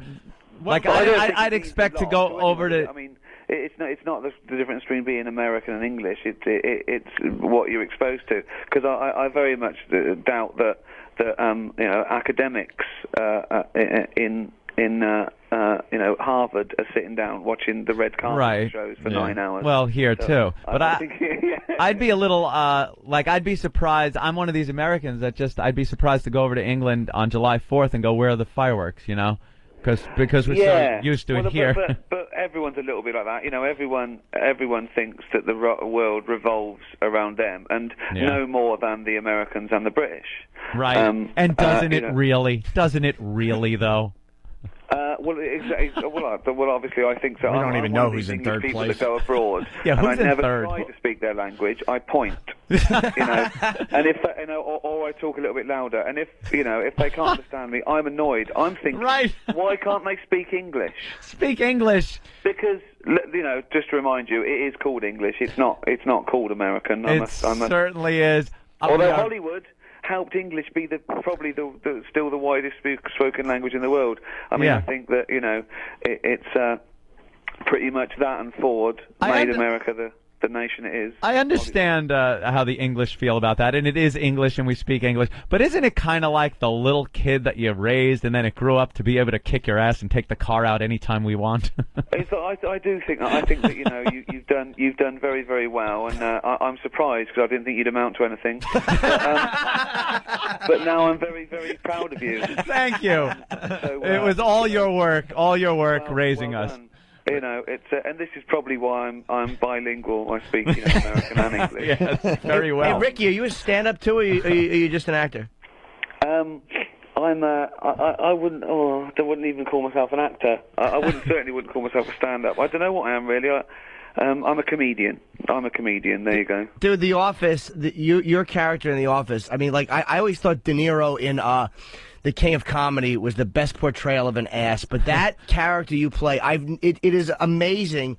It's an absolute ass in The Office. It is fucking brilliant, man. Well, I love the reference to De Niro because when you're a fat bloke and you grow a goatee, you think secretly that you are going to look like De Niro and Angel Heart. It doesn't quite work that way, but. Well, thank you very much. This is like a really weird question. One of my favorite moments ever captured on film. It's in the second episode, I think, of season 1, when the girl comes to work at the office, and the phone rings, and you answer it and try to be funny on the phone, and you hang it up, and the phone falls on the floor. Do you know the scene? The answer machine just showing off. Yeah. Like he's trying to riff with the answering machine, and he's like a fucking ass. He knocks it on the floor, and it's the most real, awkward comedy moment. Was that intentional that you knocked that off, or that just kind of happened? Of course. Well, we tried it about 5 times because I wanted it to land in the bin, and I can't even remember if it did in the end, but it got pretty close to it, I think. Oh God! There's not a lot by mistake in The Office. It's 99.9% scripted. Everything is it's rather like a cartoon. I always think of that in a cartoon. That a leaf doesn't fall by mistake in a cartoon. They've got to draw that leaf. You're right. And we drew everything. Well, I'm even more impressed that it was scripted because I rewound that and watched it and rewound that, and it was so fucking organic and it was just absolutely perfect. And I cringed. Well, that was the idea. But that was the challenge really, that we had to find performers that could make it look like it was ad-libbed, which is very strange because we were going for the hyper-real. I mean, the really important thing about that show was that everyone knew it was meant to be a documentary, because without that, these characters were quite boring, sad people. But when you suddenly realise that they're trying to be famous and they're showing off and they're acting up, it brings the really, really important ingredient to their characterization. So we cheated less than real documentaries. So it had to be hyper-real because you had to suspend your disbelief long enough to think, oh, I get it, this is a real company somewhere, this really exists. So was the process of that, was the process of creating that, because I heard that like what you would do is like a lot of you got together and kind of talked and the scripts got kind of got born of all your interaction, or was the script created first? No. We handed the actors the finished script on the and then we'd go through it and we'd say, oh, can you say this word like that? And then we'd take a cutaway of the face we wanted and we pieced it together. It's absolutely, probably the most contrived piece of comedy you'll ever see. You've had to have consulted with people that actually were in situations with these type of people, because as you watch, it is a pretty accurate portrayal. For 7 years. I worked in a real office like that for 7 years, and of course, I came to it with a big bag of observations, and Yeah. you know, it started out as a straightforward observational comedy, plus trying to get some stuff off your chest, you know, the other themes are quite obvious, you know, men as boys, wasting your life. But one of my favourite themes of The Office, which I don't think people pick up on, from a selfish point of view, it was a comedy about comedy. It was a comedy about bad comedy and good comedy and popularity through comedy, and that was just something that that was so close to my heart. I'm fascinated by comedy. It's the only thing I'm a nerd about. Yeah. I just wanted to nail a few things. What do you think about the American version? I really like it. I really like it. I think that it was always going to be difficult for them because they weren't the original. For better or worse, I think the first one you see is the one that you like, and they had to get over that prejudice, really. Yeah. But it's totally theirs now. I watch it not thinking, oh, that's me. Right. I think that they're great. I think Steve Carell is an amazing performer. He really pulls it off. Oh, he plays the perfect ass too. He really does. He's great, but he's working so hard. It looks so natural as well, but you can see he's working on every little detail. He's got such finesse, and it's the minutiae that he cares about. Mm-hmm. And I've got to say, well done to NBC as well, because they could have panicked as a network on sort of prime time, and they could have watered it down. And I'm really proud of everyone. You know. What I'm most proud of is I'm getting money for old rope. I haven't seen it, the American version, but watching Ricky play the office manager and just the trying to be funny and everybody's pal, to paint an ass who isn't funny but trying to be funny so awkward and perfectly, and the silence, the awkward fucking silence. The silence is that's it, aren't they? The silence is. That's what the looks. It's excruciating in real life. When you've made a faux pas or a joke, it's that 3 seconds afterwards. You get nothing. You wish that you could cut in real life, and we didn't even cut in fiction. Dude, there's like a little thing you would do at times where, like, I can't even describe it. It's almost like when you crinkle your nose up, like a little nose crinkle, like after the joke. It was just trying to squeeze anything out of it. Yeah. And those interviews where you did, like, where you were just the guy talking to the camera and just trying to be humble, but you just knew you were so self-satisfied. Oh, what a boob. It was just... What he's trying to do, he's trying to show the world, life didn't turn out like he thought, but now he thinks, well, this is my chance. Now the world can see what a great bloke I am. A, philanthropist. B, C, leader. These are how you think. Fantastic. It's just what a did great show. What did you grow up watching that you're comedy geek, as you put it? American stuff. Really? Lauren Hardy is comedy began and ended there. They pretty much nailed it 100 years ago. I don't really think it's been improved upon, really. Styles have changed a little bit and sensibilities, but they pretty much nailed it. The thing about Lauren Hardy is it's what, when I came to the office, I wanted to sort of do comedy plus. I didn't just want it to be funny. I wanted it to sort of resonate and wanted to get under people's skin. And Lauren Hardy taught me that, because you cared for them. You didn't just laugh at them. They were precarious. You knew they could get hurt at any minute, and that's what made you love them. It carried on going from back there, a ways. Marx Brothers, through the 50s and 60s stuff, the Cheers, MASH, through to modern day stuff like Arrested Development, The Simpsons, obviously pretty much the greatest TV comedy ever.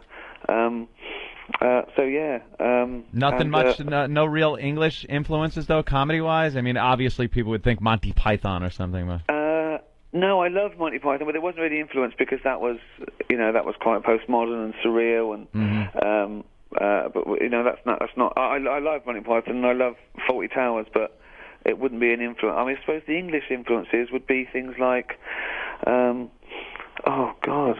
This is hard. Shows like All in the Family, which here were so popular, I think is taken from Man About the House, which is a British show, and then also that was very, very broad. Again, there was nothing to really influence me there.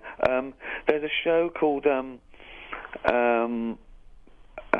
and Fall of Reginald Perrin, which was very that was on here, yeah. Yeah, that I suppose that would there would be an influence there.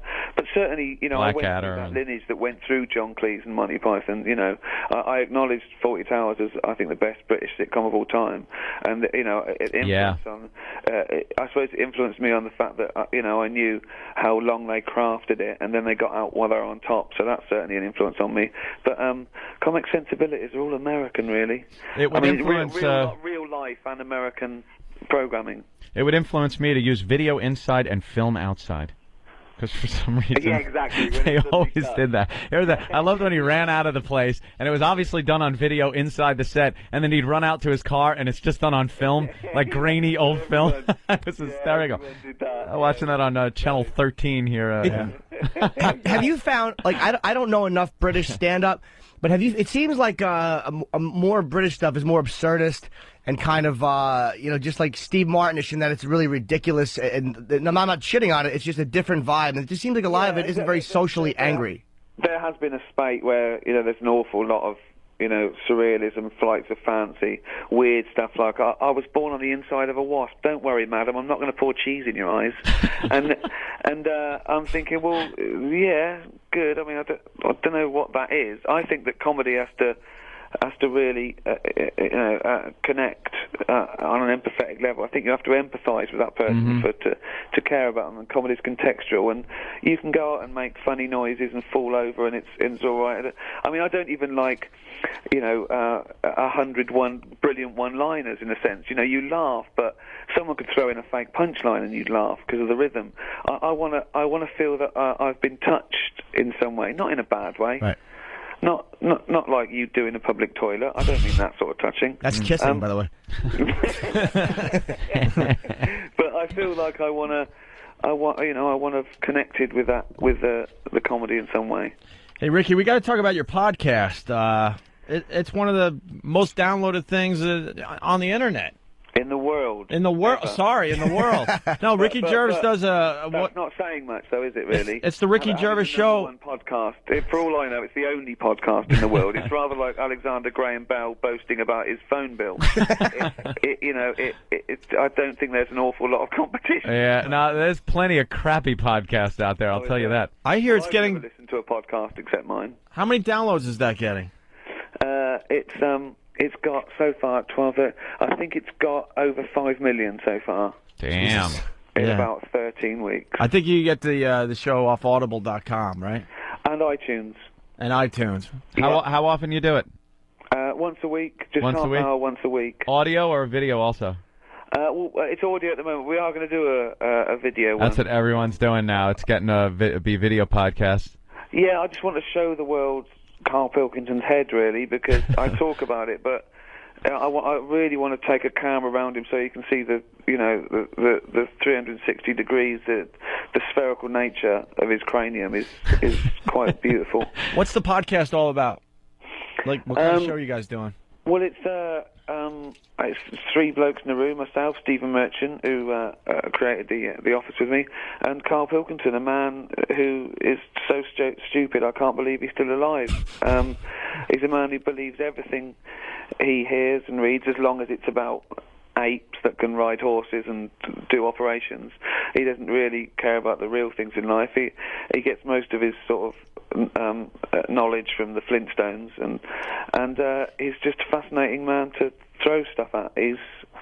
I feel like Anthony Hopkins in the Elephant Man. I feel like I want to take him round and just show the world this eighth wonder.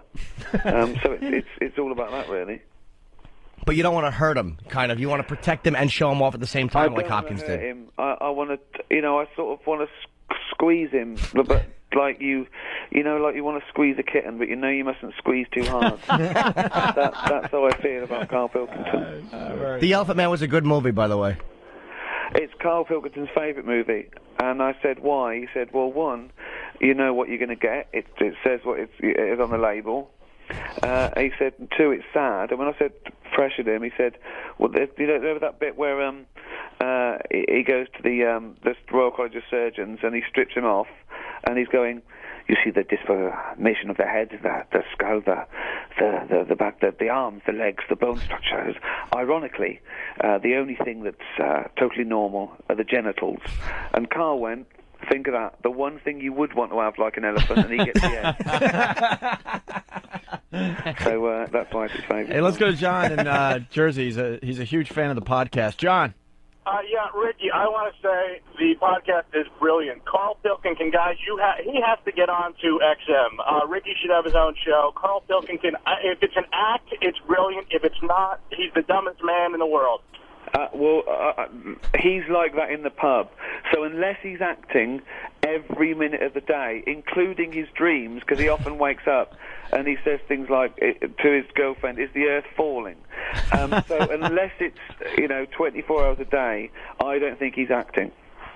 Oh, Ricky, if we have to pay for it coming up, I'm there. I'm paying you. I'm giving you money. I know you love the money.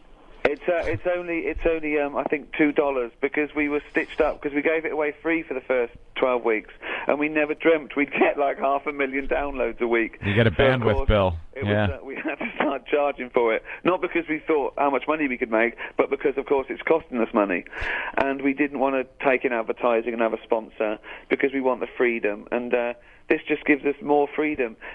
People don't have to buy it. But it's there, and it's going to be even more free of burdens. We can say anything we want. We don't need to take advertising. We don't need sponsorship, and we can say exactly what we want. And I just think we'd rather lose 90% of our listeners, but people love it because we don't do it for the money. We don't do it for anything other than the sheer joy of the creative process. So. Please listen if you like, and Carl can get some money. All right, let's go to Mike in Pennsylvania. Mike. Hey, Ricky, I'm a big fan of the podcast. Now, are you sure you're not feeding him, lines? Because he comes up with these things like, I could eat a knob at night, and it's just hilarious.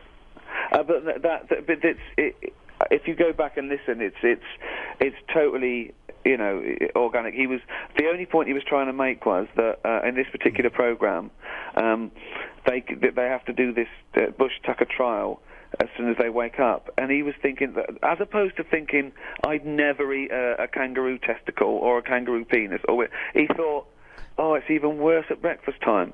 And now I'll bet he's the only person who thought that. No one else is going, oh, look, it's breakfast. They'd go, look at that, it's disgusting. I'm not going to eat a testicle. And then to go, I could eat a knob at night was remarkable. So we said, right, if there's any house DJs out there, and I think there's about 70 remixes out there now. So very catchy. It's a very catchy lyric. I could eat a knob at night. Never mind your yesterdays or trash. It's just, I could eat a knob at night. I bet Paul McCartney's kicking himself. Well, Heather Mills isn't kicking him. God damn, Jimmy. Ricky Gervais says Cajun. That's royalty, Jimmy. Yeah. Let's go to O-Town. Last question for Ricky Gervais. Jeff. Hey, Ricky, your show Extras on HBO is brilliant. It's I think at least as good as The Office, and I haven't heard whether or not they're going to renew it. Is that going to come back again? Yeah, we are. Yeah, we're filming it in June and July, and it's scheduled to go out in the fall in England, and I assume there or thereabouts on HBO. So I'd guess October. I tell you what you do best. You make people you make comedy uncomfortable, and that's what's great about Extras. You're willing to put yourself out there and make yourself or as a character look like a complete ass. That feel very sad, very uncomfortable for you. It's fantastic. I'm uncomfortable with them. I've suffered from my art, and now I want everyone else to. All right, Jeff. Thank you. By the way, Ricky, it's scheduled. Scheduled. I was speaking English again. Yeah, Sorry. and it's aluminum. What did he say? I learned when I first come to your country. I only speak English. Really? But now I learn from your TV, American. Aluminium. Talk to the hand. Very good. You'll learn, you kids. Yo, dog pound. Very good.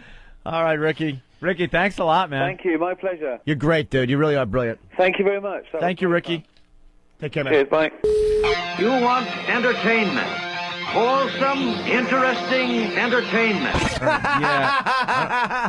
Shut your face. I'm a pervert. You love cock! Just take your hands and brush them gently on your nipples and just zone out. Hope she's screaming like that later in an alley. My junk smells like Wayne Newton. So you're saying you make love to the dead? Dresses make me want to get fucked up the butt. It's the Opie and Anthony Show. Opie and Anthony. Now presenting comedian George Carlin. Hey, we got George Carlin's brother on the phone. Oh, good. Hey, Patrick. Yeah, what's happening? We've never met you before, but your brother used to talk highly of you. I know that, and me of him. Yeah, and George used to do our show from time to time, and he was one of our favorite guests. We all just loved the guy, and obviously sorry for his passing there. Absolutely, I know that, and we got past it, and, you know, he was funny right till the end, man. He left instructions, and you can Google him up on georgecarlin.com, but I got a copy of him right here. Okay. And it was his final instructions. Upon his death, he wished to be cremated, and he went through all of this, you know, and how he wanted the disposition of his ashes, and he's got in parenthesis, dispersal. And then the last paragraph he had was, the exact nature of the gathering shall be determined by my surviving family. It should be extremely informal. They should play rhythm and blues music, and they should laugh a lot. And vague references to spirituality, parenthesis, secular, will be permitted. I mean, man, right till the end, he made it easy for everybody else. You know what I'm saying? Well, the last thing he shot, you're promoting, there's a CD of his last special, I think. It's Bad For You. That's right. And it was shot, I think it was March 2008, and it was really good. I mean, it wasn't like, well, let's just watch Carlin. It was like, God damn it, he was really funny. He was still rocking. Yeah, he came in. He yeah. came in to promote that taping. I got to tell you, the cut on that I like the best, and I saw him on St. Patrick's Eve up here in Kingston, and it was just dynamite, man, because the people love him, you know. And he gets in and does that last one, I'm a Modern Man, and your guys are music guys. It's got rhythm, and it starts cooking. And that's my favorite cut of that last CD. Hey, Patrick, I got to ask you, no one knew he was sick. I mean, he did our show right around not that long ago. He came in, he looked healthy as an ox or whatever. Yes. And no one had a clue that he was no one on his way out. What, his heart was starting to fail him? I think his daughter Kelly knew how serious it was. Now me, he could keep me out in the ether, you know what I'm saying? Yeah. And he had his first heart attack in 78. And he got a stent, and then something happened again, 81 or something. He got another stent. And he would always say to me, like, yeah, I'm going in for a tune-up, man. I'm on my way to the cardio guy. And he'd be talking in the car on his way in to get these things done, and he made light of it with me. You know what I'm saying? Yeah. And I'm an easy sale. You know, I'm looking for the pony when you give me the little bag of droppings there. And he kept me out in the woods on this thing. The last time we spoke of it, now, over the years, that's 30 years the guy fought this heart thing. And over the years, he picked up a defibrillator and a pacemaker and another stent. And, you know, every time, and he never showed any pain or discomfort. I mean, he was so courageous. You know what I'm saying? Yeah, I mean, I saw him many times, and he rocked the stage. You didn't have a clue that the guy had heart problems Not a bit. as he worked the crowd in that stage like he did. Absolutely, and he would take all these medications and keep the blood thin and eat, you know, chicken breasts and stuff. I mean, I remember when his breakfast was a can of beer and a joint. Back at old 519, 121st, I got in there one morning. I said, "Nice breakfast, man." He says, "Yeah." And I mean, he was cool, and he kept it all controlled, and he kept me BS'd. You know what I'm saying? Yeah. Are you older or younger brother? I'm 5 years older. He his special he just did. He seemed healthier, and it's Bad For You. What was the special he did before, which was he was standing like in a cemetery? Oh, that is my favorite. That is my favorite picture. And me and my wife were just looking at it, and that's from the one Life is Worth Losing. Okay. And he's sitting, I'm looking at one of the promo things for an HBO on that one. I tore it out of some magazine. I got it up on the wall here. And he's got a look on his face, you guys, like the left eyebrow is cocked and a small smile. It's just dynamite. Is that him in the cemetery, the next to the last special, right? That would be probably the next to last. Life is Worth Losing. Hey, Patrick, I got kind of an observation here. Now, very tragic. You lost your brother, but you seem...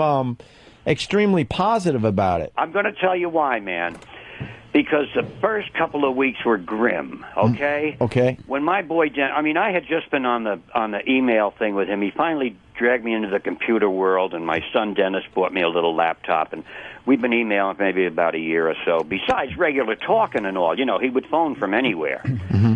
And when Dennis gave me the word, I mean, man, I just, you go to pieces. You fall on the ground. You're wrecked. It's rotten. I was just going through a little thing here, of my own. But I am so upbeat because of the way he presented it. You know what I'm saying? He made the Ashes thing fun. We took the Ashes up to 120th and Riverside Drive and put some where he smoked his first joint when he was 13. That's All awesome. right. We took some down to Birdland where he got Charlie Parker's autograph when he was a young dude wearing electric blue peg pants with gray pistol pockets, And we took some up to a camp where he won 5 drama awards 5 years in a row. And then we came back here where I'm living in Saugerties, New York, up in the woods, all right? Sure. He told me when it was retiring time, he says, go back east and find something you like and we'll buy it, man. Wow. So here I am in the woods, and we went to the creek, and Kelly put the Ashes down in the creek, which was dry, okay? It started raining 30 minutes after they headed to New York to go back and go to JFK for the coast.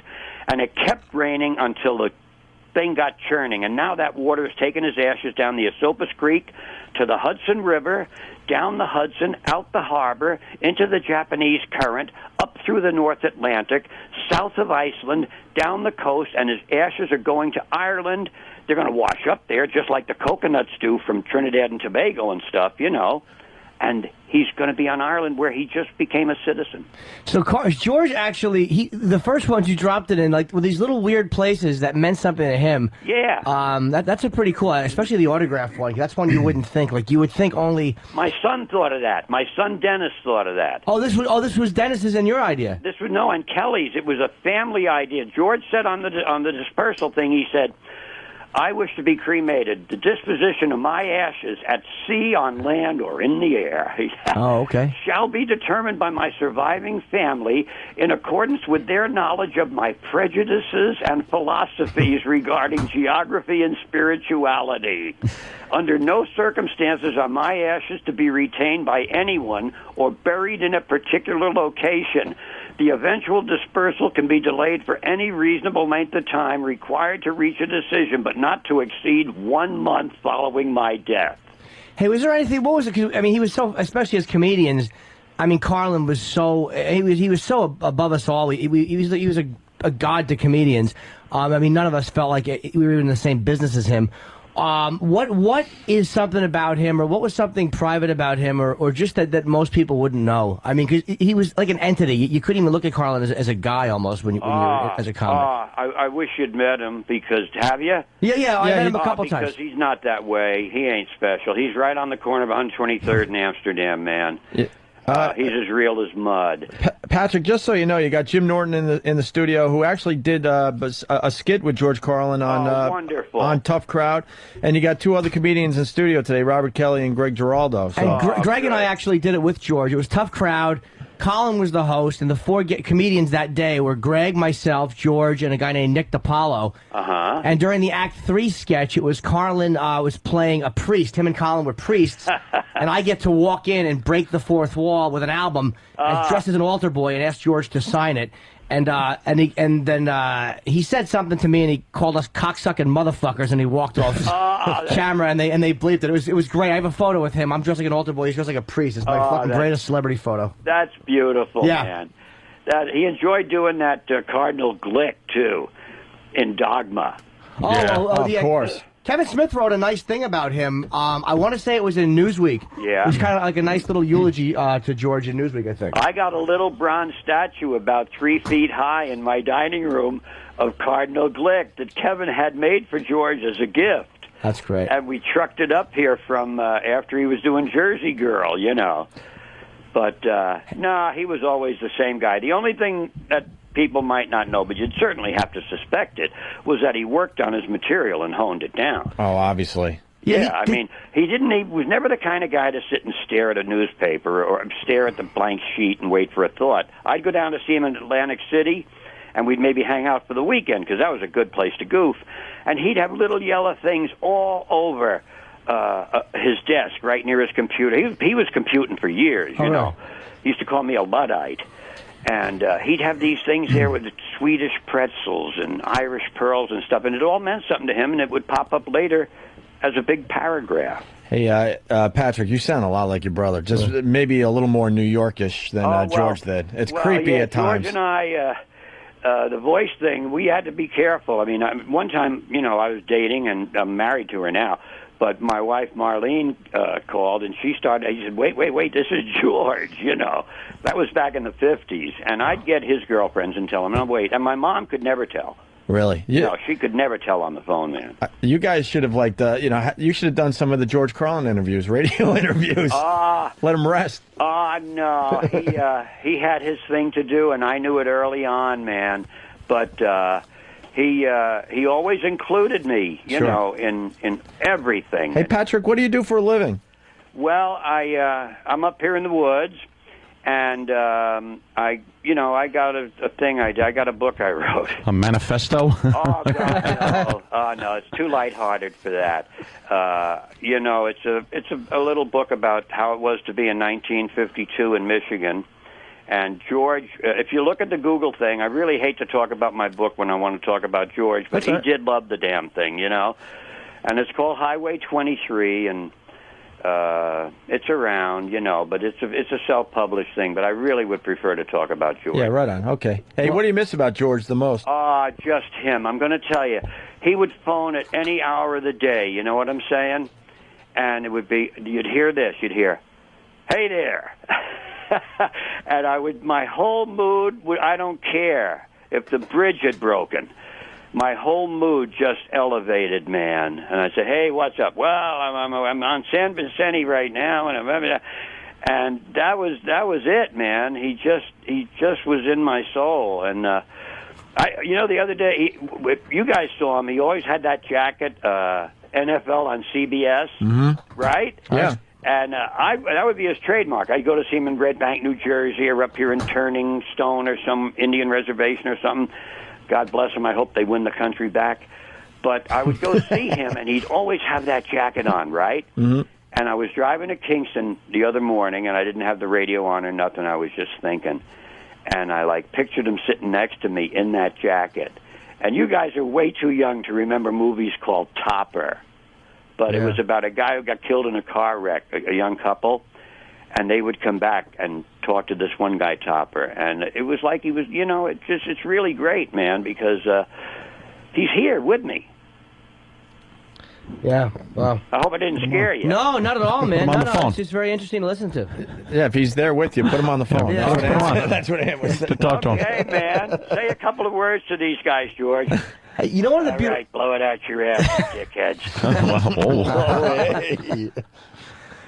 One of the great things about your brother too was it was just comedically how he never went the predictable angle. Like he just really wouldn't even the beheadings, and that was in Life is Worth Losing. Yeah. Where he was saying how tragic they are, they're having their heads cut off, and he went, "Fuck them, stay out of another man's country, Jack." Yeah. And I was like, God damn it, I wish I had said those words. What a fucking great comic thing to say. Yeah. Fuck him. But he never took the predictable way. That's the truth. Never. That is the truth, man. And he had this gift of being able to. I mean, he was never preachy. Like even when he was getting to a point, he would always make you laugh. But there were times where you didn't even mind just hearing his take on things because he was so brilliant that his take on things would actually affect the way you looked at them in real life. He really had a gift. Oh, yeah, and I got he was born a Catholic and raised a Catholic and kicked off the choir boys, kicked off the whole trip, man. But our friends who went to sprinkle some of his ashes around and stuff, they're people that still go to Catholic church and go to Mass and everything, and they still love that one where he talks about there's a big man up in the sky. Yeah. And they love that. Yeah, his take on religion and God was just it was outstanding. Amazing. Speaking of that, was George scared of dying? God, no. Not a bit. I hope I'm that courageous, man. I really do. He did not give a damn right from the beginning till the end. Because a lot of people, when they don't believe in God, it makes it a little more scary. Because the people that believe in God, they're like, well, at least there might be something after this. So hold on to that hope. No, our family took the bummer out of that. If there are obscure things here and there where he's doing an interview and he'll refer to the big electron. Right. And that's a thing that we talked about, the big electron being this electron that blew up and started the Big Bang, okay? And the big electron is the whole universe. And a man asked me yesterday, where do I think George is right now? I think he's up in the cosmos, okay? And his molecules and stuff are around, and ashes are blowing just like Julius Caesar's and all the old dead people. And that's all just part of the universe, man. And the universe is like billions of years you're talking about. He could condense and he could cause an asteroid that could come back and wreck the whole damn thing. I'm sure he'd love that, too. He would. No kidding. Would. Do you know one of the... oh, fuck, I just lost my thought. No, you didn't. God damn the thought of me. It'll come back. It's up in the cosmos, man. I know. It's in the toilet. I had a good one, too, and it just fucking completely left my brain. I'm still creeped out by the fact that George Carlin's ashes are in the Hudson River somewhere, and I don't want any George Carlin in my eyes or anything. Let me tell you All of a sudden the wind kicks up and I got some George in my eyes. Got a little Carlin on you. We were throwing his ashes over the wall at Riverside Drive. Yeah. Some of it blew back onto some of the ladies, and they were so happy, man. Yeah. Oh, yeah. And it was just, it's a thing like the Hudson. He used to swim in the Hudson, same as I did and all. And the Hudson is full of condoms and turds, right? Well, he had a great joke about that, and you were all diseased. He's like, that's why. He's like, we would jump in the river, to cool off. He said we were tempered and raw shit. Yeah, and that's why they have such strong immune systems. Let me tell you about that, man. Nobody in our corner or our neighborhood or anything ever got polio. Ever, never, man, because we believed that swimming in the river gave you natural immunities. I got a buddy in California, Eddie Hornby, and we still laugh about that swimming in the river thing, and George and I loved it. When you would go to swim in the river, say there were 6 of you, okay, and you go down to 123rd, and you're on the other side of the West Side Highway, and it's not as manicured as it was, then it was very nice. Now it's proper looking with a path for bike riders and stuff. But you'd get down there and you'd go swimming, and you would choose fingers to see who would go first. And the first guy would throw like a big rock through this thing that was about 12 feet out. We called it the shit line. You had like turds, you had condoms, you had pieces of wood, orange peels, diesel fuel, and all of this floating along. The second kid would then do a cannonball, and the third one a cannonball. If you were like the 4th, 5th, or 6th kid, you could get a clean shot through to swim out past the shit time. And then you're okay, because the people would go by on the day line, and you could moon them, right? But now you come back, it's time to swim in, and you got to get past the shit line, and you're on your own coming in. So you put your hands up in front of your face, and then you swept them outward, and that was called the Hudson Crawl. Oh, wow. Yeah, sweeping them aside, man. Sweeping up, getting them buoyant turds moving, getting them condoms dry, and you're back on shore. Then you went home and took a shower. You know how much money Jimmy could have saved with that? Hey, I had a buddy who used to get boils, okay? And he would bust a boil open and soak it in the Hudson River down there, and it would dry it up. Oh, you guys must have got the best pot in New York City. You guys are insane. Look at this guy. There's a great thing, too, at the end of the same special. I love the balls he had, too, where he's talking about how there's no God. Yeah. But he ends it, like, seriously. He, like, says there's no God, never was. And this was, like, a live HBO special. Yeah. And what a great way to end a special. Like all kidding aside, go fuck yourselves. Absolutely. Tell him the truth, man. Just tell him how he sees it, Yeah. Because the way we see the big electron, and me and George used to goof about this and laugh on it a lot, he don't care which team wins. The big electron doesn't care about your mama. He doesn't care about which political guy. He does not care. All the Earth is to him is a show with a bunch of 6 billion lunatics running around going ape shit. He does not care. He at times, like, when you'd watch his take on things, and you'd hear he had a great gift of singularity where he could narrow something down to its core immediately and just like really deconstruct something. And you'd watch him do that, and sometimes it's like watching the only guy who's awake while everybody else is sleeping. That's what the impression you got, because he was so to the point. You're like, first of all, as a comic, he always made you feel like shit. Because you're like, how did none of us think of this? Yeah. Like, how did every fucking time he would find what the rest of us missed? Yeah. And even stupid things like voting, how they say, hey, you didn't vote, you can't complain. And he said, that's exactly why I can complain, because I didn't contribute to it. You Either did. way, yes. Oh, yes, you're on the money, man. You Yeah, I love really that are line. into his head. What a great angle to take that I never heard anybody else take. And I think he took it automatically. Yeah. It's just his way of discernment. When he was a tiny kid, he was, he would look things through. Yeah. It's a beautiful gift, and he used it, and he worked it, man. And I'm so glad he got that Mark Twain Award before he died. Yeah. Yeah. Not a posthumous thing. It was awarded to him as a living dude. Patrick, it's been a pleasure. Listen, you guys are great. His death came out of nowhere. When it hit my BlackBerry, I'm like, what? Yeah. I didn't even know he was sick, any of that. And we had a good relationship. He was starting to do our show a little bit more, and we were looking forward to more appearances by George on our show. And God, just an obvious loss to the comedic world there. I thank you so much for that. And let's promote this. You can go to georgecarlin.com. Or the CD. It really was a great special. It was the last special he shot in March of this year. It's bad for you. And once again, he just takes a common thought and he goes with it where no other comic has gone. He was just so great, man. What else can you say about George Carlin? He was a it makes fucking me genius. feel good to know how all you guys appreciate him. Oh my we loved God! We all looked up to him in different ways, obviously. Yeah. But we all looked up to George. I said it. He was the greatest. He's the greatest comedian I ever saw. And he Simple was as that. the greatest brother anybody could ever be. How many brothers did you have, though? I only had him, man, All and right. that was Well. plenty. That was all I needed. Hey, Patrick, we want to play something from It's Bad For You. What do you Please suggest? play A Modern Man. A Modern Man? Do we have that in the big system? Hopefully. All right. We'll try Hopefully to have find that. I'm waiting for the thumbs up there, Patrick. Okay, because you'll hear music during it. Is that- It's got such a thing to it. Okay. And we'd like to have you on the show again. You seem like an interesting fella yourself there, Patrick. That interesting is a beautiful word, like Chinese use it. Yes, I'd love to talk with you guys again. It's been really wonderful. Patrick, do you smoke the herb or what? Listen, bro, George got me into the herb, and I'm going to smoke till I croak. How old are you? I'm 76, and I don't give a good goddamn about nothing.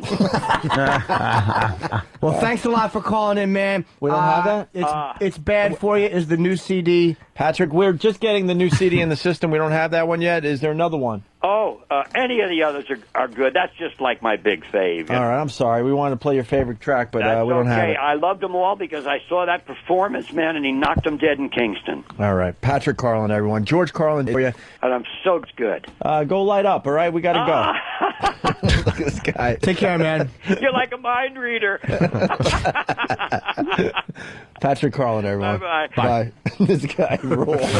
He rules. Jesus. He never had to work a day in his life. No. A brother like George Carlin. Apparently sounds not. like. Boy, George lives on in cyberspace too, huh? Yeah. And on the web. Everyone lives on the web. He sounds a lot like George Carlin. Yeah, he does. Same attitude, too. Creepy. All right, we're going to play a track from It's Bad For You. I don't know what E-Rock's got queued up, but hopefully... Wait, what are some of the track titles? Yeah, what do we got? This one's called Address Book. It's about people dying. Oh, okay, cool. Do we want to do that one? Why not? The more morbid, the better. All right, let's do this one, and we'll continue. See what I've been doing? Going through my address book and crossing out the dead people. You do a lot of fun, isn't it? Gives you a good feeling. Kind of gives you a feeling of power. A superiority to have outlasted another old friend. But you can't do it too soon, you know? You can't do it too soon. You can't come running home from the funeral and get the book out, you know, and be looking through the book. You can't do that. A little time has to pass. You have to let a little time go by. I have a rule of thumb, 6 weeks. If you're a friend of mine and you're in my book and you die, I leave you alone for an extra 6 weeks. 6 extra weeks in the book on the house, it's on me. But after that, hey, facts are facts. Fuck you, you're dead.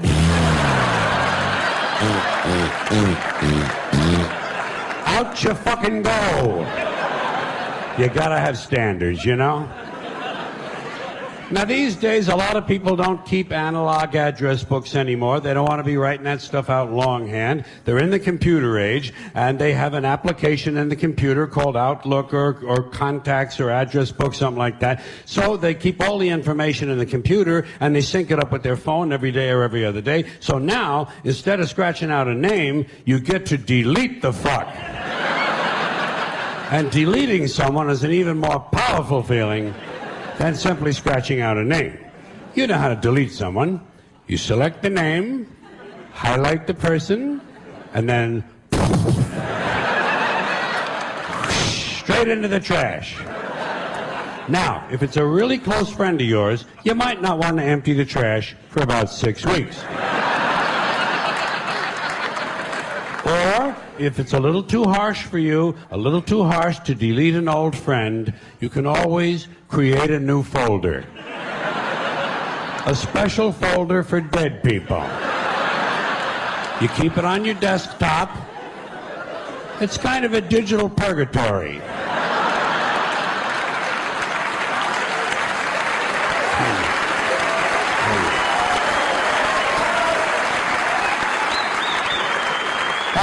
And the nice thing is, every now and then you can open it up and you can look inside. And you can see the people in purgatory. And you can move them all around, you know, move them around. Put them in little groups. Two people who can get along in life, put them in a corner. Let them work it out. Let them work it out in purgatory. Or start a fight. Have a big fight in purgatory. That's a lot of... Nobody's going to get hurt. They're all fucking dead anyway. Then you put them in a big formation and have a parade. The Purgatory Parade of Dead People. Ah, there's a lot of fun you can have with a computer. So enjoy your digital selves. Now, speaking of dead people, there are things we say when someone dies. Most of us say, a lot of us do, things we say that no one ever questions. They just kind of go unexamined. Give you a couple examples. After someone dies, the following conversation is bound to take place, probably more than once. Two guys meet on the street. Hey, did you hear? Phil Davis died. Phil Davis? I just saw him yesterday. Yeah. Didn't help. He died anyway. Apparently, the simple act of your seeing him did not slow his cancer down. In fact, it may have made it more aggressive. You know, you could be responsible for Phil's death. How do you live with yourself? Here's another thing we say. This is something that is usually said to the surviving spouse. Usually a woman, because of the way it works. Listen, if there's anything I can do, anything at all, please don't hesitate to ask. What are you going to do, a resurrection? This ain't the fucking New Testament, you know. You know what you tell a guy like that who wants to help? Oh, fine, why don't you come over next weekend, you can paint the garage. Bring your plunger, the upstairs toilet overflowed and there's shit all over the floor up there. You drive a tractor? Good, that'll come in handy. The North 40 needs a lot of attention. Bring your chainsaw and your pickaxe, we're going to put your ass to work. He wants to help? Fuck him, call his bluff. Call his bluff. The nerve of these pricks. Here's another thing we say to the surviving spouse. I'm keeping him in my thoughts. Where? Where exactly in your thoughts does he fit? In between my ass hurts in this chair and let's fuck the waitress?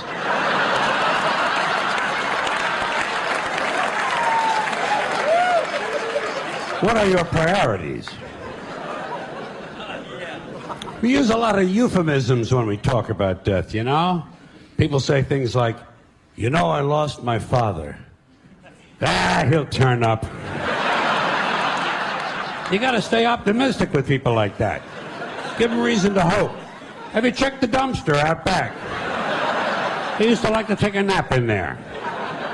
Keep it upbeat.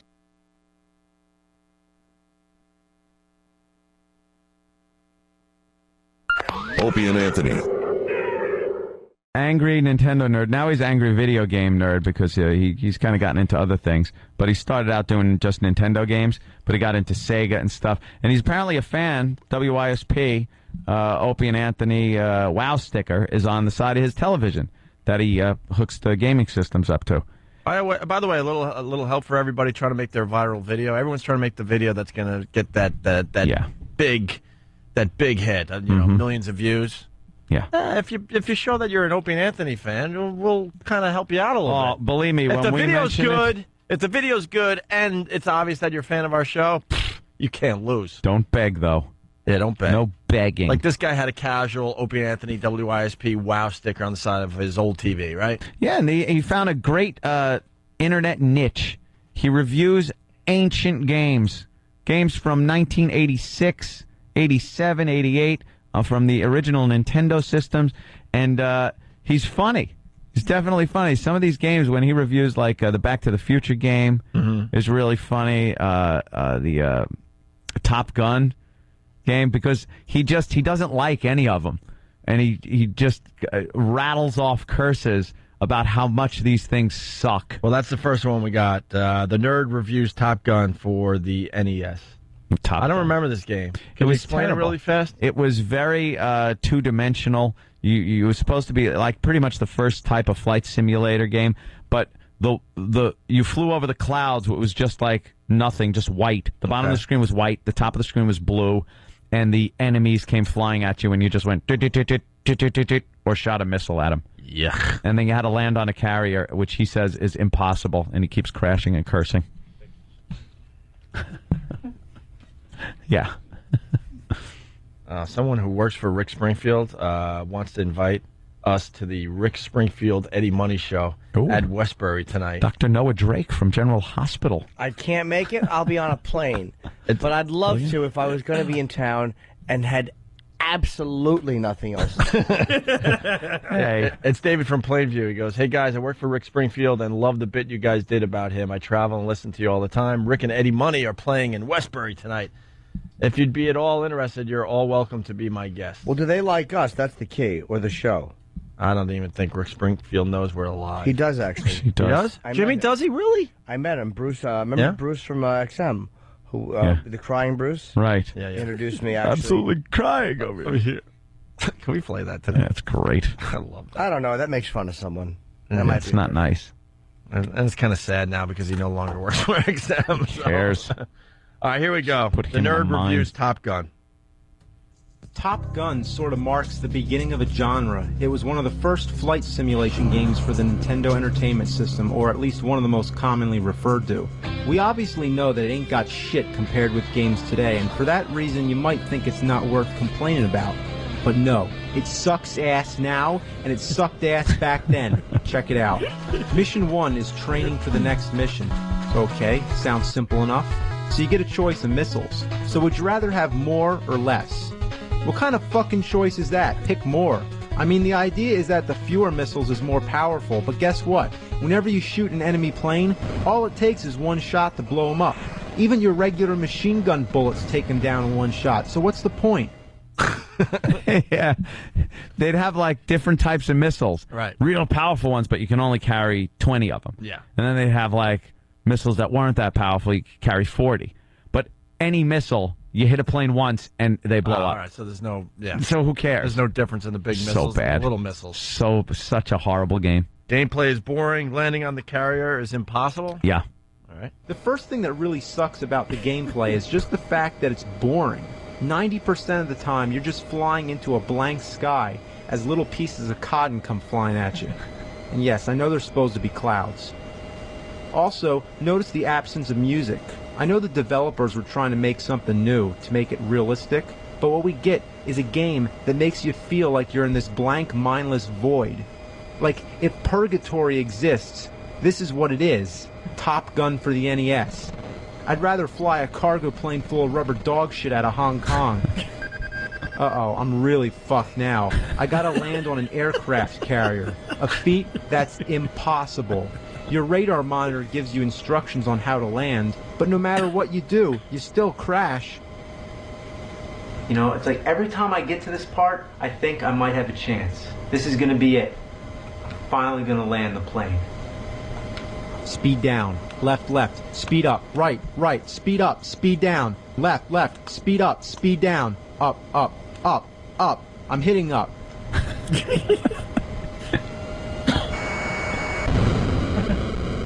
Ass! Fuck! It's all pissed off. And then trying to refuel the plane is also impossible? Yeah. Halfway through this level, your fuel starts to run out. So this refueling plane comes, and then you have to control its nozzle.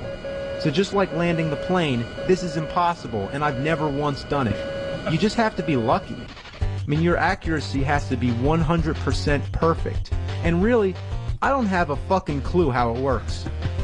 Down, down, speed up, down, down, left, left, left, left, down, down, up, up. What the fuck? What was I supposed to do? Now look at the plane. It just goes away like, fuck him.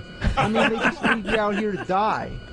At this point, it should just say game over. But instead, it allows you to play for a little longer, which is pointless. You're done for. The refueling plane doesn't come back, and within minutes, your fuel runs out and you finally lose. And that's as far as I ever got. What a shitload of fuck. This game chews turds. This game sucks your balls off and spits them up your ass. It's the worst. It's the worst. It's the worst. Of Opie and Anthony. All right, the nerd reviews Back to the Future. What was this game about, Anthony? Back to the Future? Well, he says the nerd, the angry nerd or whatever, the game has almost nothing to do with the movie. Yeah, it really doesn't. It's just ridiculous. I think he explains it. OJ's on TV because they put him in a new football game, and he has to give that money to the Ole Miss. Nice. Freddie's right there, man. But that guy, he fucked up. He killed the wrong snotty-looking kid. God bless Fred Goldman. All right, here we go. Here's the Back to the Future review. This game is horrible. This game is so bad, I really don't want to play it. But Darth Vader came from the planet Vulcan and said that he'll melt my brains if I don't, so I don't have a choice. The first thing I really admire is how well it followed the movie. And you gotta love that music.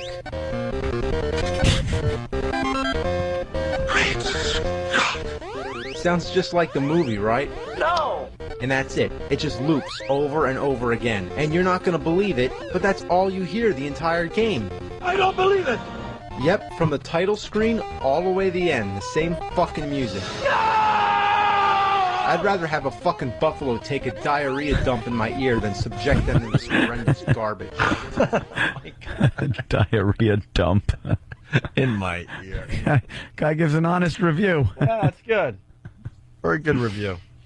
So you're walking through Hill Valley, and every single thing you can imagine is out to kill you. Holy shit! Bullies, hula hoop girls, killer bees, and guys holding glass windows, just like in the movie.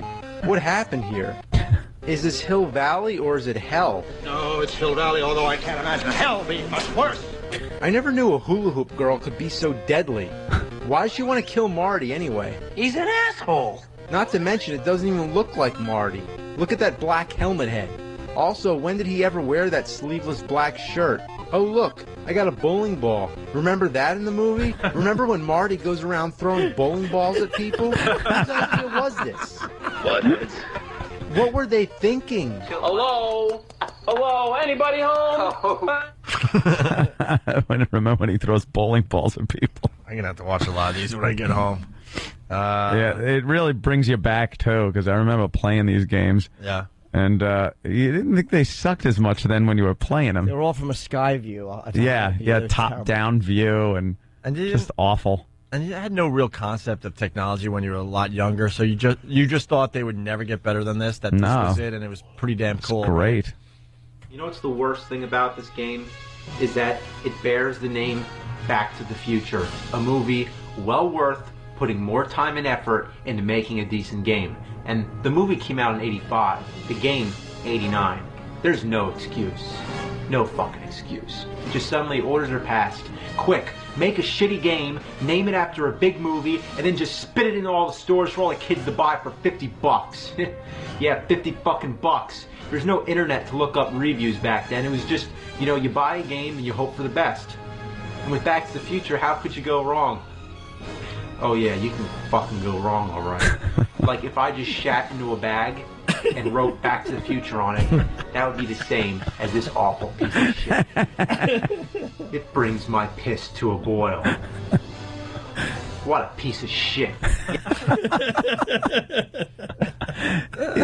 He's definitely, definitely got a little niche there, If I shat into a bag. A bag and wrote Back to the Future on it. We got to get another one of these for tomorrow. Maybe get another game he's reviewing. Yes, it's true. Back to the Future 2 and 3. 2 shitty games for the price of one. Let's check it out. Holy shit, look, the DeLorean. Now, I remember that from the movie. Not so much the piranhas, the snails, the weird face, the running frog, the bouncy thing, the thing in the sewer that comes out and kills Marty, the little dinosaurs, the cloud that drops pellets, and whatever the fucking goddamn hell that is. And look at those. What are they? Goombas and the spiky thing ripped right off of Super Mario Brothers? Fucking slackers. And every time you die, the DeLorean drops you off, and it seems like it always takes you in the opposite direction of what you're trying to go. Shit, soup. It's a Mario Brothers ripoff. The whole Yeah. Yeah, there were just a couple of games back then. They put different names on them. Right. Changed a few of the pixels to look like something else. But it's pretty much Mario Same Brothers. thing, yeah. You just jump. Do they still make this game? Oh, hell no. Isn't television even sold anymore? Oh, God, no. You could probably find like some weird store somewhere. And that's television. You'd have to go to a thrift store. I think thrift stores have you can find the gaming system sometimes and some of the games. Yeah, there's like 50 cents. somewhere in Manhattan. There's like a gaming store that sells just all old games. Mm-hmm. Yeah, I don't know where it is, but there is one. But that's all they sell. They don't sell any of the new stuff. They'll sell the television and the Atari and all that shit. Mike, it's ridiculous. E-Rock hasn't television. Do you really? Yeah. All right, hold on, Mike. Go ahead, real fast. An update on the OJ thing. Go ahead, Mike. All right. What's up, guys? Just wanted to give you guys a heads up. In the game, OJ's actually on a team called the Assassins. Oh, in that football game, really? Yeah. And Danny's saying no. Oh boy! All right. OJ's in the game. You can make your own team and like name it and stuff. So the developers thought it would be funny to put him on a team called the Assassins. He's not. It's like if you buy the game, he's not on a team called the Assassins. They made that, and that's how it was presented. Yeah, they don't have like any of the NFL. Wait, Danny, what's the name of the team he's on in the game? He's not on a team. You could put him on a team. Oh. So they made a team called the Assassins. Okay, and put him on it. Oh, so you can put him on it, but then he can be on a team called like the Nice Guys. Yeah, exactly. Or the I didn't cut my wife's throats. It's the worst. The worst. Of Opie and Anthony. Hey, a little earlier we were talking about like porn games that were available for the Atari system back in the day, back in the early to mid '80s. Yeah. And Angry Video Game Nerd, who we're a big fan of, and he's a fan of ours, by the way. He's got a WoW sticker in a lot of his YouTube videos. It should be mentioned. He reviewed a few more of these like porno games for the Atari system. Angry Video Game Nerd, more Atari porno games. This first one is called Beat 'em and Eat 'em. Let's see what this is about, according to the Angry Video Game Nerd. All right, what kind of surprise do we have in here? Beat 'em and eat 'em. A girl licking an ice cream cone. But what the title about? It doesn't sound pornographic. It sounds violent, like you beat somebody up and eat 'em. Oh, I get it. Beat 'em and eat 'em. Oh dear, what have I gotten myself into? All you do is move these two sluts back and forth to catch this stuff that this guy shoots down. Yummy. Let's take a look at the manual. And here it says, the object of the game is to eat him every time he beats him. You score 1 point for each and without a miss. But should you miss, shame on you. You lose 1 turn. After all, it could have been a famous doctor or lawyer. Wow, I'm watching the video as it's being played. It's beat 'em and eat 'em. This is twisted. Girls are down below trying to catch something. And the two girls That's moving all at the we can same say. time? Yeah, they move exactly the same way. You all right, Jimmy? Did it go well? Hey, we're fighting for every possible word for this damn radio show. At first, Tom was like, well, this is why. But then he's like, well, I'll listen to it. Because I said, like, Patrice was doing it was a really funny racial parody, but it wasn't like some anger thing, like he's reading the paper going, do you believe it wasn't like that. It was a very funny thing. It's like, there has to be some kind of context for stuff that's dumped. It's like you said before, context. Right. It's just enraging. Right. That, and this is the stuff Tracy should be doing for the show, by the way, instead of getting in. Let her do it. Who cares? Instead of I'd her rather talk to Tom anyway than just go to somebody else. Instead of her getting insulted because we're having a little fun on the show. It doesn't matter. Who cares? You should be in Tom's office every day, arguing and fighting for all this stuff for us. Maybe she is, or maybe she just punishes us by saying, "Well, I'll show them." Then show us. Don't take don't take what you hear on our show personally. It's not your job as a PD to get personally insulted and hurt. That amazed me, by the way. But I was amazed. All right, anyway, let's move on. But it went well, Jimmy. I mean, Tom, he's working with us. He's trying the best he can. Tom is reasonable, and I'm not saying that to suck up to him because he's a creepy corporate man, but he is a reasonable guy, and he said he'll listen to it. He's a reasonable man, this humongous. We're all reasonable men. All right, here we go. Another game called Kaboom, another porno game that was available for the Atari system. So the gameplay is basically the same sort of thing as Kaboom, except Kaboom was a great game, but this is just a... Oh, okay, this is more on Beat 'em and Eat 'em? Yes. And they're comparing it to Kaboom, if you remember that game. I don't, obviously. Remember the name. So the gameplay is basically the same sort of thing as Kaboom, except Kaboom was a great game, but this is just a miserable load of... You gotta be completely accurate to land in their mouths, and it uses the sound effects from Pac-Man.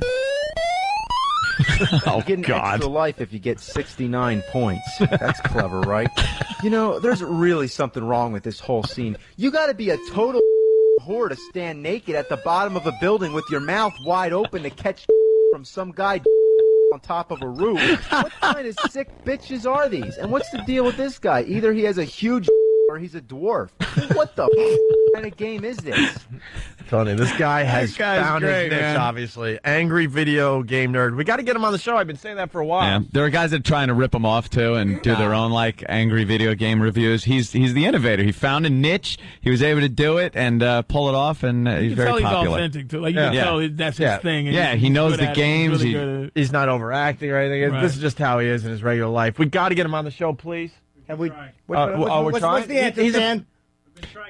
He's so famous that we can't get him on the show. He's a fan of the show. He's got a WoW sticker in some of these videos. Yeah, I saw that are on YouTube. Yeah. All right, let's move on because we're running out of show here. Another game that was a porno game for the Atari system. This is Bachelorette Party and Bachelor Party. All right, now here's one for the girls. It's called Bachelorette Party. Yeah, it's a whole bunch of naked dudes.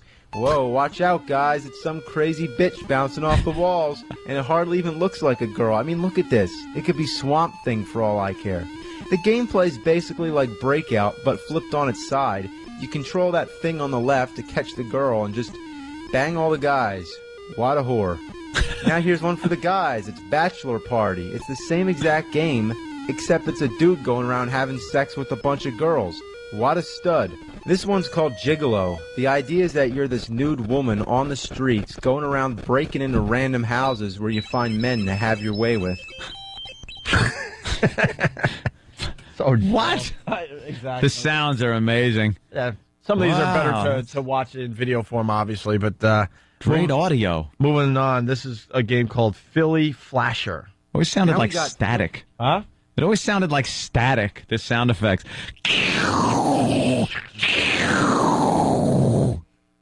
Right. Throw a fourth sound in there, maybe. The boo-doo-doo. Yeah. What is that? No sound Awful. is like that in real life. It sounds like nothing. Here's the Philly Flasher. Now we got Philly Flasher. Somebody please explain this one to me. Philly Flasher? Like Philadelphia? What's Philadelphia make you think of? Ugly Ben Franklin, people. The Liberty Bell, Rocky, cheesesteaks, a witch shooting milk at her? Well, there's no doubt that the game could take place in any city and that the title's only phonetic. It might as well be Chicago, Dallas, Picker. The game's basically the same as Beat 'em and Eat 'em. The only difference is that it's two guys drinking milk from a witch's. This game really disturbs me, but I don't get it. Is this supposed to be erotic? I don't know about you, but I'm not at all turned on by some old wrinkly witch. That's nasty, man. What sick came up with this? What were they thinking? The Philly Flasher, so it's a witch? A witch, and you got a drink. Yeah.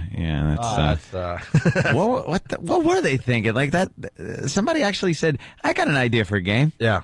And it's like, yeah, okay, get the programmers on that.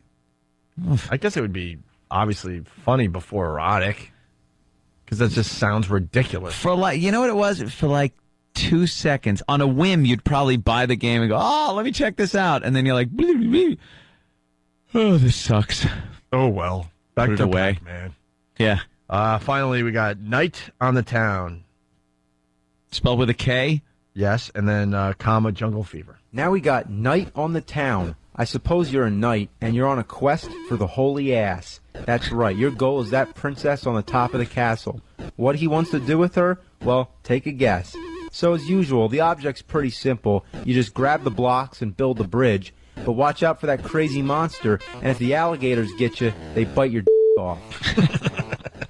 There's no point of walking because he's so damn slow, so you just gotta keep jumping and keep in rhythm so you don't hit the monster or the alligators. I don't have any idea what these things on their heads are. They look like Dr. Seuss characters, but one thing I never expected to see Dr. Seuss characters do is this. Alright, just one more game because I've had enough. This one is Jungle Fever. I like to call it Jungle. Well, honestly, I don't know what to say about this one. How did they come up with this stuff? Alright guys, let's have a naked, big-breasted woman hanging from a helicopter shooting at flames with a naked guy in between and some cannibal bitches, I guess, trying to kill you. What the The goal is to put out the flames and rescue him. And to celebrate, why not? There you go. You can check out those videos on YouTube, obviously. It's Angry Video Game Nerd. He's entertaining. All right. I don't like the fresh talk. It's the worst of the Opie and Anthony Show. Here's the Angry Video Game Nerd. So it's Dragon's Lair. He's reviewing this. These videos, of course, if you don't know by now, are all over YouTube. We love this guy. Mm-hmm. Dragon's Lair. The adventures of Dirk the Daring, who has to rescue a princess from a dragon. Alright, my first impression is that the graphics are quite good for the NES, and the character animation is well detailed. But the controls are delayed beyond belief. Did I just die by walking into the door? Yeah, everything kills you. Literally, everything. Even if you stop to jump, you end up falling through the bridge. Okay, I'm gonna try to kill this bat, and there I go, dead. What the? Why can't I duck? I just want to duck down and throw my daggers at the dragon, but no, it doesn't let you duck. Have you ever played a game where the basic controls differ depending on which side of the screen you're standing on? Is that true? Yeah. This game, it's completely different from the arcade version. Like, the arcade was like Laserdisc based, and it was this, it was a cartoon basically, and it was kind of like, depending on what depending on what decisions you make, it turns out a different way. Well, obviously you couldn't put that on Nintendo, couldn't handle that, so they made it this shitty side scroller that was just an abomination. That game sucked in the arcade. Yeah. It people were all psyched about it because it looked like great for the time because it was a cartoon. Right. It was a cartoon, and it was a time where you walked into the arcade and it was that game. And then next to things like Galaga, and Miss Pac-Man. Space Invaders. So you'd look at it and go, wow, that looks great. But all you were really doing is he would do something. They'd show a cartoon clip, and it was a video, and then he'd kind of stop, and you'd have to click on a right door or straight ahead or a left door, and there he would go. Yeah. And it would be a whole nother scene. They were like cutscenes. Sure. You were directing cutscenes.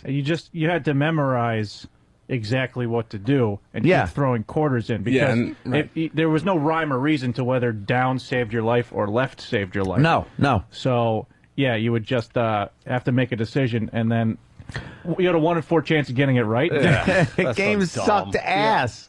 All right, let's play some more of this. And this is bleep because I thought we were going to get to it on the other side. So. Oh, that's why someone's saying much funnier if it's not bleeped. Yeah, I didn't think we thought we were going to play it over there. Sorry, our fault. Another problem is that the dragon doesn't come up high enough to be able to hit with your dagger, unless you're squatting, but when you're squatting, the dragon stays below the bridge. It literally reacts to your every move. So, what do? Do you stand? Do you duck? Either way, you're The decisions to make in this game are similar to if say you're standing in a pool full of all the way up to your neck. Then somebody comes in with a bucket full of to dump on your head. Do you duck down under the or do you just stay up and take on the This game is like a cruel joke that you play on your friends. It's like, hey, you want to play a game? Here you go. You That was a swimming pool full of piss. And then the bucket of shit. You go under in the piss. Everyone's screaming about the beefs. We really thought we were playing on the first half of the show. We know. Give us one break, will ya? You know what else is bull? Everything kills you with only one hit. The dragon, the fireball, the moat, the door. But the bat just takes away a tiny bit of life from your life bar. Yeah, that's right, you have a life bar. I didn't even notice, but what's the point? Because everything that hits you, it kills you instantly.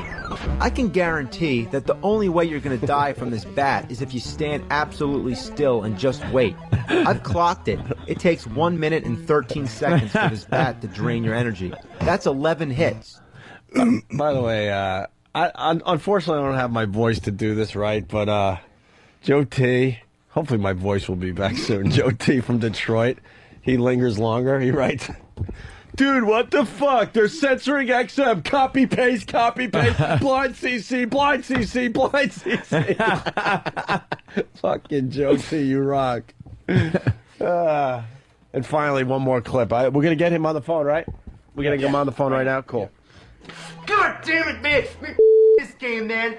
Jesus Christ, I'd rather a grizzly bear while shoving King Kong up my I'd rather stand in the middle of a ring of monkeys as they pelt me to death with their own man, this game to hell, living the damnation of mankind. So I was really playing on the fact that it would be played on the other side. So. You were adding a few of your own bleeps, were Well, you? no, I was just picking choice cuts. Going inside the radio a little bit.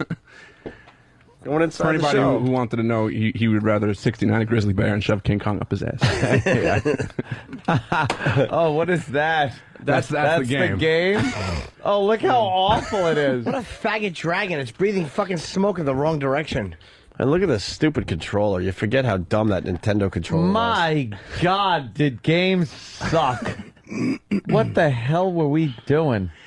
Yeah, this episode is quite long. It's goes on for like 13 minutes, but he goes on to explain that this opening scene is so ridiculously hard, and it's only the first screen. What's so hard about it? Just getting across the drawbridge. Yeah, because the controls are so awkward, and everything takes so much time to respond, and it's just a terrible game. It was just another excuse for these game companies to rip off the kids who actually, kind of like the original game from the arcade. The door kills them. Yeah. So, they get their parents to, plop down $50-$60 on a game that they think is going to be like the arcade, and then they come home, plop it in their Nintendo, and this is what they get. Yeah, and the dragon, like you said, if you duck, the dragon ducks out of view, and then when you stand up, he kills you. So. Oh, my God. That sucks. Opie and Anthony. It's gonna take you back to the past to play some shitty games that suck ass. He'd rather have a buffalo, take a tiger and jump in his ear. He'd rather eat a rotten asshole of a roasted skunk and down it with beer. Is it angry gamer you better? Is it angry Nintendo nerd? Is it angry Atari Saga?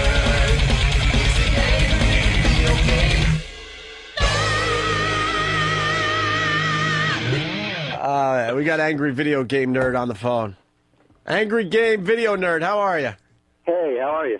It's Opie and Anthony, Jim Norton, and a bunch of other guys. How are you? I said that already. Up? I'm pretty good. Good. Yeah, watched some of your work. I loved it. I mean, it's nostalgic, brings back memories of playing some of these shitty games, and you got quite the take on it. It's not just like you're reviewing these things, but you're kind of passionate about it. Yeah, you got a great way about you as you do this. Yeah. Yeah. Yeah. I know. Yeah. So what? You played these shitty games when you were younger? Yeah. And decided you were gonna just put them up there and talk about how crappy they were. Yeah, like the first one I did, it was just some little joke, and just some stupid thing I did, and I thought it was just funny. Like the whole joke was like, who would care about all these old games? And little did I know it gained this huge following, and everybody was like, this is hilarious, you got to do more. And so I started doing more and more and more, and then I started finding all these games I never even heard of, and then learning about them as I'm reviewing them, and it's been fun. What was the first game you reviewed? The first one was Castlevania 2, Simon's Quest. It was actually a classic game. It's in the Castlevania franchise, but there's just lots of flaws in it, lots of things that were just really weird. So it was a good one to start with. My favorite was probably Top Gun. Was really a good one. You ripped the shit out of that one. Yeah. My favorite thing about the Top Gun one, I was watching some of these last night, and I was taking a look at the Power Glove one that you reviewed. Yeah. And the best part about the Power Glove one is that he's playing time. The thing was impossible to use, but he's playing Top Gun. What was the Power Glove? It was this awful. To be perfectly honest, it really reminds me of what the Wii is now. It was basically this just, infrared sensor that you'd wear on your hand and try to control the game with this shitty glove. And he actually landed the plane in Top Gun with the Power Glove. After he couldn't land it with the controller ever. It was just impossible to land that fucking plane on the carrier. And also Back to the Future was another great one. The dumbest friggin' additions in that game that had nothing to do with the movie. Yeah, like most of the games I do are NES games or movie-based games. Yeah, and a lot of times it's fun to compare the movies with the games, and it's like, where did they come up with these ideas? Like the bowling balls. Yeah, bowling balls. It's like, what the hell does that have to do? Yeah. Now, what are you playing now? Do you actually play games now, like new games? I try to, but I'm too occupied with just playing crappy games. It'd be nice to play some good games here and there. Well, yeah, I play some Wii games. Like I played like the new Zelda, Twilight Princess. Jeez. But and now I've sort of become a collector. So I have the old, I have the Intellivision, ColecoVision, the Atari 2600, and all that. Yeah, you've had to like get all these platforms and the games themselves. Where do you find this shit? Yeah, yeah. A lot of times, sometimes it's eBay, and I have a PayPal donation on my site, so people donate. And some people actually donate directly. Like I give out a PO box address on request. So some people have actually sent me games, and so I get like lots of stuff in the mail. I get like stuff I never heard of. I once mentioned in a video that I didn't have a Sega Saturn. And next thing, I got 4 of them in the mail. Of course you did. They've been sitting in a box for the last 10 years in an attic. It's no surprise. That thing sucked. I got the Sega Genesis and then the add-on. The 32X. Yeah, yeah. CD? The Sega CD. And, was that awful. They made it look like it was going to be so cool. There was that one game where you went into the sewers, and you're kind of racing around, and it just turned into a turn right, turn left. Yeah. It's like pushed, when the arrows appear. Yeah, the arrows appeared, and you had to push the button near the arrow, and then it would turn into another, what amounted to a cutscene. Yeah. Like another Dragon's Lair. Yeah, another Dragon's Lair. Exactly. Bullshit. And you've played a lot of these old video games by now. Which is the worst one so far? Oh, man. Well, my second review was Dr. Jekyll and Mr. Hyde. I think I still stand by that really is one of the worst games I've ever played. Because back then you don't really, take into account how bad they are. You just, you play them, and that's really all there was. But Dr. Jekyll and Mr. Hyde, I remember, even back then was bad. And if it was bad back then, it's bad. What was bad about it? It doesn't really make any sense, basically. You're just walking, and then all of a sudden, lightning strikes, and you're dead. And that's it. That's pretty much the game. It's like, you put it in for like 10 seconds, and you're done. But what are you supposed to do? I've never really... I think there are, explanations. Like, some people have actually found out, what you're supposed to do, and you can read all about it. Yeah. on the internet, but back then no one cared about like what the games were about. They just wanted to pump out games, and they were awful. None of them really made much sense. Well, it was the cool factor that you could actually do this at home, Mm-hmm. so it didn't really matter. They didn't really have to put a lot of thought into the actual game. Because remember, there's a lot of us out there that remember playing Pong and thinking that was the coolest thing ever. So. Yeah. Well, it was for a little while. You go from Pong to some of these other games that had no point. They look cool as hell, and that's all that mattered. I like the franchises that are still out there, and you compare the two, like Microsoft Flight Simulator. It looks hysterical in its first generation. The frame rate was ridiculous. You'd go to turn the plane, and it wouldn't turn, so you'd keep the joystick over, and then you realize it's going to turn like 5 seconds later, and you're upside down, and then you try to turn it back. And now you look now at the new Flight Simulator from Microsoft, and it's just the graphics are amazing. It looks photorealistic. Wow. But, that franchise just kept going. And actually, I remember playing that first one, though, and thinking, oh, this is so cool. It's really like flying a plane. And now you look back on what was I thinking? Yeah, right? it's a joke. Yeah. And the other thing I want to mention, you also review the porn games. There was a time where the porn games became pretty hot. There were a lot of them out there. What do you have to say about that? Well, Atari 2600 was an interesting case. I mean, it was like the console that put, games in like the pop culture, but they would just, well, for one thing, there was just endless supply of games on Atari because Atari didn't need to approve any of the games that were made for it. That like anybody could just make an Atari game and sell it as long as if you have the technical. Yeah, like today people are still making like homemade Atari games here and there, but back then like there would just be all this ridiculous stuff, like all these porn games, and like there was like the horror games, like there was like Halloween and Texas Chainsaw Massacre. And you see like a head get decapitated, and there's like little pixelated blood comes out. And back then, that was shocking. That was like, unheard of. So like they wouldn't be able to sell it, and they'd have to like take it off the shelves and like only give it out like on a request basis. Like people come in and ask for it, like they have it hidden behind the counter.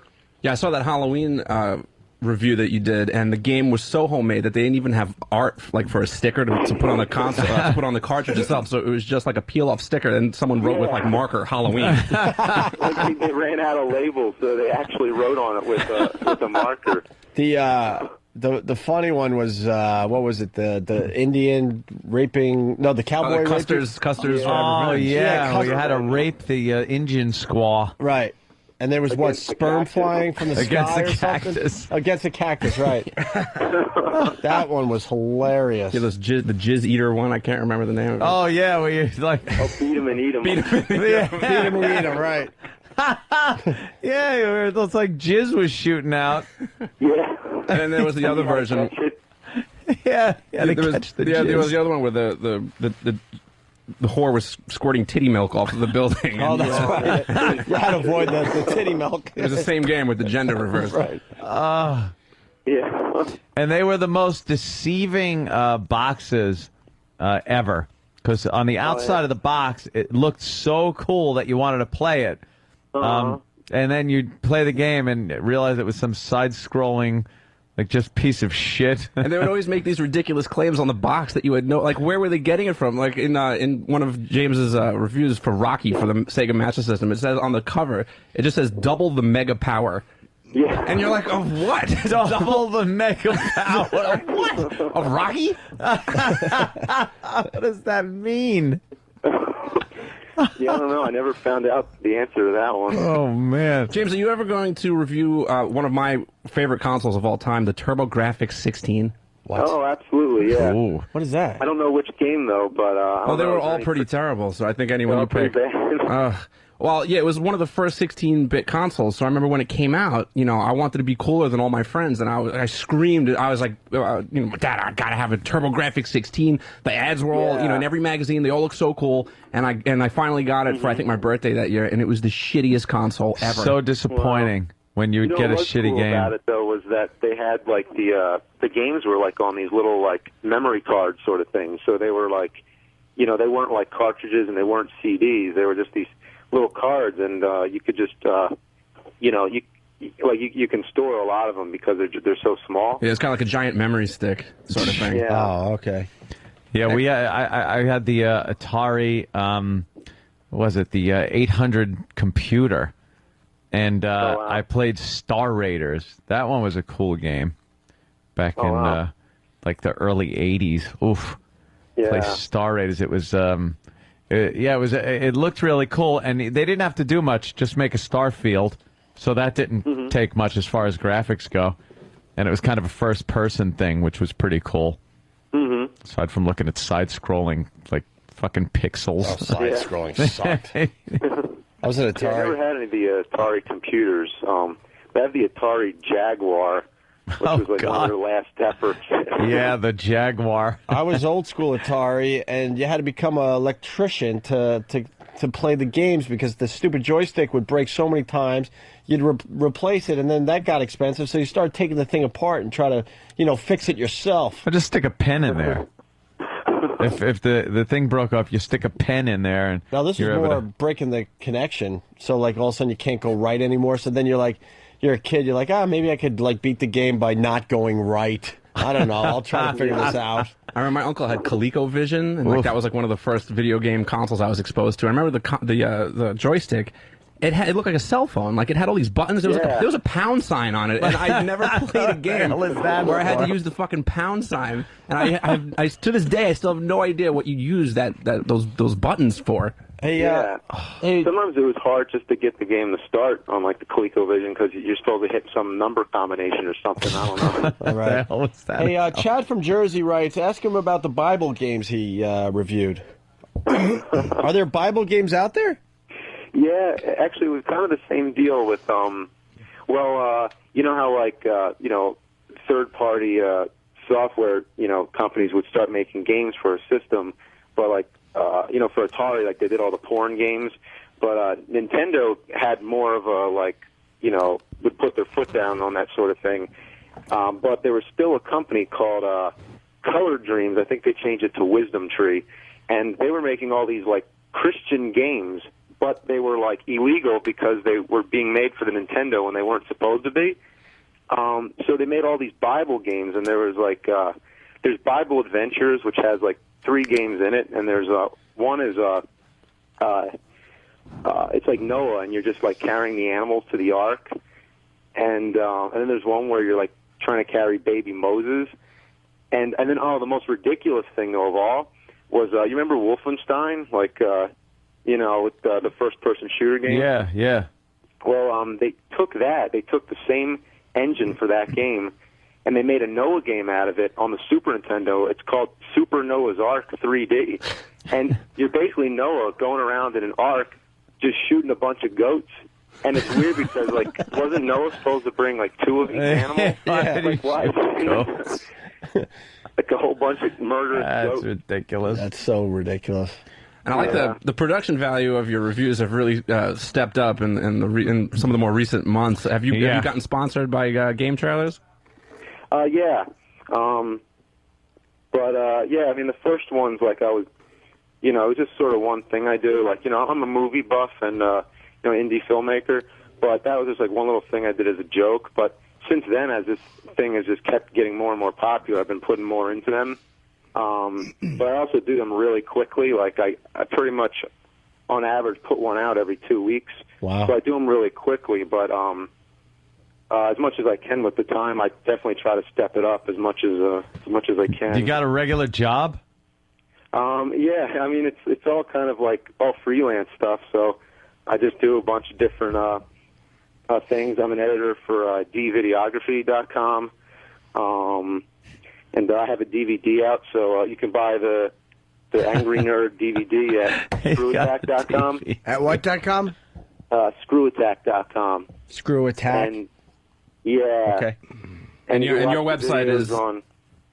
is cinemassacre.com, correct?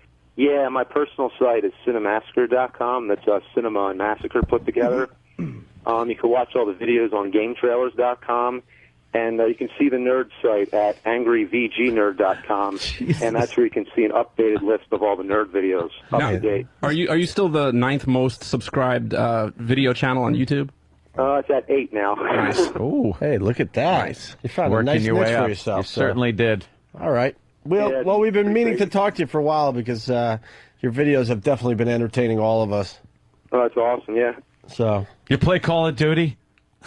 Call of Duty? No, I actually played a little bit, but no, I haven't really gotten to go into that much yet. It rocks. you should try to review some of the newer games just for a goof. Oh yeah.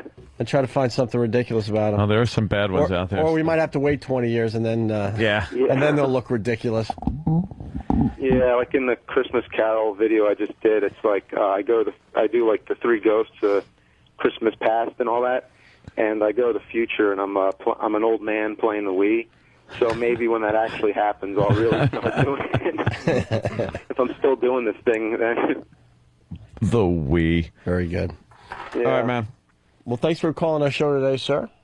All right, thanks for having me. And continued success. Plug one of the many websites one more time.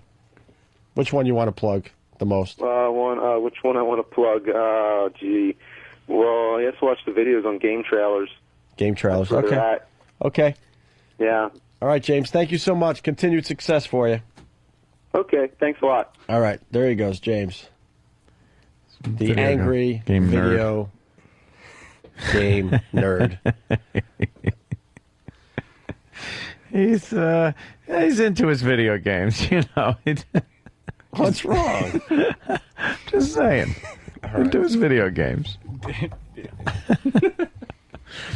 Not the most talkative guy when he's not on the. I had a feeling that was going to happen too, because every time I had to talk to him on the phone, I would try to have a dialogue, and he would just be like, "Okay." Yeah, Danny really piggybacked that one, I gotta say. Like when he talks on his reviews, he's really, he's going at it. Very animated. Yeah, that's what was so surprising to me, because he's so outgoing and creative with these videos. You figured he would just be able to spew out anything without a problem. And then you get like, so yeah, the video game, and you reviewed that. You reviewed that one, and it was pretty slow moving. And yeah. All right. Yeah, at least he wasn't, confrontational. Yeah, that would have been a little awkward. When you're a radio host and you ask a pretty involved question and the answer is yeah, it puts you in a weird position. Because, you need a little more time to think up the next question. Right. So when you just get a you kind of go, I should have had another question. We still like James. I'm gonna check. He might have been a little nervous. You know what I'm going to do? I'm going to check out some of his, because I know he's done other interviews, with websites and stuff like that. But I think he might have just been intimidated because of the show. No. I mean, he's a fan. All right. Very good. This is the Angry Video Game Nerd, and you just heard them listening to my shitty game reviews on the worst of Opie and Anthony, the show that kicks your balls up your ass till you cry for more. Yeah, you can check out all my stuff at cinemassacre.com. That's cinema and massacre put together. Cinemassacre, you fucking cock mongrel. Now back to Opie and fucking Anthony. Yeah.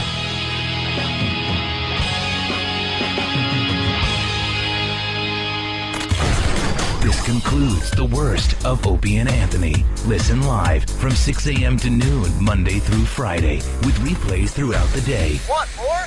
Go to opieandanthony.com or foundrymusic.com. Yay me!